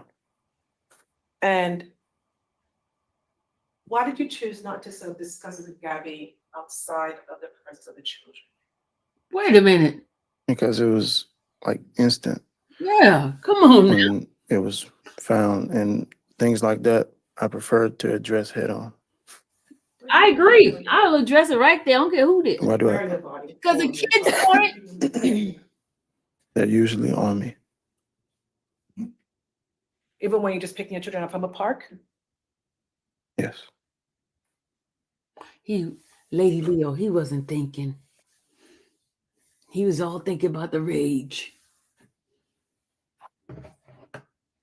You testified that when you went back up to that front door, you were concerned about your children. Yes. Why? What he did. Because I didn't know if anybody else had shot or not. I didn't know if a stray bullet hit the house or anything. I didn't know. I didn't know what was going on. Isn't you testified that you saw the light go out of Jamari down? Yeah, but you still don't know if the At the kids end, got yes. hit. You don't know if the kids got hit. You watched him die. Yes. And that's something that I have to live with. He said he went back and shot the man some more. How many times did you ask Gabby for her location that day? I'm not sure. More than one? It was more than one. More than three? I'm not sure. Could it be as many as 10? He said not he's sure. not sure. How many times did you call Gabby back to back that day? I'm not sure. Could it be more than 5? I'm not sure. How many times did you FaceTime her that day? I'm not sure. Why was it so important to know where Gabby was? And when he told you she was in Georgia. Because he want to know if she's with another Because man. that would determine how long she would be. She was with another man. He want to know if he Because was. I had to work the next morning. Stop telling lies, man. Tell the truth. And when Gabby came back, Gabby didn't live with you at the time, did she? It was off and on. But that day, like that week, she wasn't there. She wasn't living with me that week. You got a testimony that since December of 2019, Gabby went home to her mother's house. And I she heard lived at that the Diane testimony. Drive location. I heard that testimony. So if you had to work that day, you simply bring the children back where you picked them up from. Isn't that the easiest thing to do? Me and her mother, I didn't really trust my kids around her like that. They weren't very attentive to the kids, as they should be.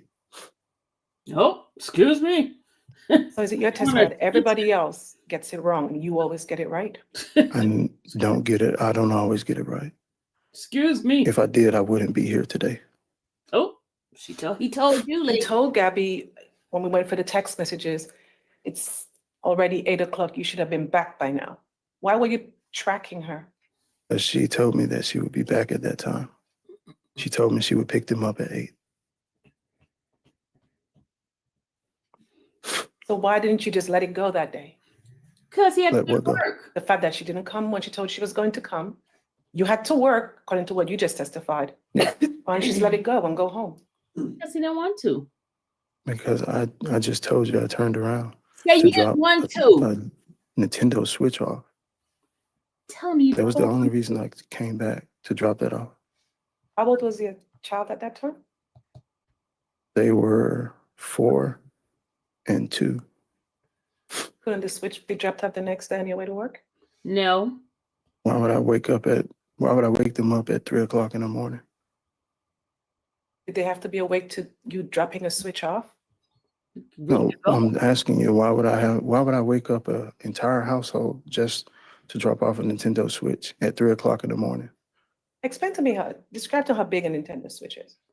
It's fairly small. It's fairly small. It's a handheld game system. So if you're driving past, can you just drop it in the mailbox? Send her a text, hey, I dropped the switch in the mailbox? That would run the risk of damaging it Is or this- being stolen. That man is not. As you can see, people steal packages, steal out of mailboxes every single day.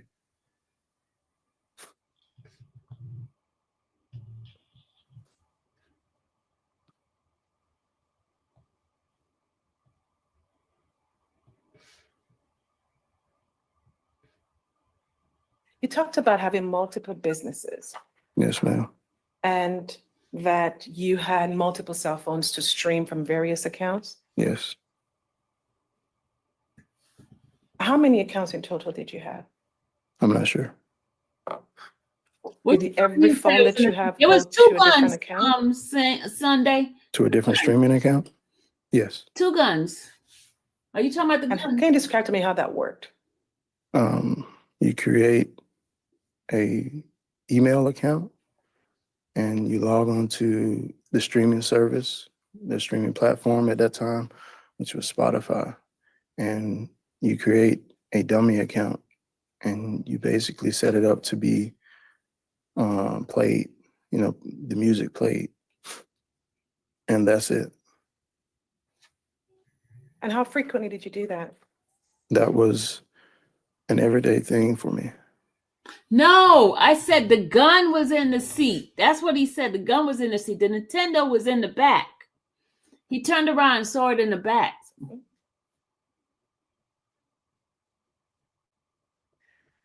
You The back. testified Not that in the the seat in the relationship front, was the back. stressful, that there was cheating involved. Is that correct? Yes. But how could it be cheating if you're no longer together and you're broken up? That was the dynamic of our relationship. Break up, get back together. That just was something that we did. But on March 28th of 2020, you were not together. were you? Yes. You told Gabby, we're not together no more, bro. That was me being sarcastic. She told you. As always. I'm always sarcastic with her. But she told you. Why you keep asking her to spread the don't date? She wasn't being sarcastic, was she? I'm not sure. I mean, you can't feel emotion You said that through a text message. make no noise if no one. Yes, it does, Sunday. Yes, those Nintendo things do make noise. If there's a game playing on it, it does. I'm not sure. Do you know what What the question you're asking me? Gabby was no longer interested in being with you. That's a statement. That's not a question. things do? The Switch do. Gabby was moving on to somebody else, isn't that right? I don't know. And you didn't like that, did you? I don't know nothing about that. You watch me review the text messages, isn't that right? Yes, ma'am. You asked Gabby to meet this N-word, didn't you? To meet. Yes. So you knew, This God brother, yes. she had moved on. I didn't know she moved on. This is a God brother. When you say God brother, that's a close friend. That's like a family friend type of thing. She was lying to you. God brother in air quotes? She was lying to you. Because that's what she called him. I never knew his name. So I had to say God brother. So the truth is you're being sarcastic then as well, isn't it? When I said God brother? In air quotes. Yeah, because she never told me his name. So the truth is you didn't believe Gabby, did you? About the God brother. Nope, he didn't. I didn't understand. He didn't believe her. Thought Gabby was lying. Yep. He thought she was lying. No, I literally didn't understand. No, you In fact, she told you, you think I'm always lying. Isn't that what she said to you? Yep. That's what she said. So she knows you very well, doesn't she?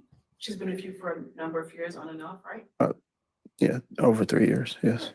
And so she knows, based on your responses to her, you thought she was lying. Very, very messy.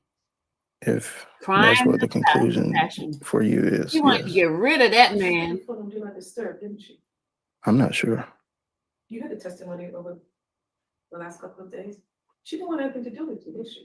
That's a lie. She I'm didn't want not something to sure. do with I mean, you him. can't say you love a person and then not want nothing to do with them. She did want something to do, but she had the TPO and she was still contacting him. I beg to differ. Again, I'm not sure.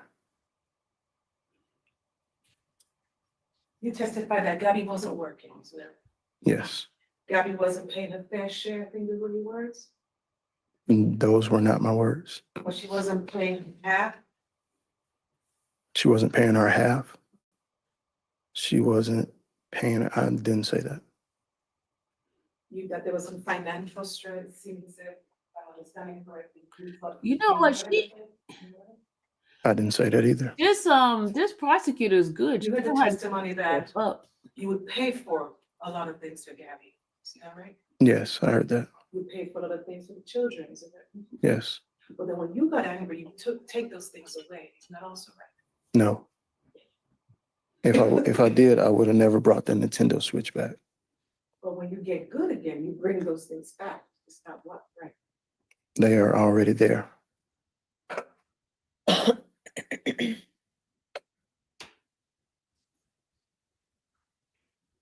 You would have told someone else too, Angel. I wouldn't have been with him. That's what I would have been, not with him. He act like that. I would have been gone the first time. Describe your issue with Gabby, and your response, if I'm putting you correctly, is she was in love with your life. Yes, I wouldn't be. I recall that. Like when he asked you the minute and I to saw he describe asked the that, relationship, you called her the like, mother nope, of no dudes. Come about her name. Deuces. I wouldn't buy. Or Gabrielle? Wouldn't have no kids with him. I wouldn't do nothing with Why him. would I? Deuces. You said she's the love of your life. She was at the When one time. has to describe the relationship, you don't say, I love Gabby. You don't say, I love Gabrielle. You call her the mother of my child. That's an expression of love for me. Because she was the first woman to ever bring my child into this world. You know what, BB? You're right. BB Net, you're right. And then you broke down crying, didn't you? After saying she's the love of my life? No, not necessarily at that point, but at some point in your testimony, you broke down, didn't you? Yes, ma'am. Oh, She very many tears, did we? And it all. Objection, Your Honor. she's badgering the witness. Come on. Say it says badgering. Argumentative. Yeah, You need to I'll allow this question, but I don't think we need to go too far down this route. exactly Charles, stop overruled. badgering the witness, now, lady. How did you know CJ? I didn't. Did you know of him? I'm not sure if I did or not. Did you and Jamari not go to high school together? No.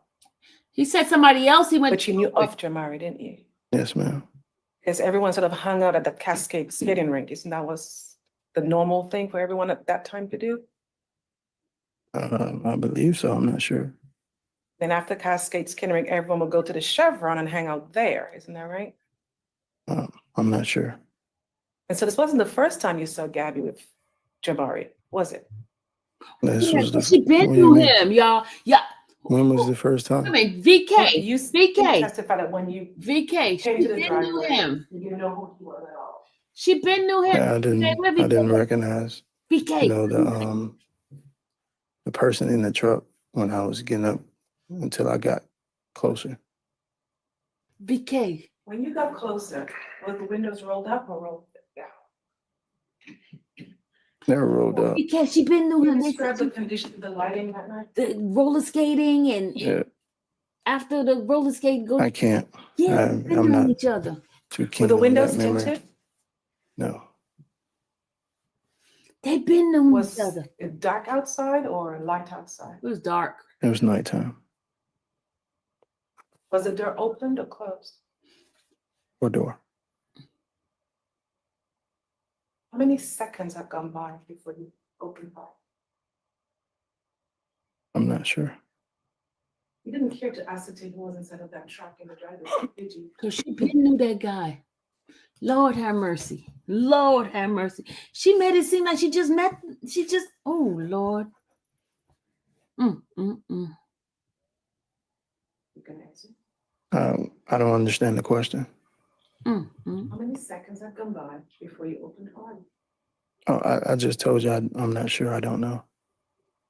And the next question was, you didn't care to verify who was in the driver's seat before you opened fire, did you? You asked that. Did I care to verify? You didn't knock on the glass? Why would he knock on the glass and the man see the woman getting out the car, lady? Remember, it was a crime of passion. I still don't understand, like, He the ain't gonna point do of this that. question. You walk up to a vehicle that's just dropped Gabby off. Is that correct? Yes, You testified that you don't know who she is. it was a man in the car. Yes, How do you know it was a man? Because of a big old man. after the fact, because I just told you, I gave you my testimony as far as like who I saw. After the fact, he was already dead, 6 and 8 wounds in his body. No, he saw a man. That's why he shot. In the form of a question, Ms. Charles. Answer the question. After the fact. You had already shot him 16 times. No, he saw the man. When I verified who this person was, like 100% verified who this person was. No, That's the question. he didn't know who it was. You know who was. No, you just said after I put 16 wounds into this person. Prior to that, you said, I didn't know who was in there. He said he didn't know who was in there. I didn't wait to check, confirm who was in there. You walk up armed with your Taurus 9mm. And within 3 seconds, you open fire. It didn't matter who was in there. Isn't that right? It was a man. He just saw a man. If that's what the camera is showing, yes. But I don't remember having a gun in my hand at the time. Alethea, he said he was guilty already. He said he was guilty. That's different. He never said it wasn't him. He said he's guilty. I never said I had a gun in my hand. He never said he had a gun in his hand. Isn't it right? You said the exact opposite. You remember everything, but you just panicked, right? I literally said I don't remember everything from that day. He doesn't. He was enraged, lady.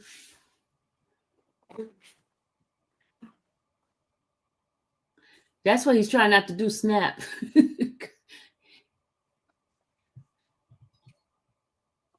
Isn't it true that when you opened fire that Yeah, she did, Lady Leah. Lady Leah, leave that lady and her kids alone. It was. it wasn't about protecting your children, was it? It was not about protecting my kids. It was all about your ego, wasn't it? My ego. No, it wasn't It was about all about the fact that you had lost control over Gabby, wasn't it? No, it wasn't about Gabby. It was about me losing my mental. It was all about Gabby being with somebody else. Yeah, it was about that. Which you didn't approve of, was it? You want me to answer that? Yeah, you crazy. What was the question again? He about to snap, y'all. He about to snap. He said, what's the question again? Wasn't He about zoned out. The person inside that truck, was it? No, it's more so about the lies and deception, the manipulation. So you're gonna teach her a lesson. No, or lying to. no. Objection, argument. No. Overruled. He's answered. He answered no. And the lies and the manipulation made you incensed. Incensed. And It made me lose my mental, yes. but you didn't know whether it was a legal feeling. That's true. Lady, I can't hear you.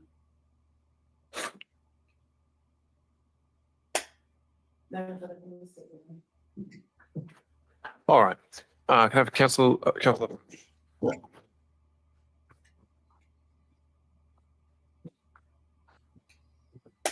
Uh-oh. They're gonna do it tomorrow, y'all. They're gonna do it tomorrow. I gotta tell Dallas to pick up the dog food because I didn't leave the house.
All right, members of the jury, as I told you, trials are unscripted things. We're trying to make sure we maximize your time.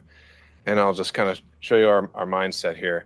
After the evidence is concluded, there's something that, again, the lawyers have to do outside your presence, and that can sometimes last anywhere from 30 to 45 minutes before closings can begin. As I understand it, there may only be 10 to 15 more minutes of Mr. Lewis's testimony.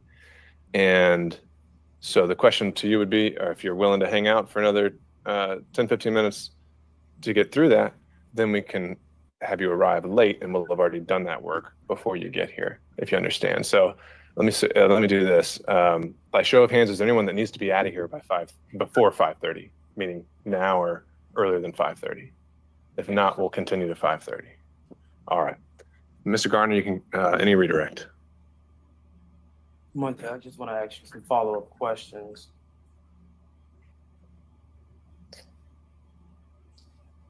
Prosecutor asked you on cross if you were angry at something. Sir, I can't hear you. Angry? No, sir. Get back to the You also stated that you became overwhelmed with emotions. In that time, did you think to go knock on the window and then see? No.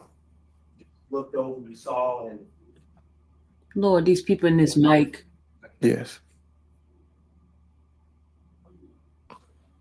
Money make you look. he also That's asked true, you on Richard. cross about paying Gabby's bill. Did you expect Gabby to pay anything, or were you angry that Gabby didn't pay you? No. Did you expect her to pay any bill? No. Prosecutor also said that you all were broken up on that day. Earlier today, we saw a text message from March 27, 2020. Gabrielle texting you, "I love you." Yes, And just days before that, y'all were together. yes. Where were y'all going? Text him, "I love We you." were, Oh, gee, we were at a birthday party, Lord Birthday Jesus. Havens. What day was that? I believe it was March 20. I believe it was March 22nd. What? March 22nd. Yes, You and Gabby were together. yes. What? Where did y'all go for the birthday party? To What? Lord have mercy. Actually, this prosecutor asked you about the abuse between you and Gabby. Y'all, You admitted that you did abuse Gabby. It was back and forth, right? yes. Did you always call the police when Gabby No, attacked you? no.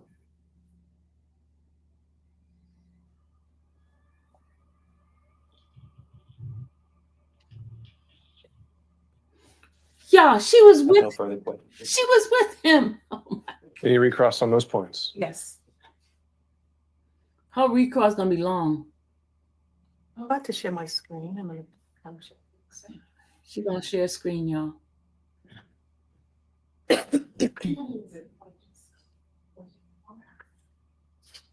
Can you look at the screen in front of you or behind you? To the top left corner behind the white car. And you say you didn't arrive angry, you just testified on radar, is that right? Yes, ma'am.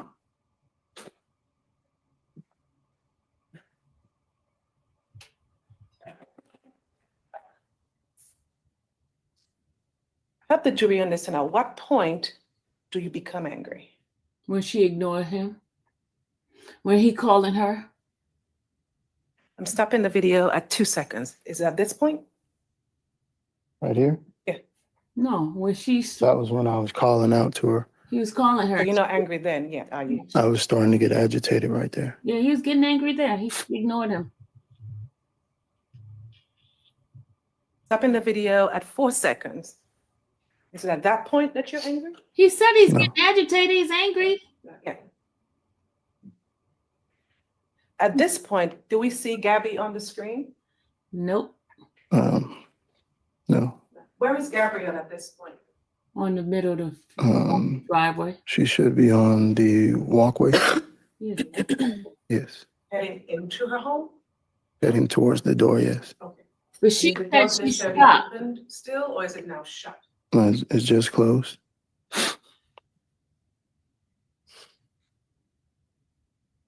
Stopping the video at 9 seconds. Is it at this point that you become angry? No, Right here. Yes. He already angry. I believe so. I'm not sure on time. Okay, so you don't believe so. All right, let's keep going. I said I believe so. You believe so? I'm sorry. Yes. Okay. So what is going on right now that's making you angry? That man's right there. This was, He's not answering you the. said, you mean right here?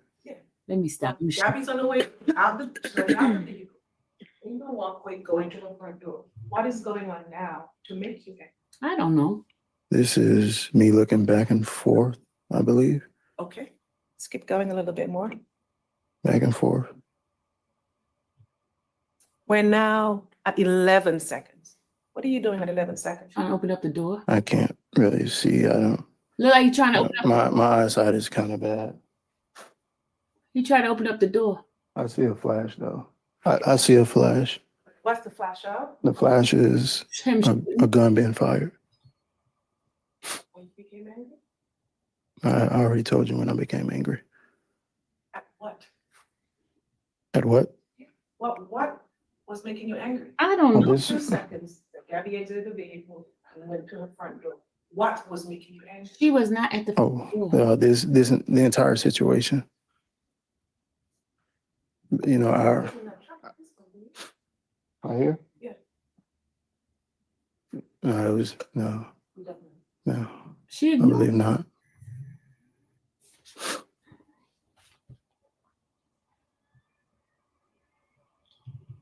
And then you come back to the truck. Isn't that right after the initial 2 fires? Why did you go back and put your hand into the broken glass? Make sure he was dead. I'm not sure. He said to make sure he was dead. I don't know. I don't know anything at this point. Now we're at 17 seconds. Your hand is still inside. Do you know at that point who's in that truck? Bama, he keeps the gun on him. At this point, I don't have sense of self. They tell you in school that when you get angry, you are operating on 10% of your brain power. You ain't So operating no. I don't know what's going on at this point. No in my percent of mental. brain power you using, man. No. Didn't take much to get to He said the controller was in the Nintendo thing was in his No. pocket. He said. Just make sure that you came prepared to kill it. No. All right. And so, Mr. Garner, do you have any other or further evidence to present on behalf of the defense? No, Your Honor, defense rests. Does the state expect to introduce any rebuttal evidence? No, Your Honor. All right. Mr. Lewis, you can stay right there for a moment. Excuse the jurors. At this point, members of the jury, the evidence is closed. And so we will begin closing arguments tomorrow. Let's plan for everyone to be back tomorrow at 9:30 in the morning. Can't promise we'll start right then, but we're going to do our best. From there, we'll move into closing arguments. And after that point, the case is yours, and we will be at your direction. For lunch tomorrow, I believe we will have arranged food for you. I'm not sure whether it's pizza or subs. It'll be one or the other. And so feel free to work through lunch. That's a decision you get to make. Or if you still want to pack your own pizza. All right. So we'll have pizza and drinks, and or you can decide to break like you've usually been doing. We'll just, again, the time is yours from then on out. As always, please do not discuss this case with anyone. Don't do any research about this case. Everything has to happen, and what you learn is in here. And if there are no other issues, we'll see you back at 9:30. Thank you.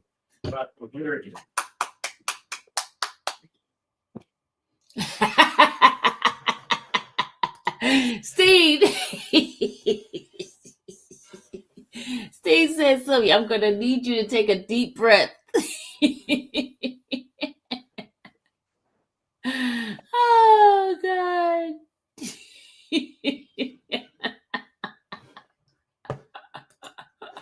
Oh, crime of passion. All right, Mr. Lewis, you can head on back to council table. The enraged. All right, council. So from here, just FYI, I do prepare a written compilation of the charge, and we send back a copy with them.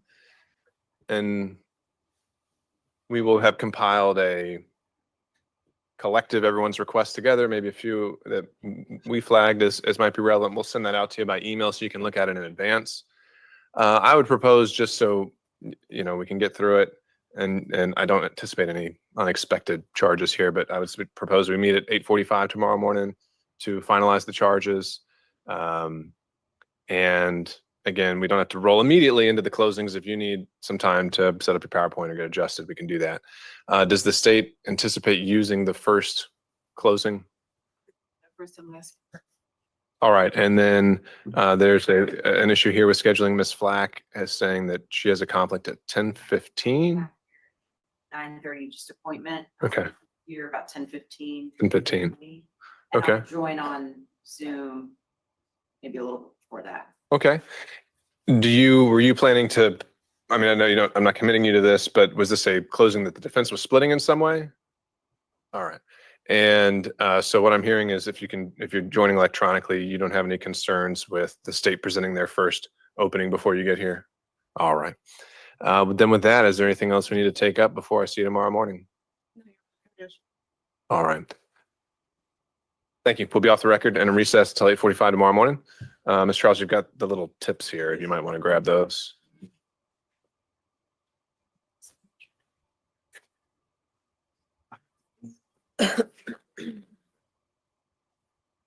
Lady Leo, yes, they did. They fed them for when they was deliberating. Yes, they did. Stop spreading lies, Miss Leo, Lady Leo. They fed the jury when they were deliberating. They didn't feed them during the trial. During the deliberation, they fed them. Yes, they Say did. what? Something like that. I'm gonna put this in and then I'm gonna come back. Oh.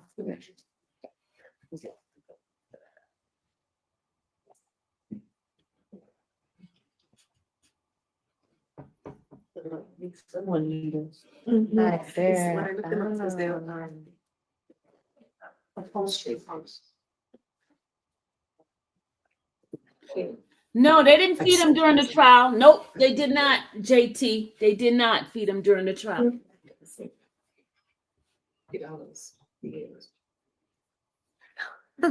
What? Like one of the people, they did not feed him during the trial. Okay. One of the people decided to give them something. It wasn't the court. The court did not feed them. But they were good, they were. They only fed them during the deliberation. But someone else treated, sent food to, you know. All right, that's it for us with that.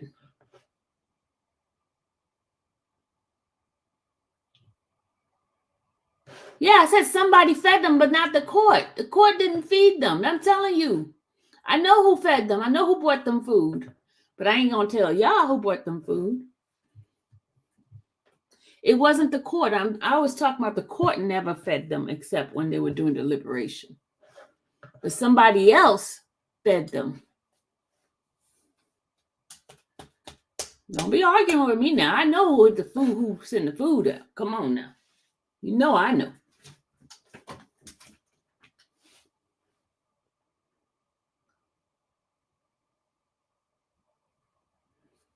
You know I know, JT. It was not the judge. It was not the judge. The judge only fed them on deliberation date. That's when they fed them.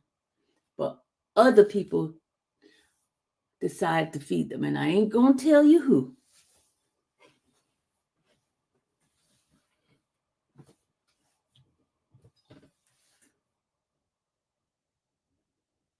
Didn't they have a little spat with the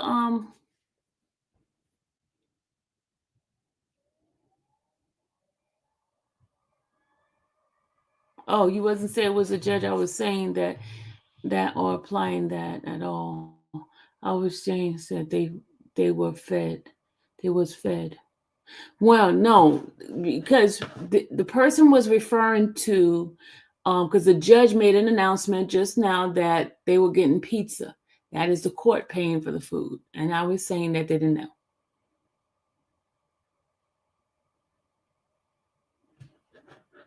It wasn't from Whitaker. It was not it was not from Whitaker, y'all. It was not, I promise you. Whitaker did not feed them. Only during jury deliberation.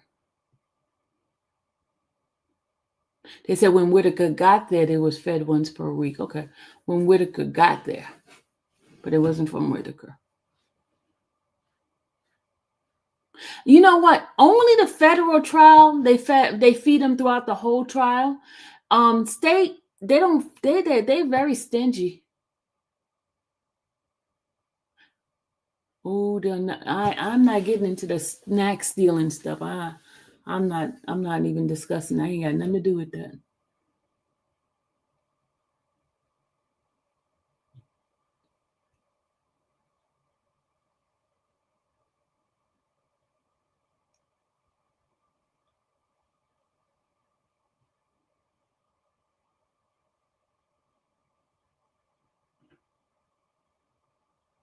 I did fed, they didn't feed. What happened the last 5 minutes? I step away. Last 5 minutes,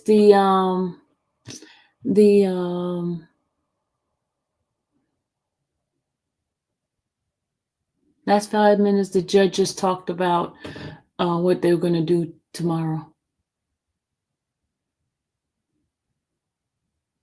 So I went from the back seat to his pocket and no. It was in his pocket when he walked up to the door Sunday. It was in his pocket when he walked up to the door. But he realized they were there when he turned around and saw in the back seat or back on the floor originally or something like that. But when he would walk into the door, it was in his pocket. Because remember, she asked him, where was the Nintendo when you were going towards the door? He said it was in his pocket.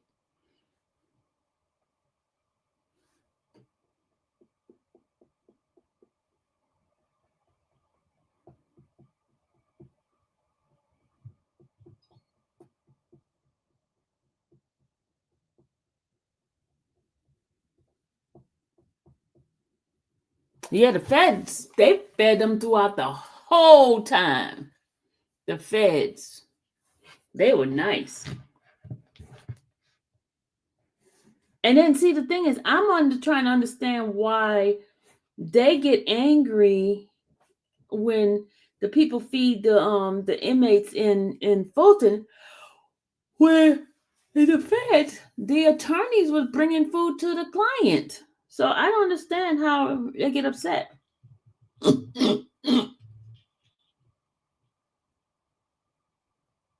Because they were feeding R. Kelly McDonald's when he was on trial. I was there. They had McDonald's from there. I saw them bringing those big old bags of McDonald's for him. They sure did. The whole legal team was sitting in there eating McDonald's. They were going in the back room to eat McDonald's. So if you show the video, I'm not going back showing video. Y'all can go rewind. I'm about to get on out of here. It's been 8 hours, y'all. I had my 8 hours worth of work. I got to go pick up the dog food. I got to go take care of stuff.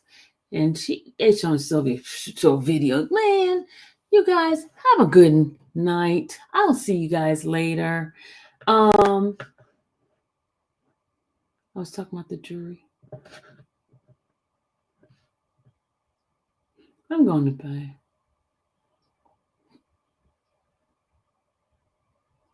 I've been up a couple of hours crying, getting mad. Call a relative to tell them watch this video because I need them to be on the lookout for. You know what? Get off. That thing is crazy. Y'all, I'm getting off this live. I'm getting off for real. You getting up, y'all? Get off. Bye.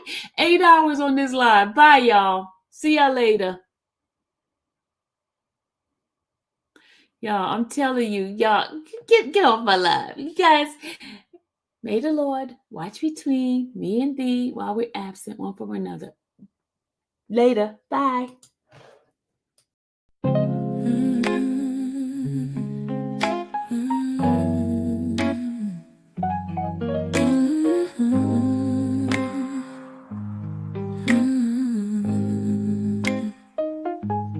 Thank you for watching the infamous Sylvia channel, where laughter and fun make up our panel. Together we build this digital spree. We appreciate you in our growing family. With mods by our side and chat flowing free in this online space. It's just you and me, we laugh until tears roll down like the rain. In this virtual world, you ease all my pains. We're a family, not just a show. Every click and comment makes us grow. Mods and chat, keeping the vibe so right. Together we shine like stars in the night.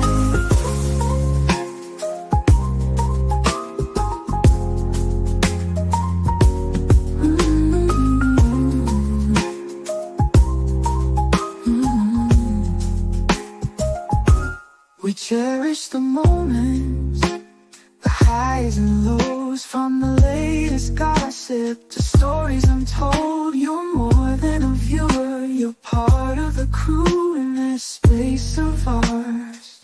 It's all because of you. This digital world where emotion is shared, every post and reaction showing we care. The love is real in this virtual domain. With every sign, enjoys what we'll gain. We're a family, not just a show. Every click and comment makes us grow.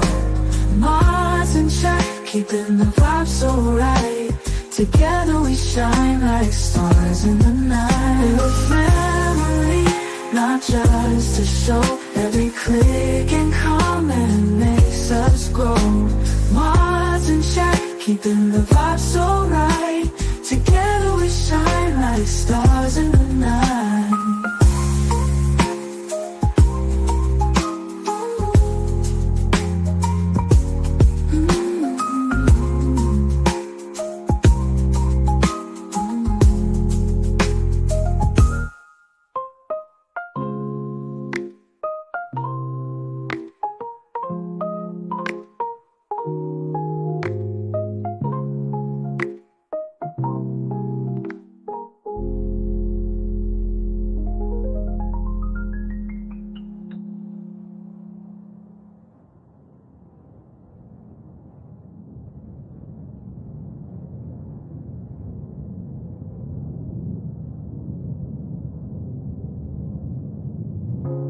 This digital world where emotion is shared, every post and reaction showing we care.